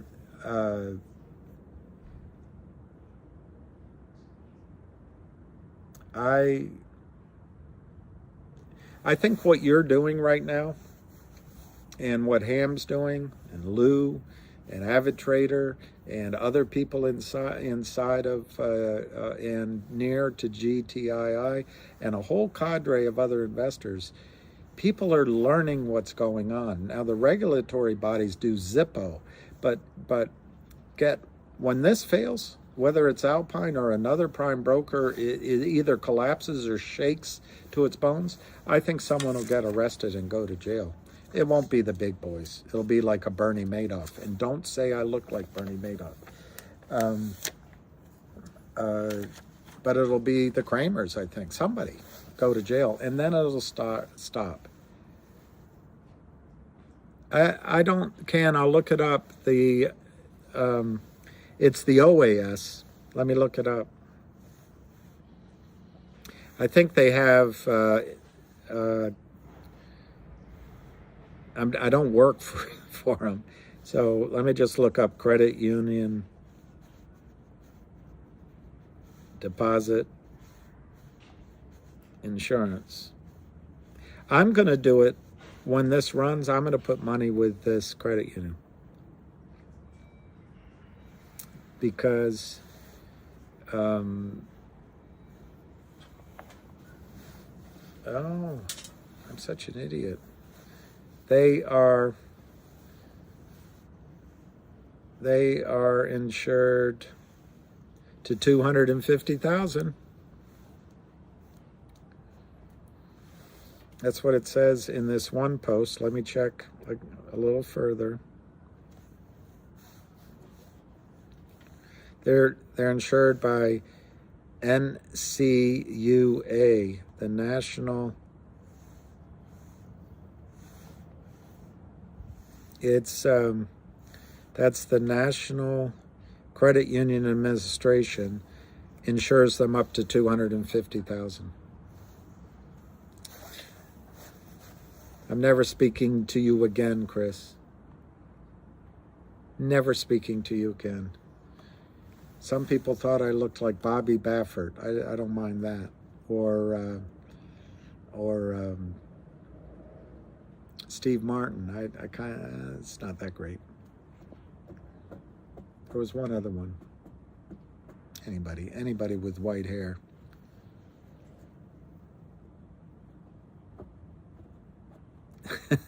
David, do people listen on their headphones? I'll give you a running commentary on the last Novak Djokovic, Daniel Medvedev. No, it was Tsitsipas. He just beat Tsitsipas.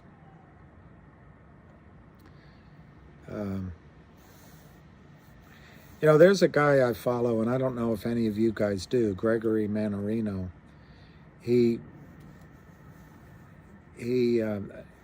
I really like his heart, and I think I think he needs to get some sun. But he's really worried about this whole global financial system just falling apart. And that's why the credit union, I think this is huge. I have one other place I could join, I think, a credit union, but this is my way. I'm going to join it as soon as this goes, to get some money out of the banking system. But as Greg calls it, it's the debt-based system, and you want to get out of the debt-based system. When it falls, it's going to fall hard. And Christopher Lloyd, I'm never speaking to you again either, Edward Dresp. But you might be right. Truth hurts, right? Truth hurts. Yeah, it is all credit unions. Yeah, I didn't know it. I wanted to check it for. Gerald Celente is terrific, but for what I find is I don't mind Gerald Celente at all. I've listened to him for a long time. I'd say 15 years. I think it's been that long. But he gets angry sometimes. I don't mind it. But for women, they don't always enjoy that blast of anger. But that guy is sharp.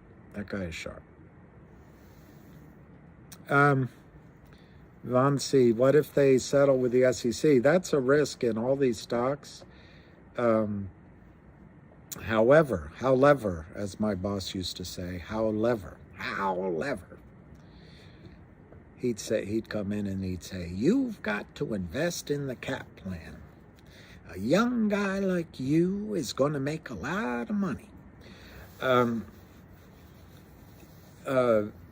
The SEC cannot enter into an agreement on behalf of GTII's management. And I do not believe that GTII is going to allow that to happen. So what happened with the volume? No volume. I don't see a lot of. Are you talking about GTII? I like older men. They have class. Well, thank you. I hope. I like everybody, but I like younger women, at least for now. I like Bing Crosby because I still kind of would like. I would like, but I still kind of have hope to have children. I would like to do it, but I'm not sure that. West Virginia University? Really? Yeah, they sent a lot of people down into Virginia, I guess. West Virginia. Wow. He does the Trends Journal, which you know, But if you can't afford it, he says, just send what you can. He bought his building at 2% mortgage rate. He's a great forward thinker, and he's no fan of the banksters, the white shoe boys, the white shoe boys. I'd like to meet him someday. When GTII hits, I'll be swarmed. I doubt it. I doubt it. You know, Don J., when I was younger, a female friend of mine, a friend that happened to be a woman, not a girlfriend, but I think she might have, maybe, I don't know. Looking back, she might have. But anyway, we were just friends. She told me one time that I would have a lot more luck getting,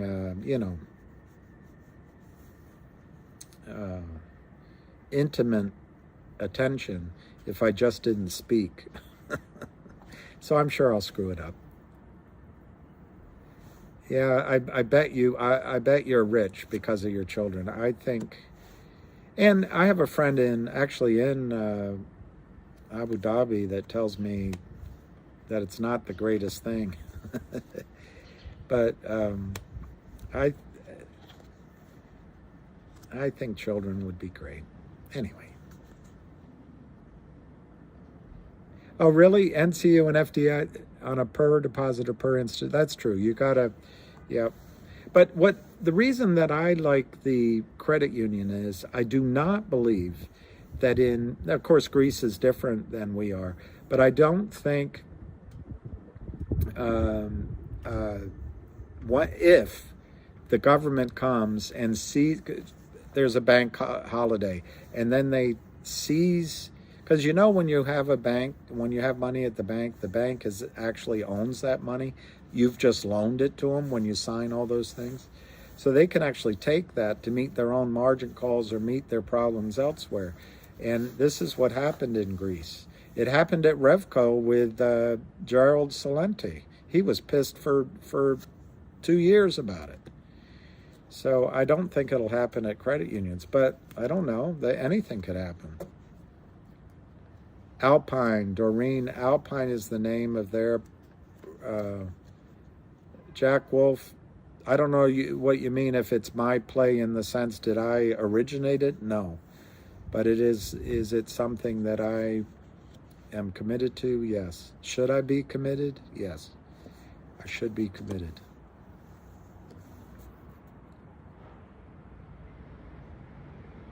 That's it. A Bell. The PayPal story apparently is that the woke people at PayPal, I think they can track all of your social media, and if you spread misinformation, whatever that means, they fine you. They take $2,500 out of your account. So in their judgment, if the things you're saying are not true, and I'm not going to say, there's several things I could think of to say that they thought were not true, but now they see it. I grew up in a time when there was great reporting, there were great newspapers, there was great television news. It doesn't exist anymore.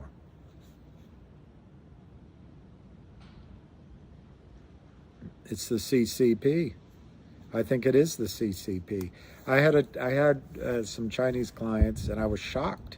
A few years ago, I'd say 3-4 years ago, they told me that they had to do this, this, and this for their social credit score. And then I found out that Merrill Lynch, I think it was Merrill Lynch, was imposing a social credit score on their clients a couple years ago. So, yeah.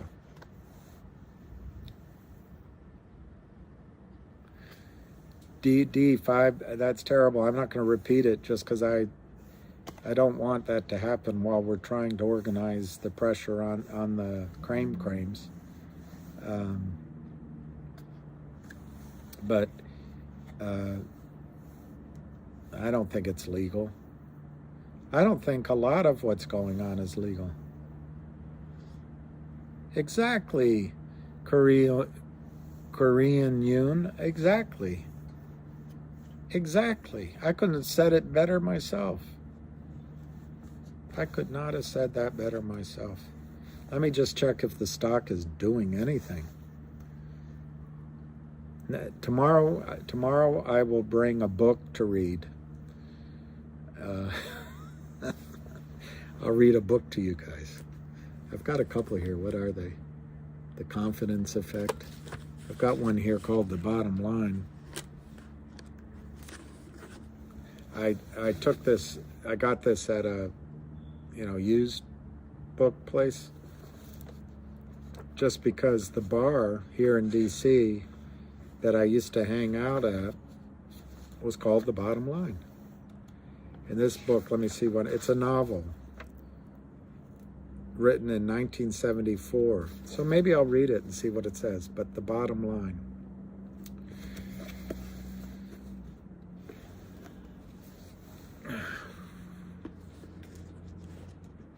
Go woke, go broke. Who said that? Was that someone we can't mention on YouTube? He was right. He couldn't have said it more clearly. If this breakthrough, can the evidence just pull everyone this show this road? Well, David S. Yeah, I think that's the biggest risk in any of these shorts, is that the government just declares by fiat that all the rules are gone, but the legal risks are very high. There's still a huge legal system in the United States, and lawyers make profits from it. So I don't think it's going to happen. Force majeure. The jukester, force majeure, that's it. But I don't think it's going to happen, no. And I don't think, if anything, it won't happen with us. It'll be the next one. All right, Doug, I'll do it. I will. Can't. Been wondering, freezing personal accounts for a while, suggesting the holding dollars to cover copy. Well, you know what, Bradley? One interesting thing that I read a while ago, and it's too long ago to credit who was discussing it. I can't remember. But it'll come a point where our federal debt and other obligations are so high that the government might go into 401ks and IRAs and SEP accounts. They won't take your money, but they might say that the only asset you can own is a United States Treasury bond. They may say you can't have stocks, you can't have private placements, you can't have a self-directed IRA where you buy real estate. The only thing you can own is Treasury bonds. In terms of where to put your money, it's going to get difficult.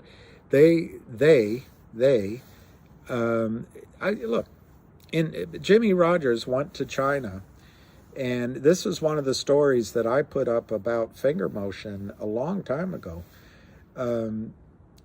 Jimmy Rogers went to China, and he changed his currency, and he couldn't buy an ice cream cone.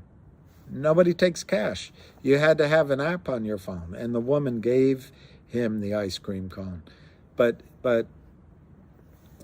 you have to have either an app, basically an app, or a debit card. Even around here, the coffee shop next door won't take cash from me. So it's almost like they're going to track everything everywhere we have.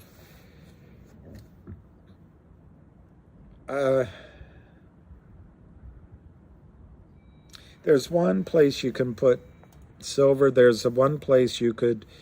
This guy, I got to remember his name. He's a Swiss guy. Smokes too much. His name is. He's known as Dr. Doom. His name is. Darn it. Anyway, he gives good talks on the markets. I think he lives in Thailand now. I'll think of his name. But he, at one point, had a website where you could purchase gold, and then there was a credit card where you could spend your gold back and forth. But I don't think that solves your problem. It's going to be harder and harder to take money out of the system. And that's why I'm recommending a credit union or a small local bank, that has good reserves. The only other thing I can think of is if you buy a business that does cash, social credit card. I thanks a lot, Intrepid 47. See if I ever talk to you again. 505-508, 505-508. But you're right. I mean, I'm overreacting because you're right. I guess I do. I don't know. I look at his pictures and I don't know. Mark Faber. Thank you, Jive Gray. That's exactly right. Mark Faber. Too bad a guy smokes. He's probably... Will Rogers said, buy land, they ain't making no more. He did say that. Okay, SSV Vicious. The thing about silver in a currency crash, you guys got to think about, particularly if you're a woman or an old guy like me, if you have a bunch of this stuff, it'll get stolen. It's one thing to have it, but if people find out, it'll be stolen. And the other thing is nobody will make change. So you have an ounce of silver and it's worth, let's say it's worth $100. And you want to buy, I don't know, a gallon of milk and some diapers. They're not going to have change for that ounce. So one way to do it is to buy the old silver coins. And that sometimes there's a run on those, but you can buy bags of silver dimes, silver quarters, or a mix, and keep those. Don't open the bag. Don't open the bag, because if we get through this without you can always sell it back, and you don't have to count it. But in a crisis, you can open those out, and then a silver dime will have a certain value that everyone will know, and you don't mind if he doesn't give you change. The other thing is the paper, like paper dollars, 1s, 5s, and 10s, and 20s. Those are Federal Reserve notes. They really don't have, if everything goes to hell in a handbasket, those won't really have any value. But I bet that people will still accept them. And if you have smaller denominations, you won't need change. Coins, on the other hand, are an obligation of the government, for sure.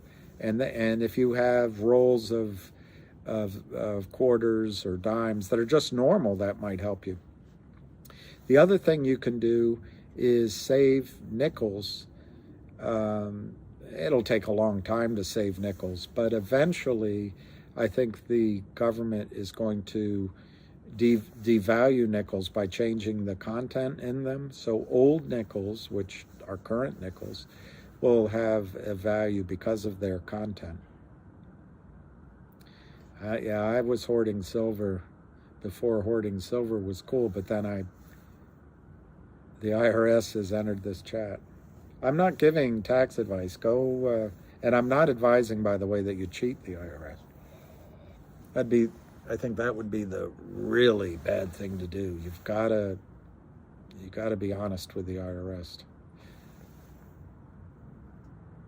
A professional hippotherapist. Do you know? I read this book called oh gee whiz, the Game of Champions, the game of anyway, it came out a couple years ago. It was a novel, and it was about Kentucky, and this man built his empire and built his farm, and he built his horse farm, and he would breed horses. But it was also an allegory, I guess is the word, to how back then they bred slaves. And then there was also interbreeding of the elites. It had a really powerful message. The game of champions, the sport of champions, something like that. But in it, what I learned, going back to what you just said, what I learned, I never knew. Do you know where the term dirt poor comes from? The term dirt poor?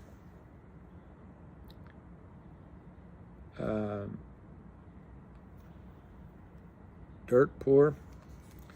It comes from the people who in town had the, there's some, I'm not getting, I can't read you my quotes, I don't know why, who had the worst land. So in this Kentucky town, this gentleman that ran, he had where the bluegrass is grown, and it had the best land, but there was one of the guys, the characters that I think married his daughter or was going to, forget, came from the bad part of town, because when the families first got there, they got the bad dirt. So that's what it means to be dirt poor, that your farm is it's on bad dirt, and so you're dirt poor. Anyway, was that fascinating?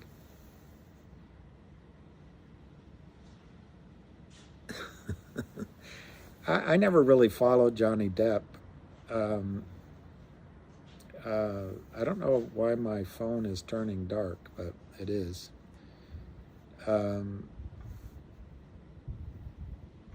So we're 502, 507, last trade 507. We're still only 2,800,000.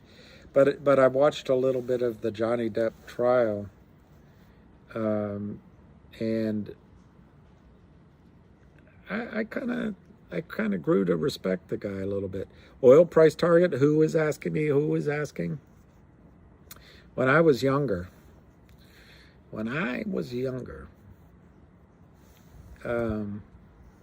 I think twice, but I certainly called him and I listened to all his videos.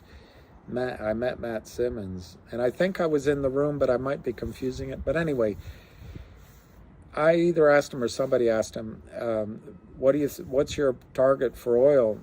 But they asked it differently. They said, when's oil going to hit 150? And Matt's answer was, I didn't say, I said 5 figures. I didn't say how high. And his answer was 500 to 600. I think $200 oil is baked in, but dirt poor in the hay grown and sick. I'm trying to see how I make my screen brighter. Display and brightness.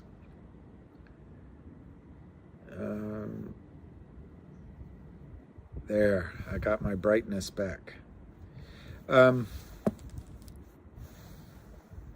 Yeah, see that 2596, Brian? That's a message. They're talking to each other. I don't know what it means, but it means probably, hey, I'm getting ready to swap a trade.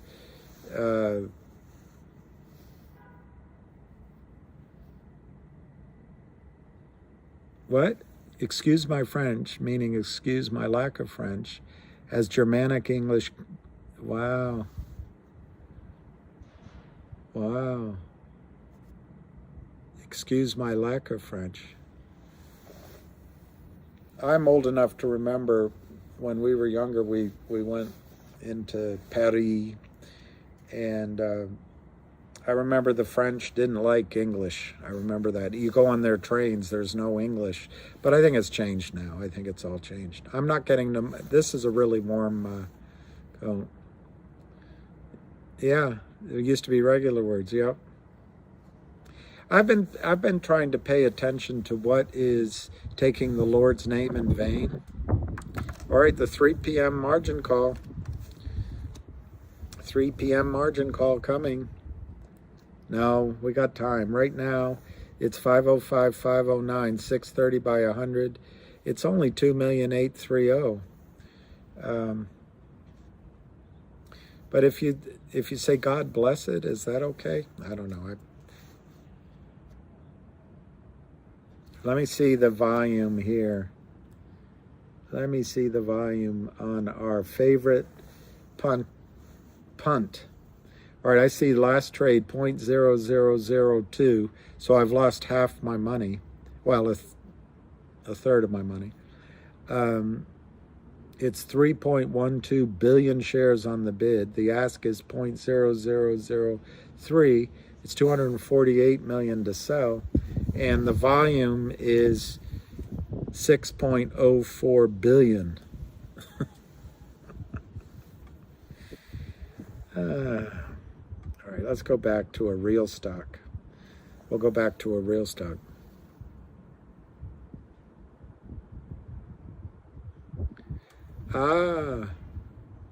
So when you make a promise in his name,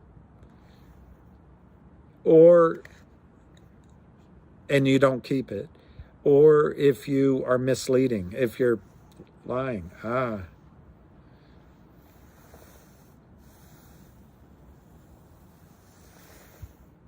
okay.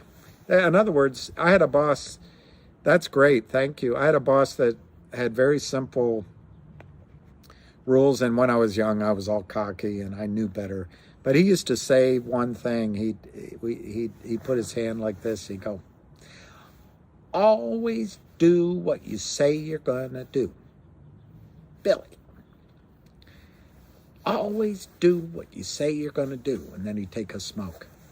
He'd do it over. He'd say that over and over again. And of course, I was so cocky. I thought he was silly. But you know what? It's good advice. You just got a 43-cent margin call. I think, somebody's really smart there. I didn't know the bond markets are closed. That is why it's slow today. Yeah, I've always been crazy, but it's kept me from going insane. If you say GD, I missed it. What? I hope it comes back through. If you say GD, I'd like to know what that said.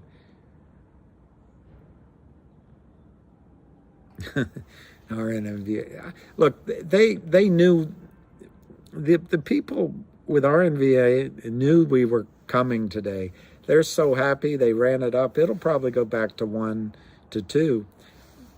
However, I think Lou knows what he's talking about. So I was willing to pay 0.0003 instead of 0.0002. That's exactly right, Jenny.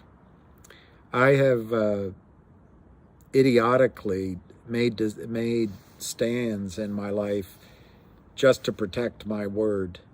And then I look back and I go, oh, God. Because it can be expensive at times, keeping your word.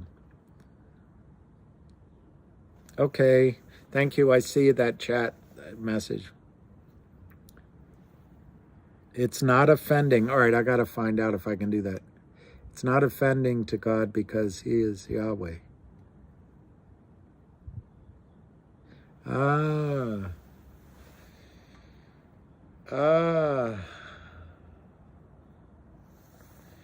Yahweh, I know you are here, standing always by.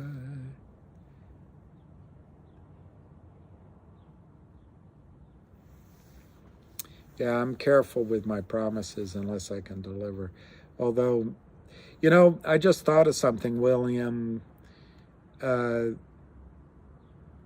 RNVA, this could be somebody wanting to get out, but you're welcome. I don't know, Aaron, what I'm adding today. Frankie Medina, how confident? Yahweh paid $1. I say that, I hope there's a sense of humor. How confident are you with GTII? I think about that all the time. Um,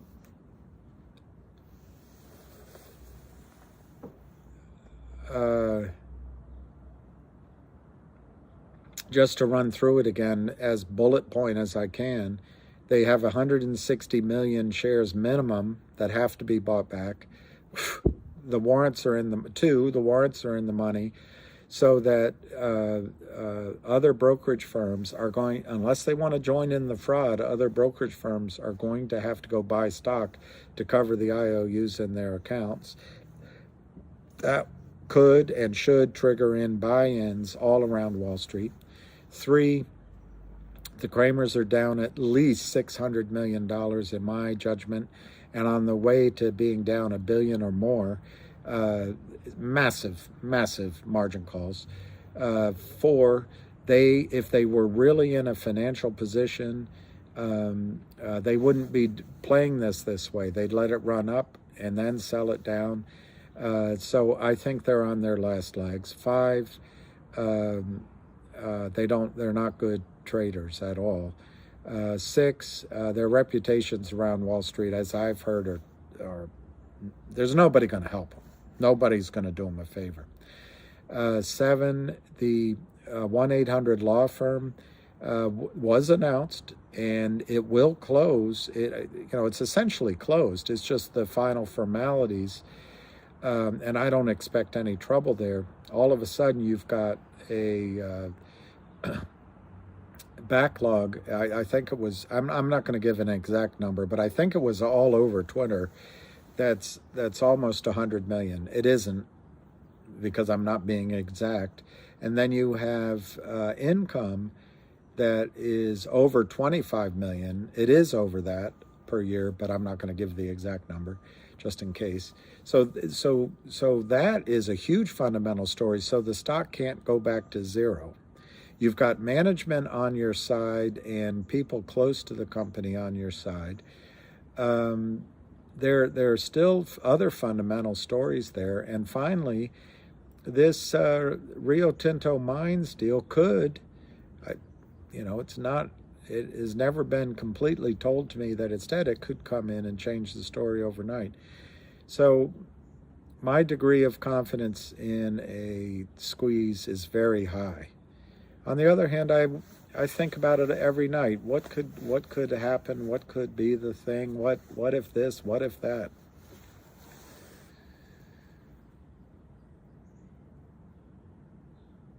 Yes, I'll have a party at the art museum. We had a event many years ago that we put on, and I did a lot of work on it, and another good friend of mine. We had over 10,000 people there, and it was amazing. It's right. We'll do it at the right time of year. You can't see the White House from where the party is, but if you kind of just step out at the corner, you can see the White House. And it's beautiful. The OAS building is right there. It's just absolutely gorgeous, and it's music and just a lot of fun walking around in. It's a garden party, but it's big. It's a big garden party. Do I have any doubts for GTII? Not really, but in any investment, your inside is like, what am I missing? What am I missing? But rationally, I have no doubts. Look, the only way the Kramers have out is if the margin clerks at the various firms, or if at the prime broker, don't mind losing money. If they just don't mind losing money. I guess the other way is if Wall Street all got together like JP Morgan used to go with the big nose, and just changed all the rules, but I don't see that happening. I don't really count on, I left out, they're under investigation, but I don't really count on FINRA or the SEC to do very much. I think they're all in the pocket of the industry. Yes, as far as I know, Ham is giving a call today, although I do think he was on an appointment. Yeah, that average volume is amazing. I just have a feeling that, and you guys, you know Lou longer than I did. I just think Lou knows. All right, now the ask is, yeah, it's the same, 0.0002 to 0.0003.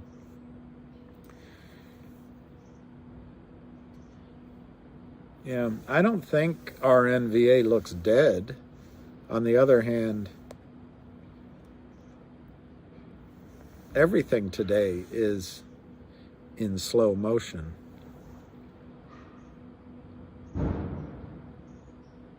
right, living waters. Let me write that down. Relax, everyone. Living waters. Now, I know Lou from this investment and from the videos. I don't know him. I tried calling him, and I think he may have tried calling me, but I think he's offshore or something. But I look forward to meeting Lou face to face someday. What's $100? Exactly, crippled Tom. Somebody just corrected me on my amounts, but I think I paid, I'll tell you exactly what I paid. Martin Taylor, what's the point of our NVA, Ramona? My Sharona. Loners, there's a lot of loners in the world who do a lot of thinking you don't always know who to trust. And you get bored with your ideas because other people aren't getting them.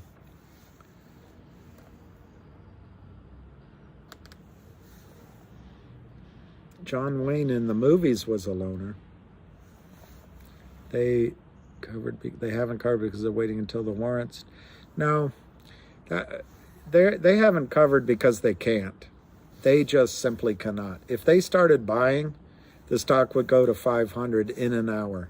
In an hour.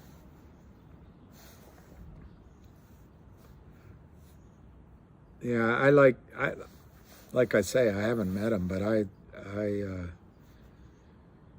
my reaction to Lou is very good. But until you meet somebody,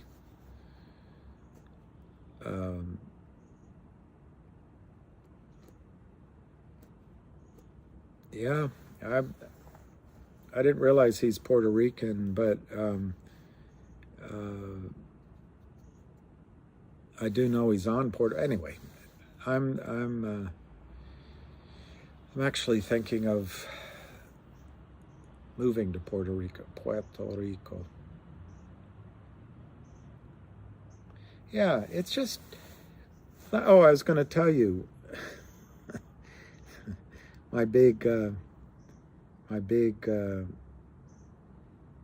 Somebody tracked it, but I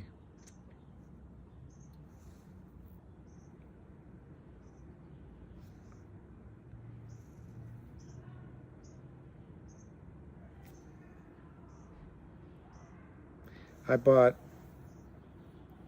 How do I find? Anyway, I spent a net amount of $252.45. I bought 825,000 RNVA this morning.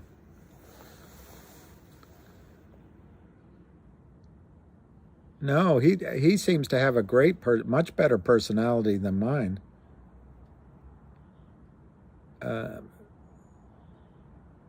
Yeah. A Fed margin call is 25% equity. That's it. If the price of it's called a Fed call. A price of $10 or $11, best I can tell, would do it.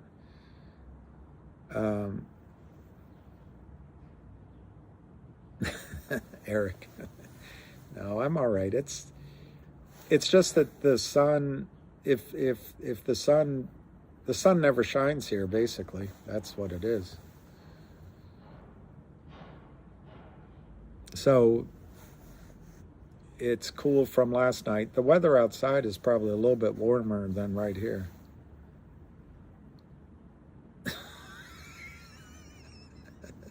Did you yell pull? How can we get to 10? Stop censorship. As soon as we break out of this wedge, which in fairness could go down as well, but I think it'll go up. Once we break out, I think it goes, the first number is Avid Traders 620, and then I think it goes 8, and then 10. Oh my gosh. You know, to make our VNA go up. That's exactly right. He said, imagine it. I agree with you. I agree with you. I listened to him. He said, imagine it if it goes to $1. He didn't promise $1. No way. No way. The only thing he did say that I've tried to understand, he said that it's the Doge coin of the OTC. To me, there's only two ways to take that. One is that everybody buys in, and then they keep buying in and keep buying in. Or somehow they burn shares, but I don't know. No, I don't. I didn't get into it for it to go to $1. I just got into it for whatever move it makes.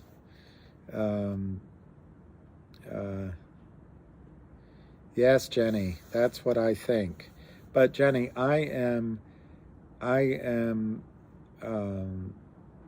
aggressive in my targets, and I'm not saying you should hold all the way out for them. But yes, once the stock is up and backing and filling, my belief is you can take that as the launching point.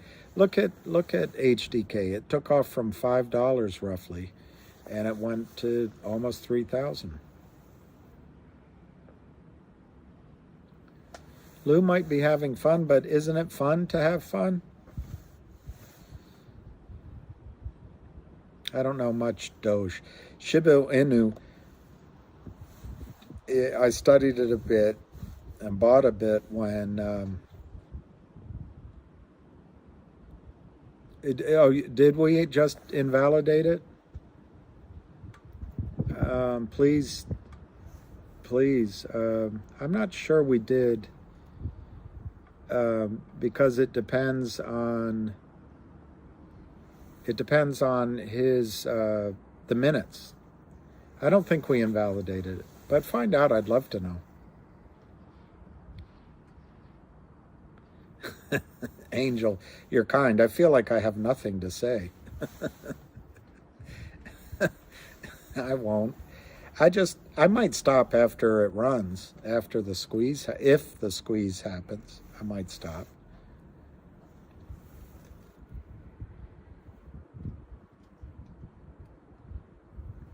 I'm not in Telor.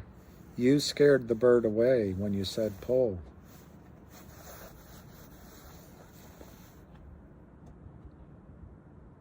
Thank you, beach guy. Someday, some days are diamond.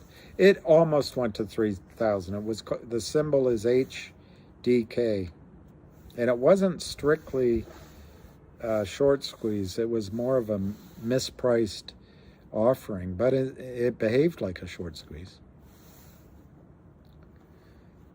Yeah, today our best, tomorrow better. That's what Ben Bradley, when he was in school, was on the blackboard in his classroom. He went to a prestigious school. It said, today our best, tomorrow better. And I kind of like that expression. Today our best, tomorrow better. That way you don't have to get an A every day. Yeah, you have to use limits, Slither. Luckily, I don't think there's a brokerage firm out there that will let you put in a market order. I'm very well, Jeff. Thank you. How are you doing? How you hanging? Yeah, with an over-the-counter stock, I don't think they'll let you do a market order. Really? Is it going to go on SNL? That would be fun. That'd be cool. See, everybody's chasing the next deal. Frankly, what I'd like to see happen is GTI. Yeah, how you hanging? I'd like to see GTII go, and let's bank, put the money in the bank, whatever you want to call it, bank it, cash our tickets. Let's cash our tickets.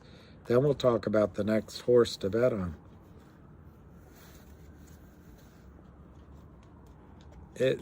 10 cents might be the number. 5 cents.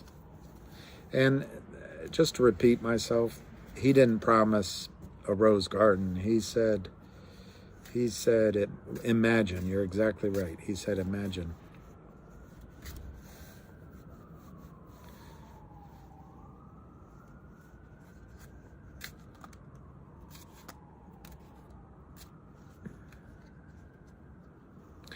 I don't know.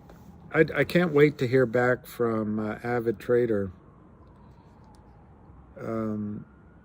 But I don't think it's broken the pennant, and I don't think we need it.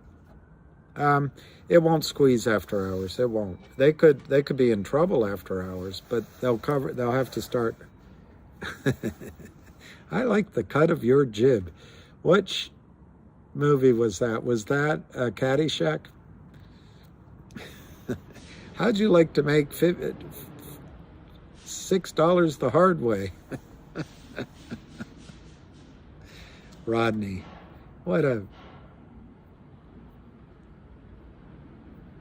No one ever promised you. I never promised you a rose garden. Along with the sunshine, there's gotta be a little rain sometime. You better look before you leap, still waters run deep. And something about close. I never...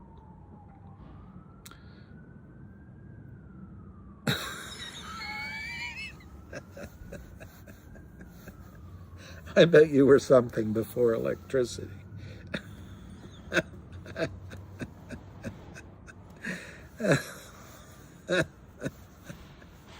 He was good.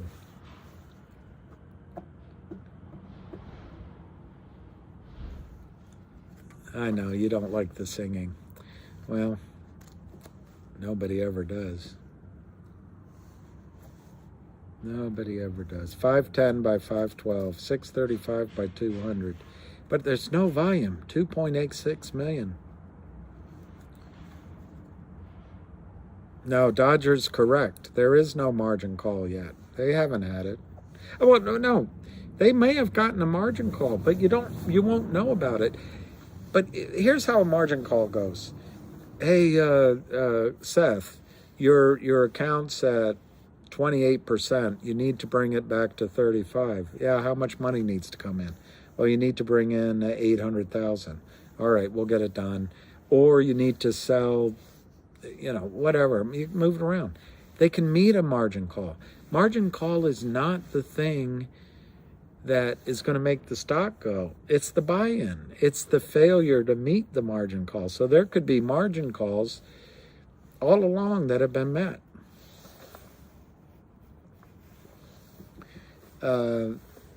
Yeah, I liked Back to School. What's a widget? See, that, David Lee, is a smart strategy. That is a smart strategy. Take some money each step of the way. Well, stop censures. This is what the Kramers count on. Regardless of the amount of buying pressure from retail, they count on the fact we can only buy once. And eventually we shoot our wad. So if they keep selling and keep selling and keep selling, it'll come down and we'll lose our confidence. What I see here, though, is that there are other buyers still coming in. And I don't think we've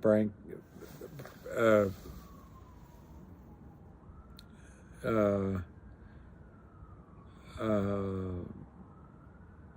this guy is good.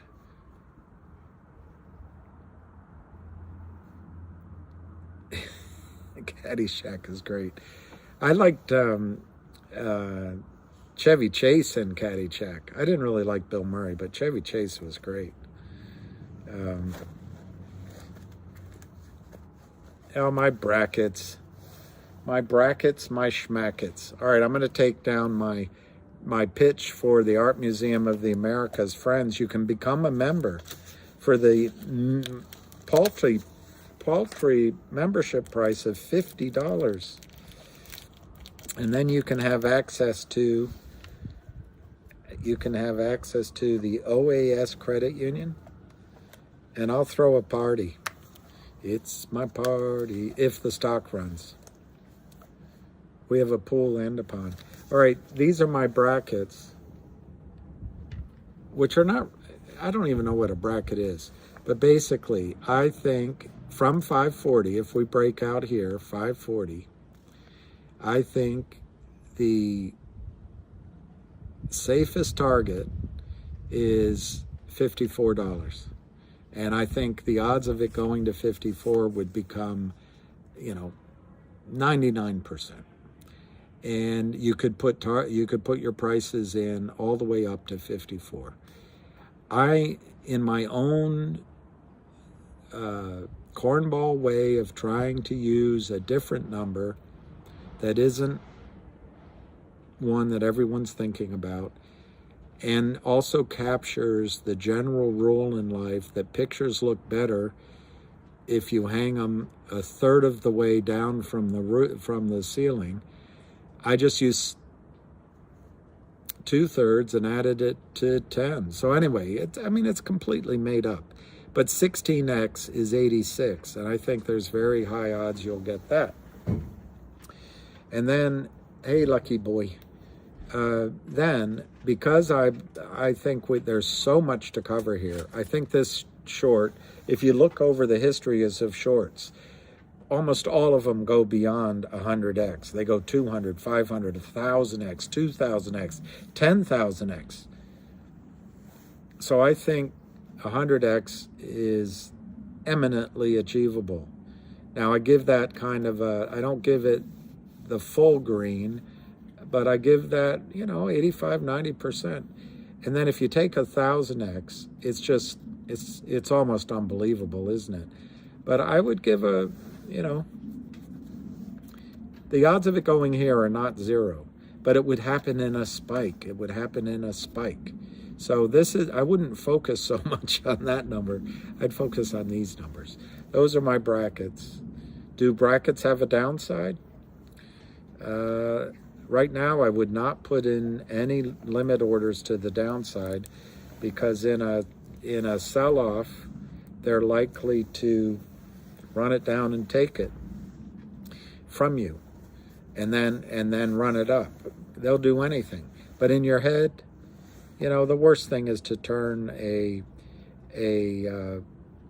winning trade into a losing trade, as Ham says. So if you're feeling pressure, I had some people sell it last week. Take some money off the table. I'm not saying you have to wait for these numbers, but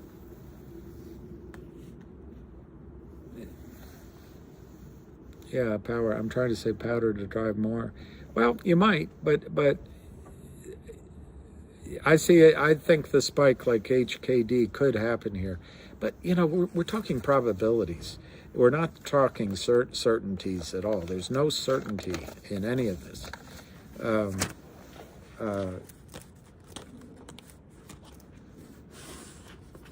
Sorry, the wind is blowing. Wind in the willows. Okay, 25.50. I don't think that's a bad target. But, we're all playing against each other. So, but there's so much they have to buy in. I think it's almost irrelevant what we do. It's what the people that buy, that buy the shares from us do.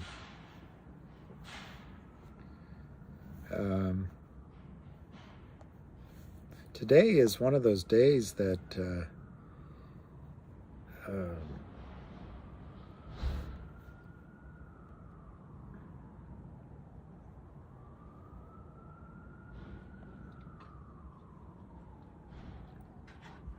okay. What did it go? What was the high on what was the high on HKD? Did you say 2550?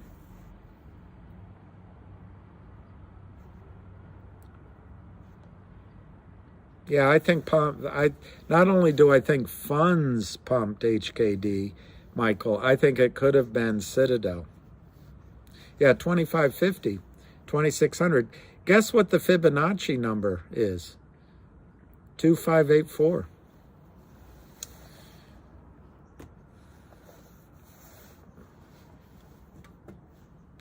Yeah, I should have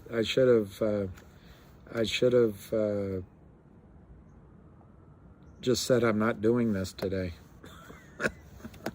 With the luck we've had. With the luck we've had. Yeah, Barry, it's amazing how often when you're looking for a feeling, I'm looking for a feeling.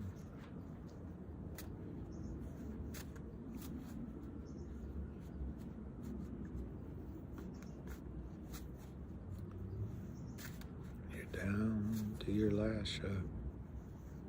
Yeah, that's what I was doing, Crippled Tom. I know it's crazy. I know it's crazy. I didn't use it specifically as GTI, just looking at the numbers is all. I'm hooked on a feeling, I'm high on believing that you're in love with me.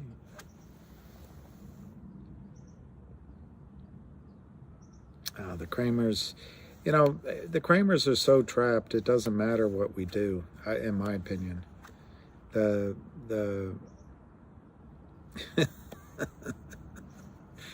push-ups. I should do push-ups. Exercising the warrants dilute the free float.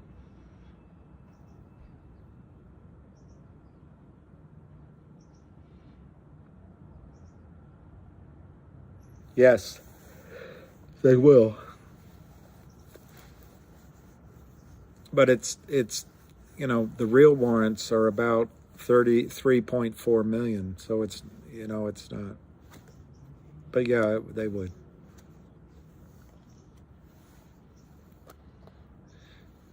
Well, no, you're right, Jacob. The way I think the question was answered is, would it increase the public float? And I think the answer is yes. But the way you're answering it, is it dilutive? It's debatable, because what you're getting, the company's getting cash of $275 a share, a warrant, and it enables the company not make some sort of crippling financing decision because they have viability. So I would argue it's non-dilutive, even somewhat accretive, because of the independence it gives to the company. It also allows the company to go buy shares back.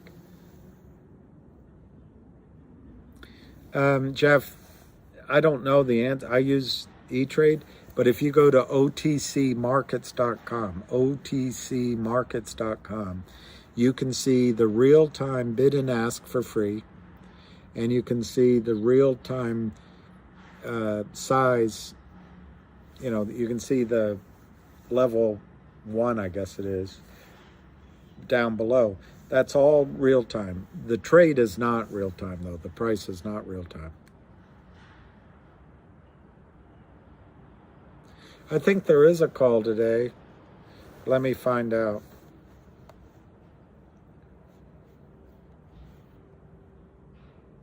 Let me look on the Twitters.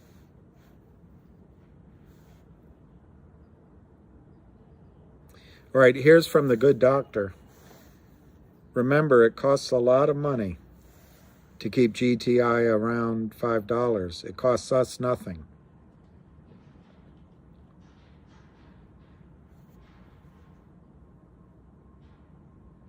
All right, here's somebody says, if GTII has already seen its squeeze, as bashers suggest, they ask, why hasn't it gone back down? Because the short has not covered the 150 million shares plus. And this person, you know, it's still me, I'll be, believes that we're at 200 million shares to cover. I'm trying to answer okay, no call today. No call today. No call today. So I could have safely ignored all of you guys today. GTI ranges from 480 to 530 conservatively. Yeah, right now. Is that what you're talking about right now? Sure. But look, if you're in GTII for the short squeeze, it hasn't happened yet. Will it happen? I think so. It doesn't have to happen. But you're at 511 to 514 right now. It's 311. Still haven't crossed 3 million shares. Last trade $5.12. 511 to 514. 512 and a half.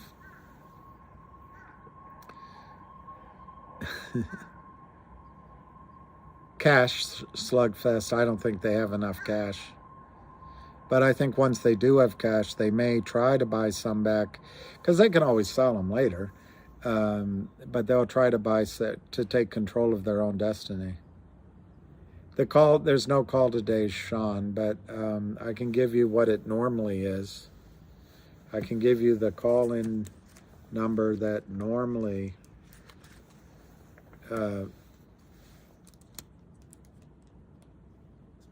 AMC may not be over. I don't know.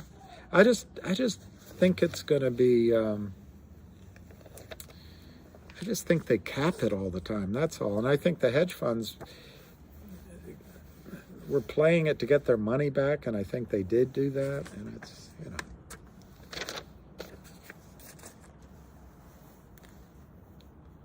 Popcorn. I think it's similar to AMC because people that's their most recent experience.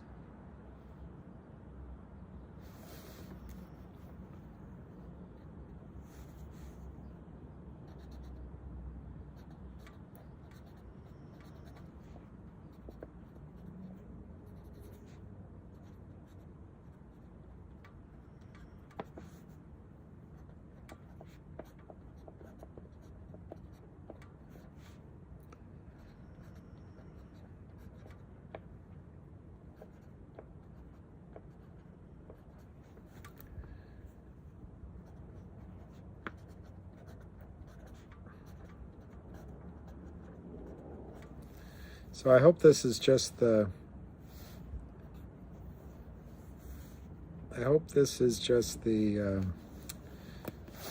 lull before I'm getting eaten alive. Getting eaten alive. And I don't like it. That's the call number, but not today. That's the call number, not today. That's the call number, but not today. That's the call number, not today.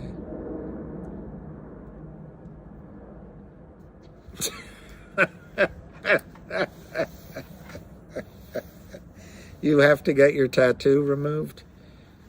What are you going to put there? Angela Jolie? All right.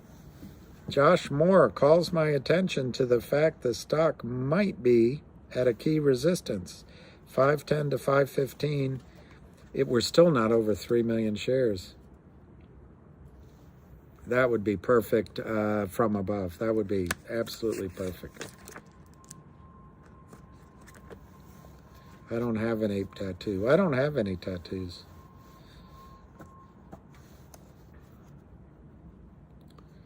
Yeah, Alan Kaminsky,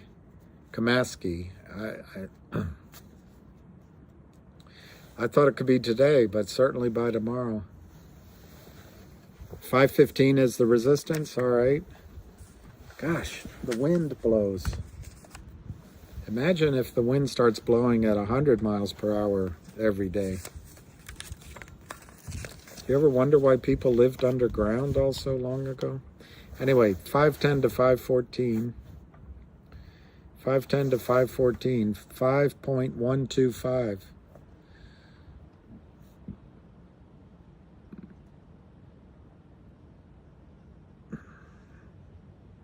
Chevy Chase is 79 today? He was so funny in that. God, he was funny.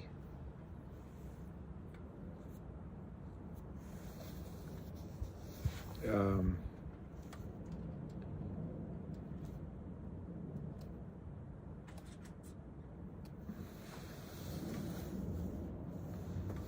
$5.10 to $5.15.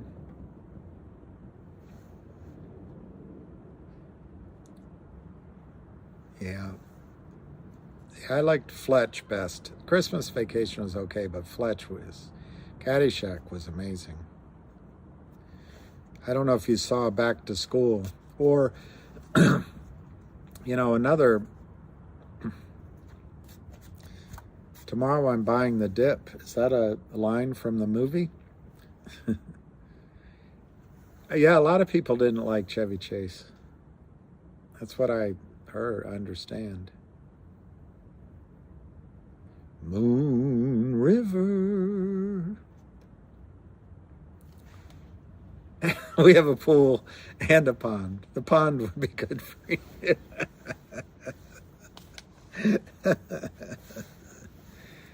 The triple Lindy. Ah, that was amazing. The triple Lindy.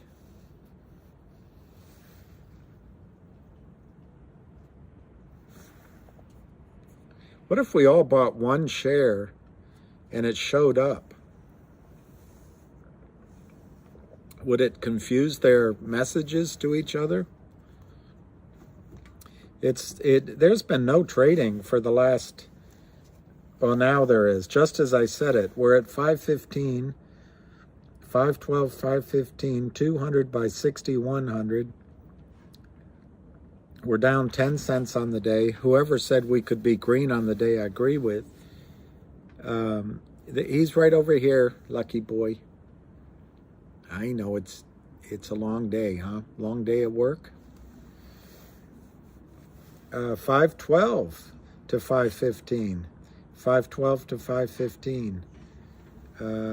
Now it's 514 and a half. They could the triple Indy was Rodney Dangerfield.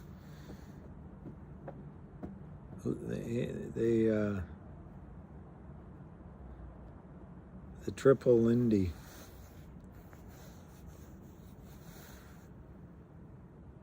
$5.12 to $5.15. What price would I like to see today? Well, I mean, I'd love to see it at 540 or above, but I think anything green would be awesome.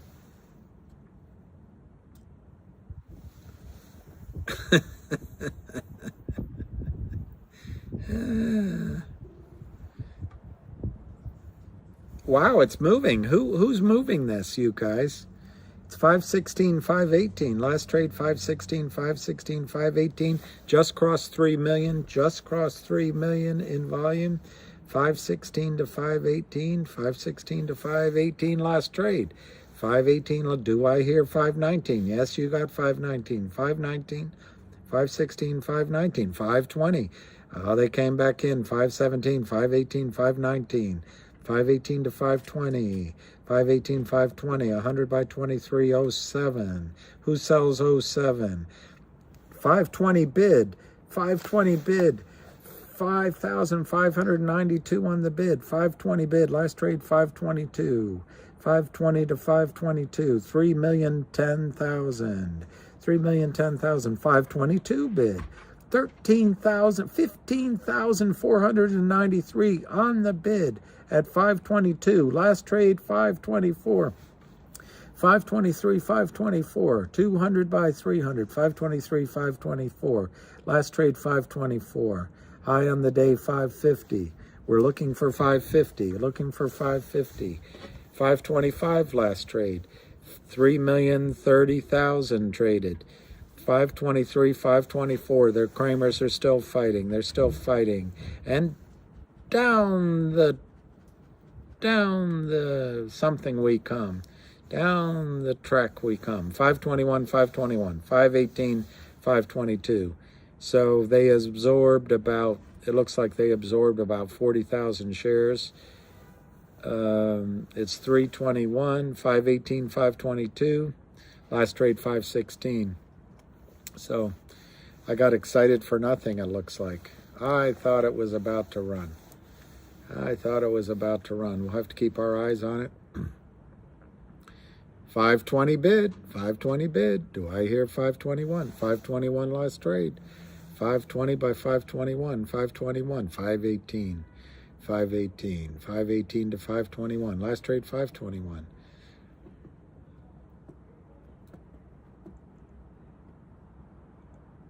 Are you the next DFV? I don't know what a DFV is. All right, David Lee. Well, we're going to go with David Lee. Over and under on David Lee at 533. 518, 524, 521, 519, 524. Let's go 533. I would love it. I would love it. White-haired kitty. White-haired. Hey, we're 529. I look up to make a joke, and we're 527 bid to 529. 529 last trade. 530. David Lee is on to something. 527, 529. 525 to 529. 529 last trade. It's still only 3,080,000, and that's a good sign when it moves. They're looking to cover. Somebody's looking to buy. 527 to 528. 527 to 528. 528 last trade, up 3 cents, 3,080,000. So it's still not a lot of volume, and we're 8 minutes away from the 330 margin call, the 330 buy-in. 525, 528, 523, 528. So it comes back quite orderly. 523, 525. Somebody wants to buy. Yeah, 530 could be resistance. I miss, where is Resistance today? I'm happy with 20,000 a share too. I'm happy with 20,000 a share would be awesome. But I don't think anyone would still have any shares by that time.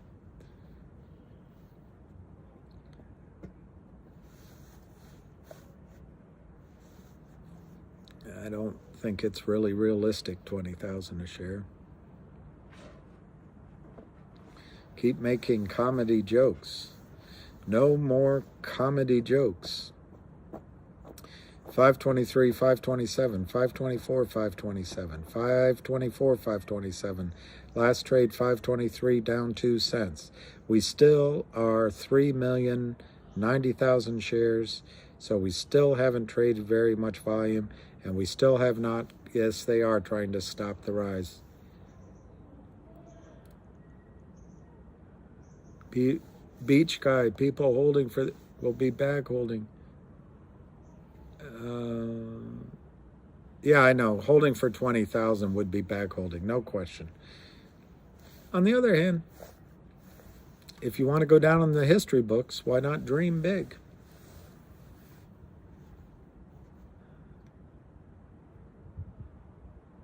Well, you can't I don't know. Okay, UKR, WB. I think it could go that high, but cashing it all out, I don't know. All right, 517. Let's see what happens at 330, because this is a lot of head faking, kind of telling you that there might be some forced buying here. Yeah, I think, you know, I don't know where it's going to go for sure, but I think over 1,000 is, they got to buy, depending on who you believe, they've got to buy 3, 4, 5 times the float. There you go, William Cardis. Well, Hectatus, you're exactly right. That could happen. Up. That's what Ham says. How high? Up. Exactly. Make sure you get some money off the table. Yes, UKR, WB. That's right. 200 million. And it's just a question of what the marginal share goes for.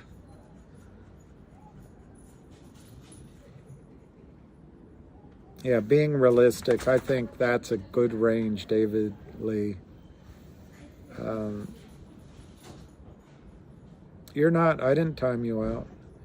The volume, I think, would go, I think the volume would be just off the charts. I don't know what you mean by dilution, but they're not going to do a toxic deal on us. They're not going to do a toxic deal. My moderators are corrupt. I'll have to, when Nicole comes back, I'll have to get her help, or William Lycos, someone I trust. $50 per share is, yeah.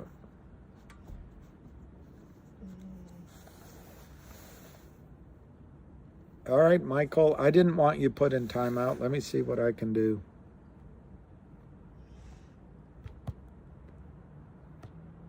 I'm not having any impact. So when they, yeah, I didn't want you put in timeout, particularly since today has been so slow. Hey, lucky boy, what are you barking about, huh? That's right, David Lee. And that's what I think is one way of looking this. If it...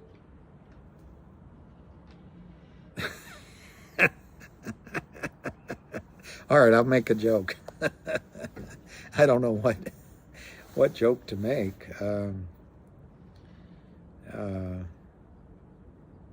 I just can't think of one. 517, 518, 517, 518.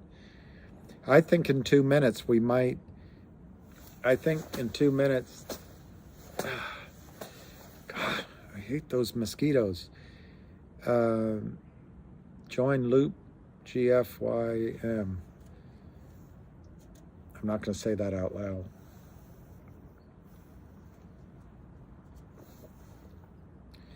Lucky could do it, couldn't you, Lucky? Jenny L. 515 to 518. 515 to 518. 515 to 518. I'm watching it on E-Trade. 515 to 518. 519 last trade. 519 last trade. We've got 1 minute to go to 5:30, which could be a time where, yeah, I don't want Zika. But her sister, all right, 517, 518, 517, 518, 517, 518, 517, 518, 517, 518, 522, it's 329, 522, 523, 522 last trade. Still not a lot of volume, but we got a 520 bid by 523, and it's not 330 yet. 520 last trade. 520, 522, 520, 521. It's 3,120,000. maybe something's going to happen in the last half hour, maybe. Certainly the day traders, the market makers that traded for the day have to cover. 518, 521. All right, it's 3:30. Who are the Kramers? It's not, has no relation to Jim Cramer with a C. The Kramers are your short sellers. Okay, it looks like a big dud at 3:30.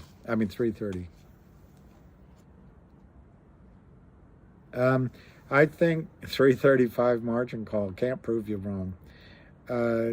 I think in my experience, which in this case maybe isn't worth anything, I think this is going to be very orderly buying until whoever is buying it stops buying. So it could go a few points higher in an orderly fashion.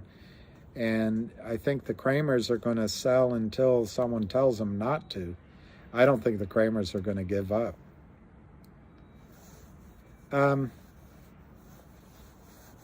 There's no guarantee that they don't make a deal. I suppose if someone came to them and said, here's $1 billion for 100 million shares, would they be tempted? I don't know. I mean, as someone from Goldman Sachs once told me, everything comes down to price. But I think so far the company has shown you that they are not going to make a deal with the Kramers. Could they file bankruptcy? GTII or the Kramers? The Kramers will file bankruptcy. They'll walk away from everything. Now, it might not be, when I say the Kramers, it might be their LLCs, but the company won't have to.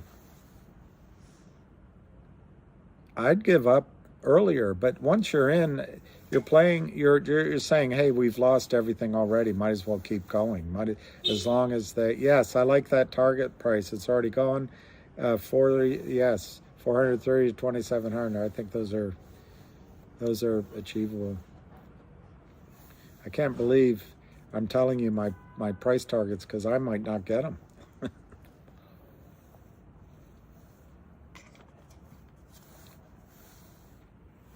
I think they did set up separate LLCs. Yes, I think Caprini, that. Now we're all going to be betting. We're either going to be over or under on ourselves, but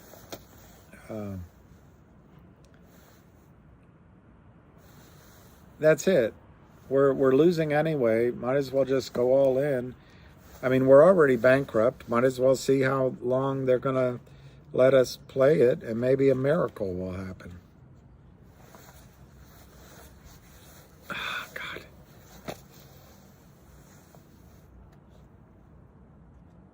Wow. IBKR. No longer, Saif, is IBKR interactive?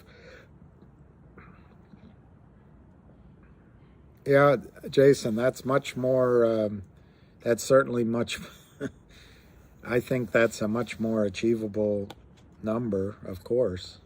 And there, look, you don't have to get the high. Just write down what your goal is and get that done. Life skanking? I don't think you meant to say life skanking. Yeah, that's a good idea. I wouldn't mind having a cigar. Just send Bob Hope there, and they'll have him tell jokes.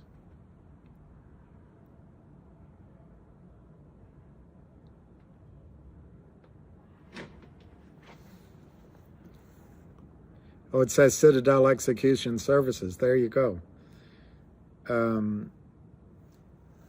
But remember, Citadel pays for order flow, so I don't. Yeah, cigar and champagne. Maybe we'll have an event at the museum, and we can invite hundreds, if not thousands. Well, I don't know if my answers are the ones you want to hear. What song is it you all want to hear? If I pee here tomorrow, would you still remember me? All right, 511, 514. See, it just didn't. It, yeah. Whoever said that, I read one bit of advice, which is that on a short squeeze, don't sell. But the thing is, like I say, we'll all be betting against each other. Some people will get out.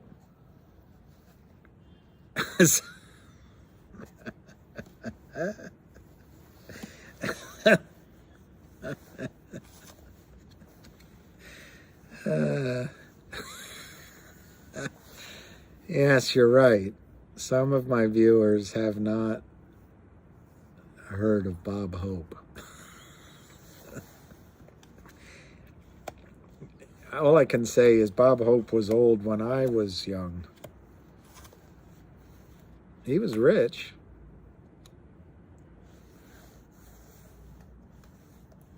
I'll put up the link for the museum donation.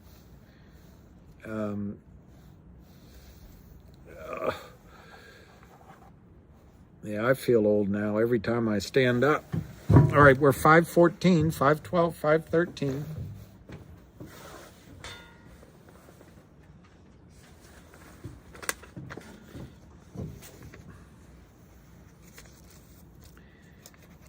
It's only $50 to become a member, whoever just asked. And I know that they will appreciate it. And I'll appreciate it. Because at least we will have accomplished something today.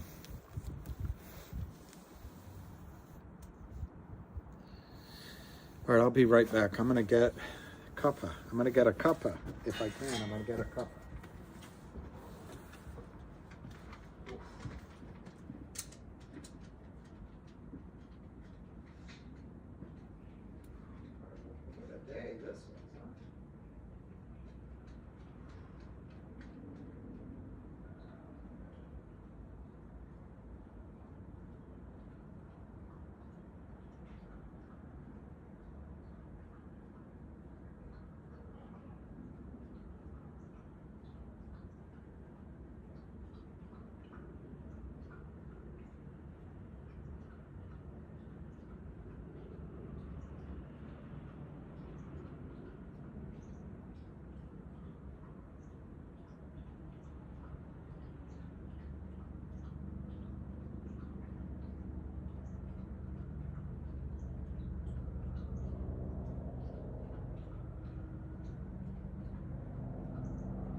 All right. What's happening, you guys? Oh.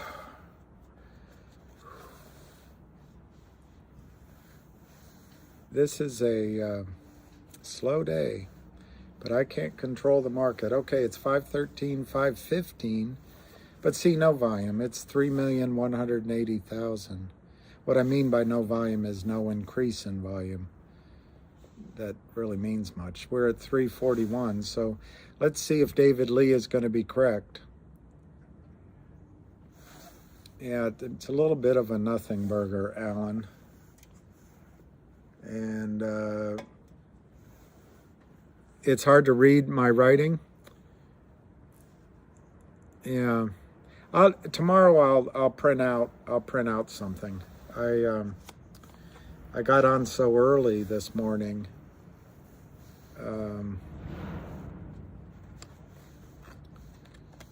wonder what neat handwriting means.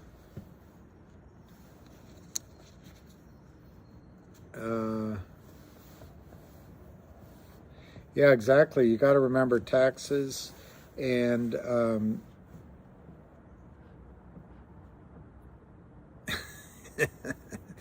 I know that my handwriting is not. Yeah, it's a long day. I wouldn't mind getting something to eat. 5:13. I did get a hot cup of coffee though. Eat, drink, and be merry.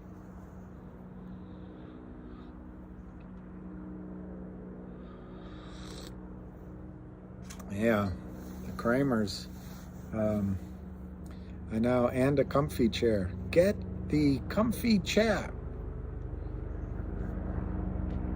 Stand and deliver. Your money or your life.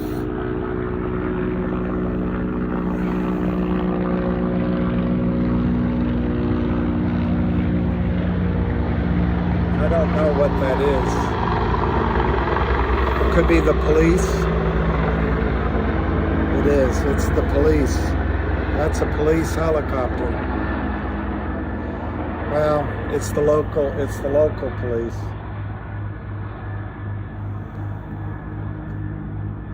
That's what's happening. I should have been celebrating. Is that right? Yeah, they're watching me. Mario is 445 capital gains is 47. Yeah.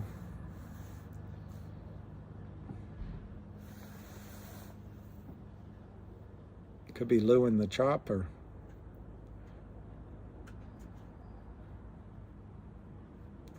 Man.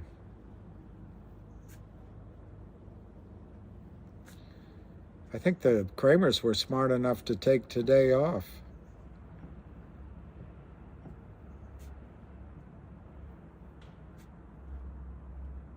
Yeah, I like that explanation, Owen. Bond market closed today. I didn't think of that. There's no way to avoid taxes. Dying, I think if you die. Well, then again, you got estate tax. Let's be clear. Thank you. Let's be clear. I feel like I've wasted your day. There's been nothing to talk about. 513, 515, 332 to 2300, 513 to 515, 513 to 515, 3,180,000 shares at 344. Let's check into the other stocks that are in our stable. Finger Hut is 782 to 789, 782 to 789. It's 7 million shares traded. 7 million shares traded. So that's a reasonable day. I wonder how much of that is short. Then let's check our favorite medical stock. 0.0002. The bid has lowered to 2.21 billion. So there's been quite a bit has been sold there. The offer is 409 million at 0.0003. Last trade 0.002. 6.39 billion traded.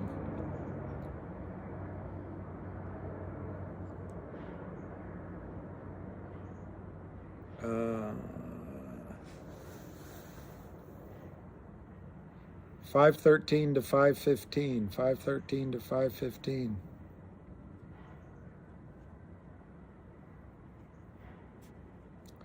Well, from above, I can't talk football, so other ideas is all I got. Lucky's here. He's I took him on a long walk this morning in anticipation of a long day today, but nothing's really happened. I mean, most of the action in GTII happened in the morning. It looked like it was going to break out, and then they got it down. Yeah, RNVA. I'm not recommending it. I'm just basically because Lou brought it up. Why not take a punt? See what happens. I mean, it's enormous volume. So either someone is taking the opportunity to get out at 2 cents instead of 1 cent. I mean, 0.0002 instead of 0.001 or even less that they could have. I don't know. I don't even know what to say about it. All right, let's go back to GTII. We've got. I could pretend to do Ham's call, but I don't want to. I could almost do it by heart. Can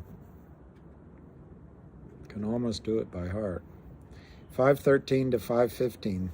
So it's, it looks like we're going to have a quiet close. Quiet close.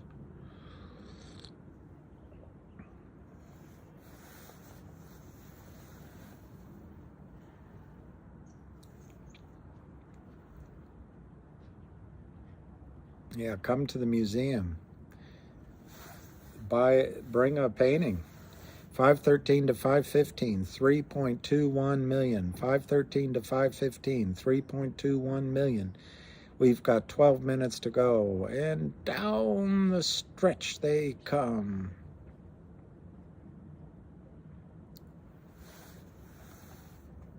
Yeah, I can't really take that's whoever made that point. If I had $100 in my hand, I probably wouldn't give it to you for shares in.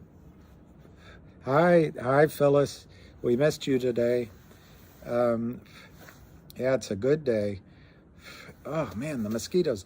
I probably wouldn't give it to you for shares, but when it's in your account, it seems like play money.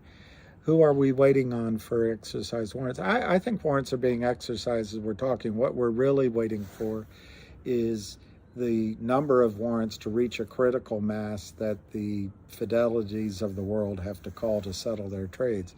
And hey, Sapphire, it's been do you know the Muffin Man? I think that's a song or a children's movie or something. But anyway, it's been a slow day. We would all love to have the buy-in. There's a lot of dilution to say that this whatever the stock RNVA, that's a lot of dilution.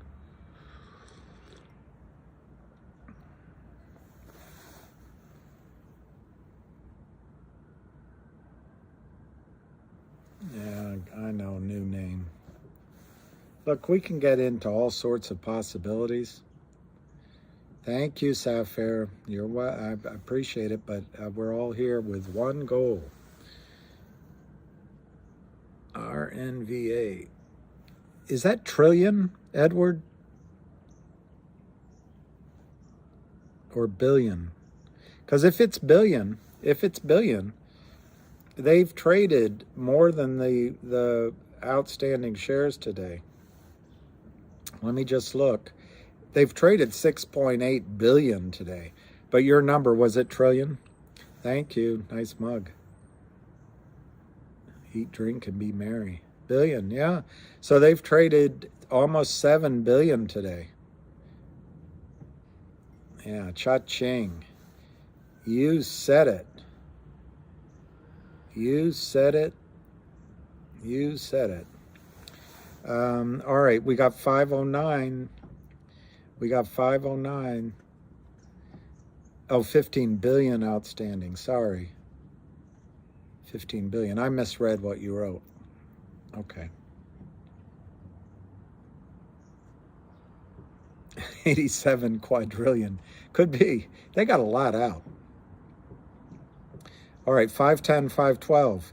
The bid is over the last price. Let's see if we get movement in the last 9 minutes. We got a long way to go to meet $5.30. I like Elvis paintings. Who would know they'd...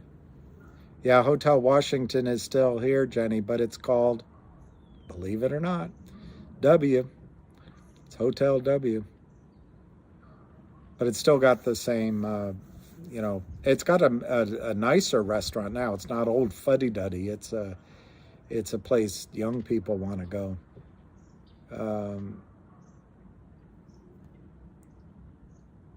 Public float is 9.68 billion. So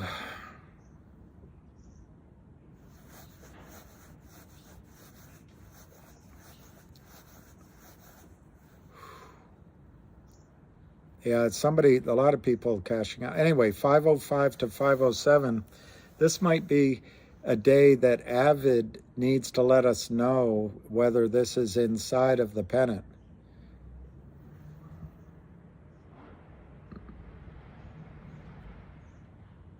Sweet and sour, yeah. I think it will, but, you know, I've been saying this is going to squeeze for months. So I feel like I'm one of those guys that, you know, when I'm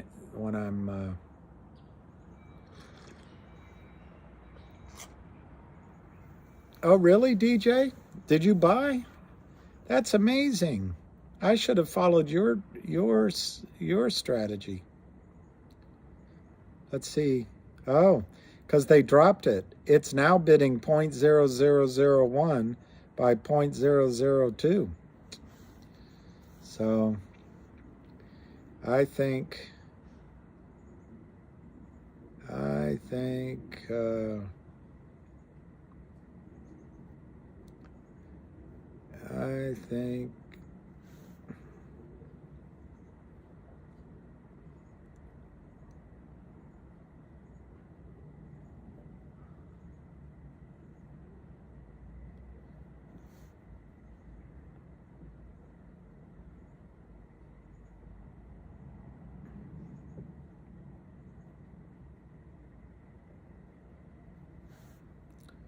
who knows?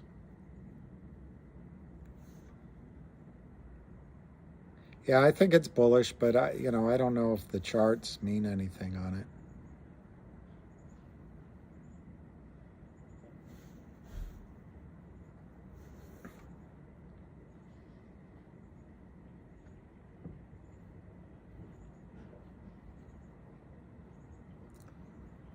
It could be a red day, but I don't think it's a bad day.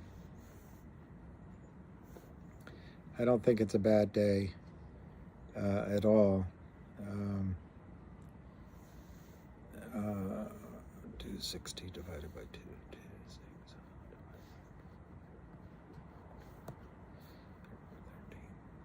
13. Okay.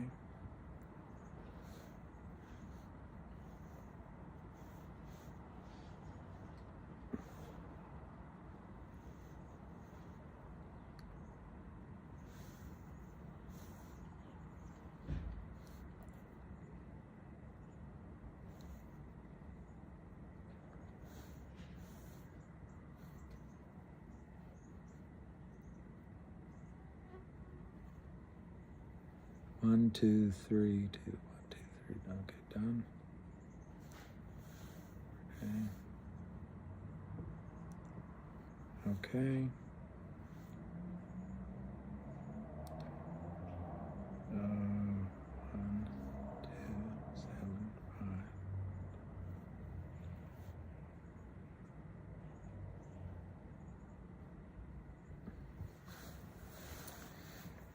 right, so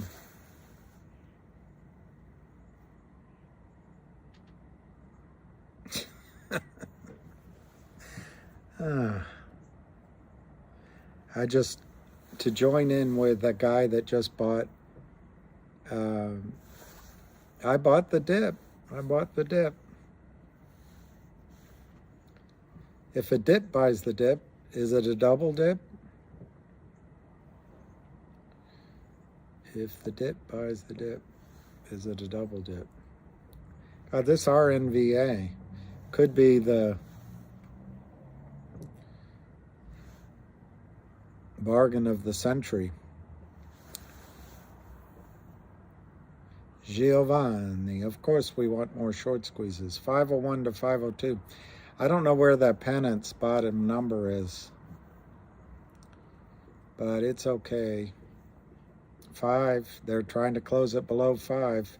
It's $5 by 502, 837 by 100, 501 last trade, 501 bid, 500 bid, $5 bid, 120 by 503. We got 3 minutes to go. 498 by 499. The Kramers might finally close this below 5. 498 by, on a slow day by 499. 100 by 4800. 4,000. There, it's 495 by 498. So they're really hitting the bid. Not much volume, but it's being eaten away. 495, 498. 3 minutes still to go. 495, 498, 1,060, 493, 495, 493, 495. They're going to get it under 5. That was their goal today. I personally don't think it's bad, but I don't know. It takes the pressure off of them. It takes the pressure off of them if it closes under 5, because the stock no longer, oh, you got 505? It's 497, 498. We're at 358, so it's 2 minutes to go. Sounding like an AMC twin. It's nothing like AMC. I mean, if the price moves like AMC, then that's, but it's not AMC. 496, 499, 497, 5 last trade, 499 last trade, 498, 99 last trade, 496 to 499, 145 on the ask. We've got 2 minutes to go. 496, 496, 499, 100 by 145, $5, and it's 502 bid with 1 minute to go. 502 to 503, 502 to 503, 502 to 503, 503 last trade, 503 last trade. 3,270,000 shares. 502 bid remains. There's 5,000 for share. Sale at 503. 499 bid. 499 bid.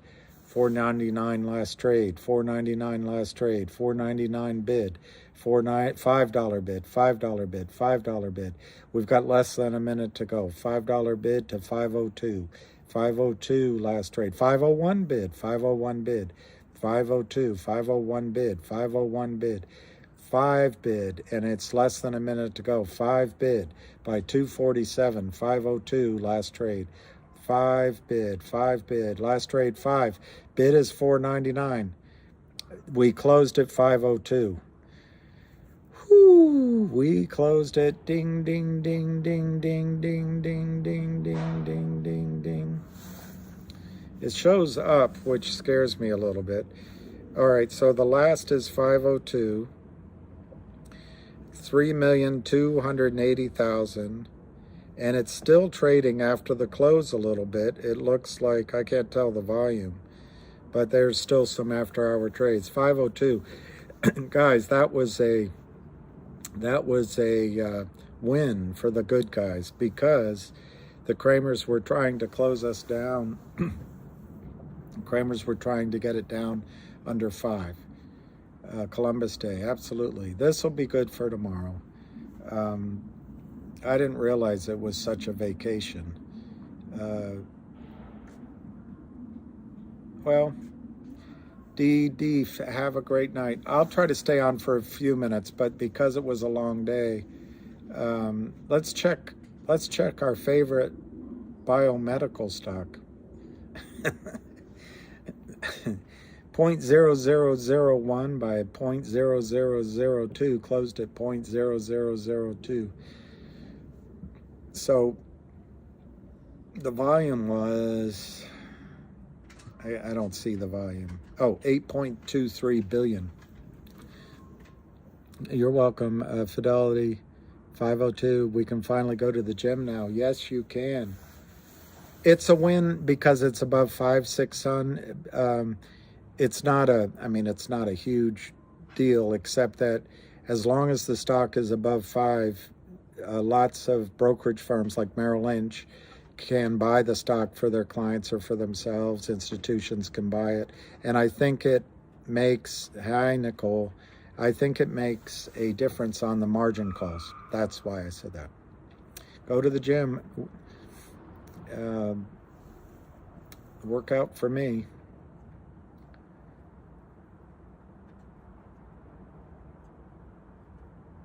Yeah, the spread is, yeah. Yes, it's 100% now. So, technically on what I bought this morning, if I were to sell it on the bid, I'd lose 2/3 of my money.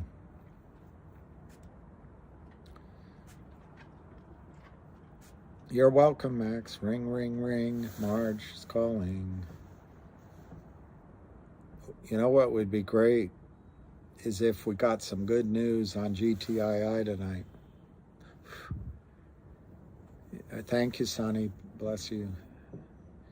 All right, beach guy. Let me just pick a time. I guess I'll...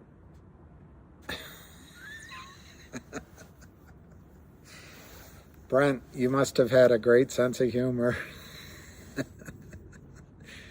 Mm-hmm. See, I have some friends that do that with GTII. They sell and then buy it back, and it works. I hope the doctor's appointment goes well. You're welcome. I'm camping out. It's my, it's my my shed here. It's my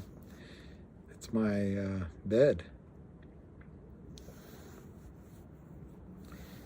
Too many decimal points. Yeah, Fidelity. They're just protecting you, maybe. Amobile.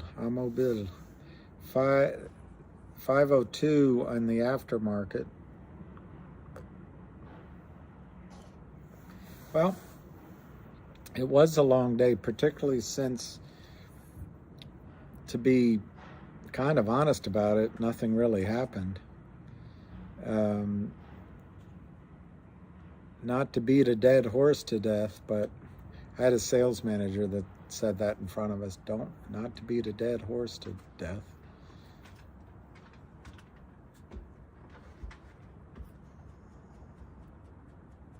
Tulip. That's a good advice, Ryan. You gotta know when to hold 'em.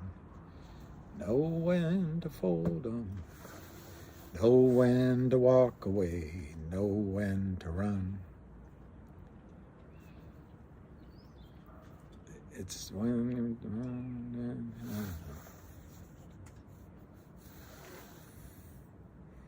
I can't remember the rest right now.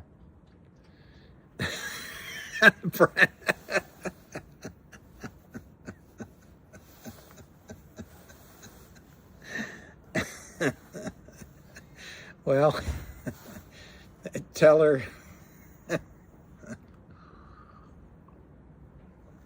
you made somebody laugh today. She'll question my sanity. They question it still.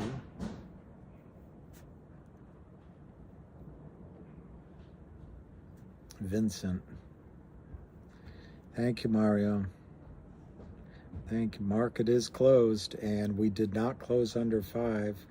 And then the best adult something or other shows up. Well, that might be a sign.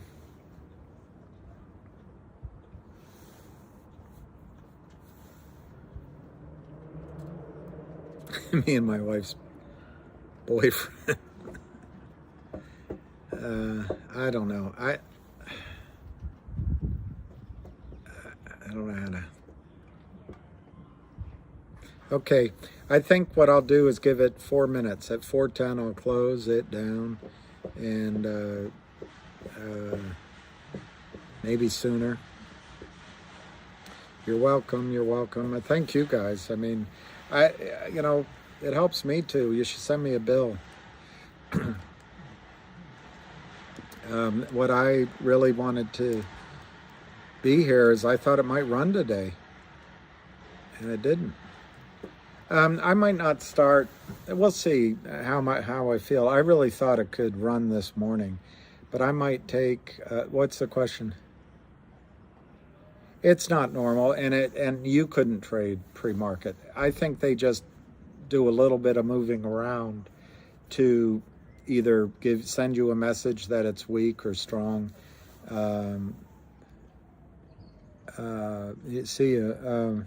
But I'll try to. I'll either come on before it opens or try to come on. Frankly, I'm going to walk my dog, and if we get back late, I'll be a little late. I don't know how to protect from spam bots, Sapphire. No, they don't. There is no such. But somehow they get a few trades off before and after, and you won't be allowed to do it.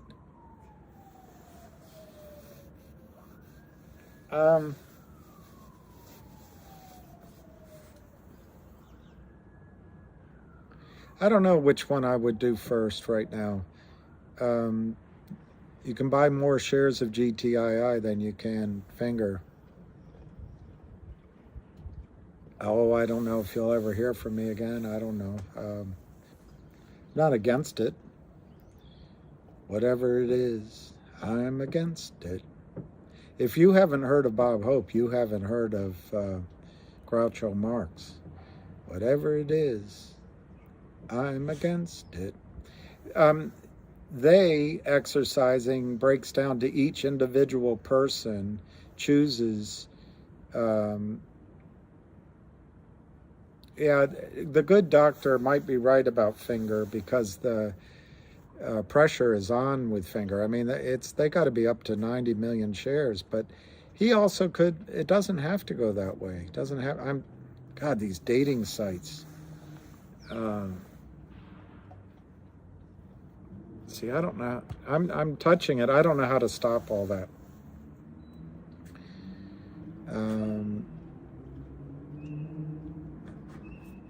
Oh, bully dog. Okay, bully dog. Nothing like a bully dog.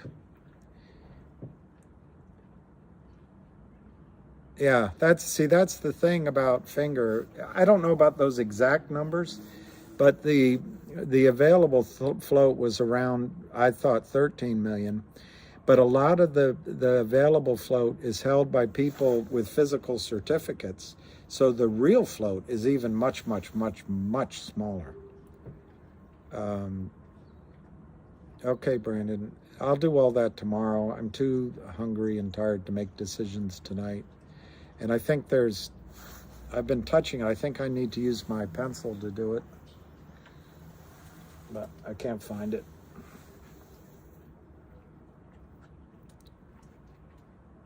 Where's there a mod when you actually need one? I forget the guy from Memphis, but he had a good sense of humor, even though his wife no longer finds him funny. It's a dry sense of humor. Dry is good. Okay, so I know I tried, but I was trying. It didn't work, and I'm too hungry and too. Jenny. Yeah, God willing, Abdul Razik, inshallah.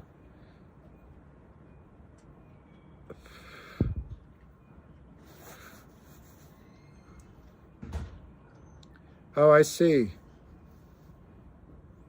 God, with all that sophistication, you'd think that the SEC could keep track of settlement. I mean, how do the computers act that quickly here? Inshallah, absolutely. Inshallah, absolutely.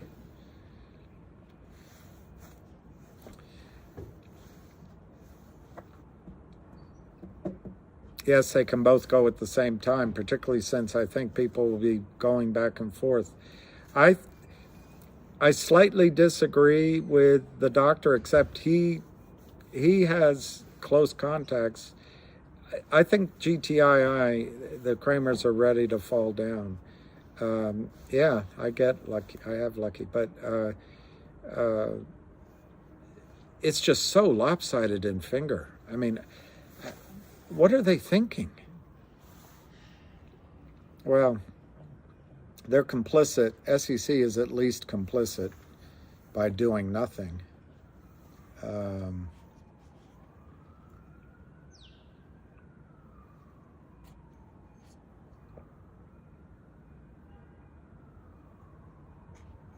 We could whoop. I don't know about what. No, he has close contact with, he talks. All right, I'm going to see what, the good doctor just texted me. I have no idea how to feel about things.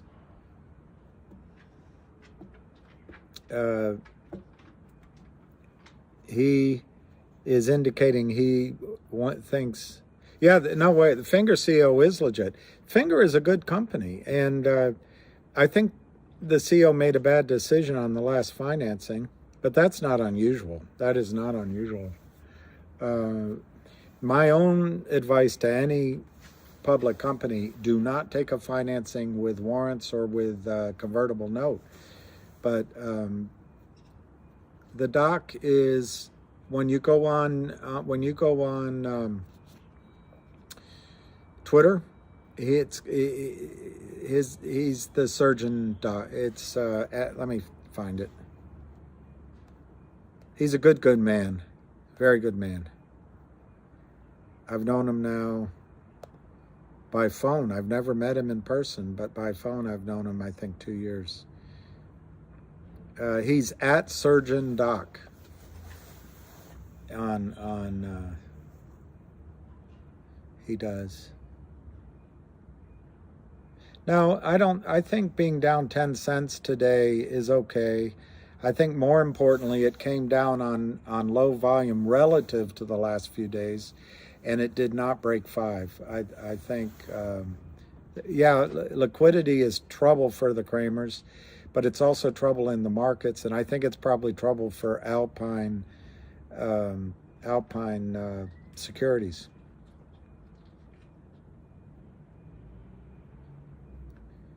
Yeah, you know, Pufferin, there's an aspect to that I wonder if this GTII or Finger or both might be the last chance to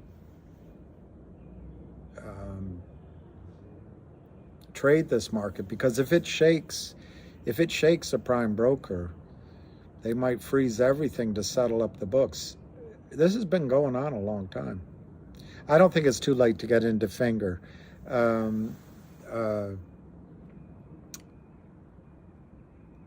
I do. My only two concerns with Finger, one is the options could bracket, in the sense they could play the upside and the downside with puts and calls at some point, but they're so underwater.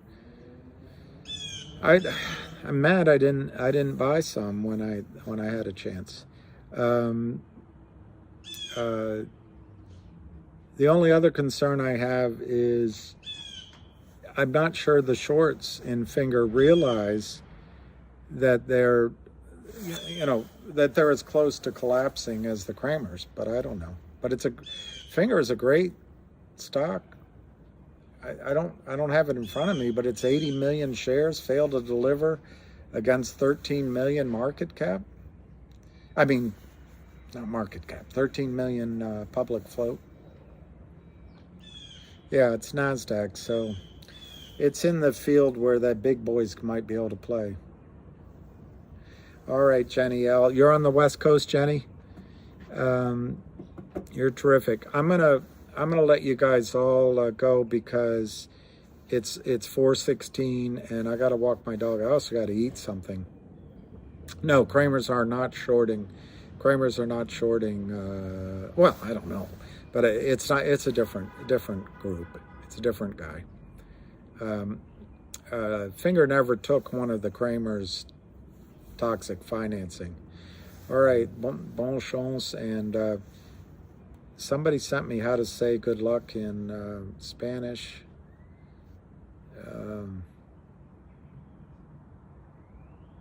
Buena suerte, buena suerte. Anyway, tomorrow could be the day. Let's hope so.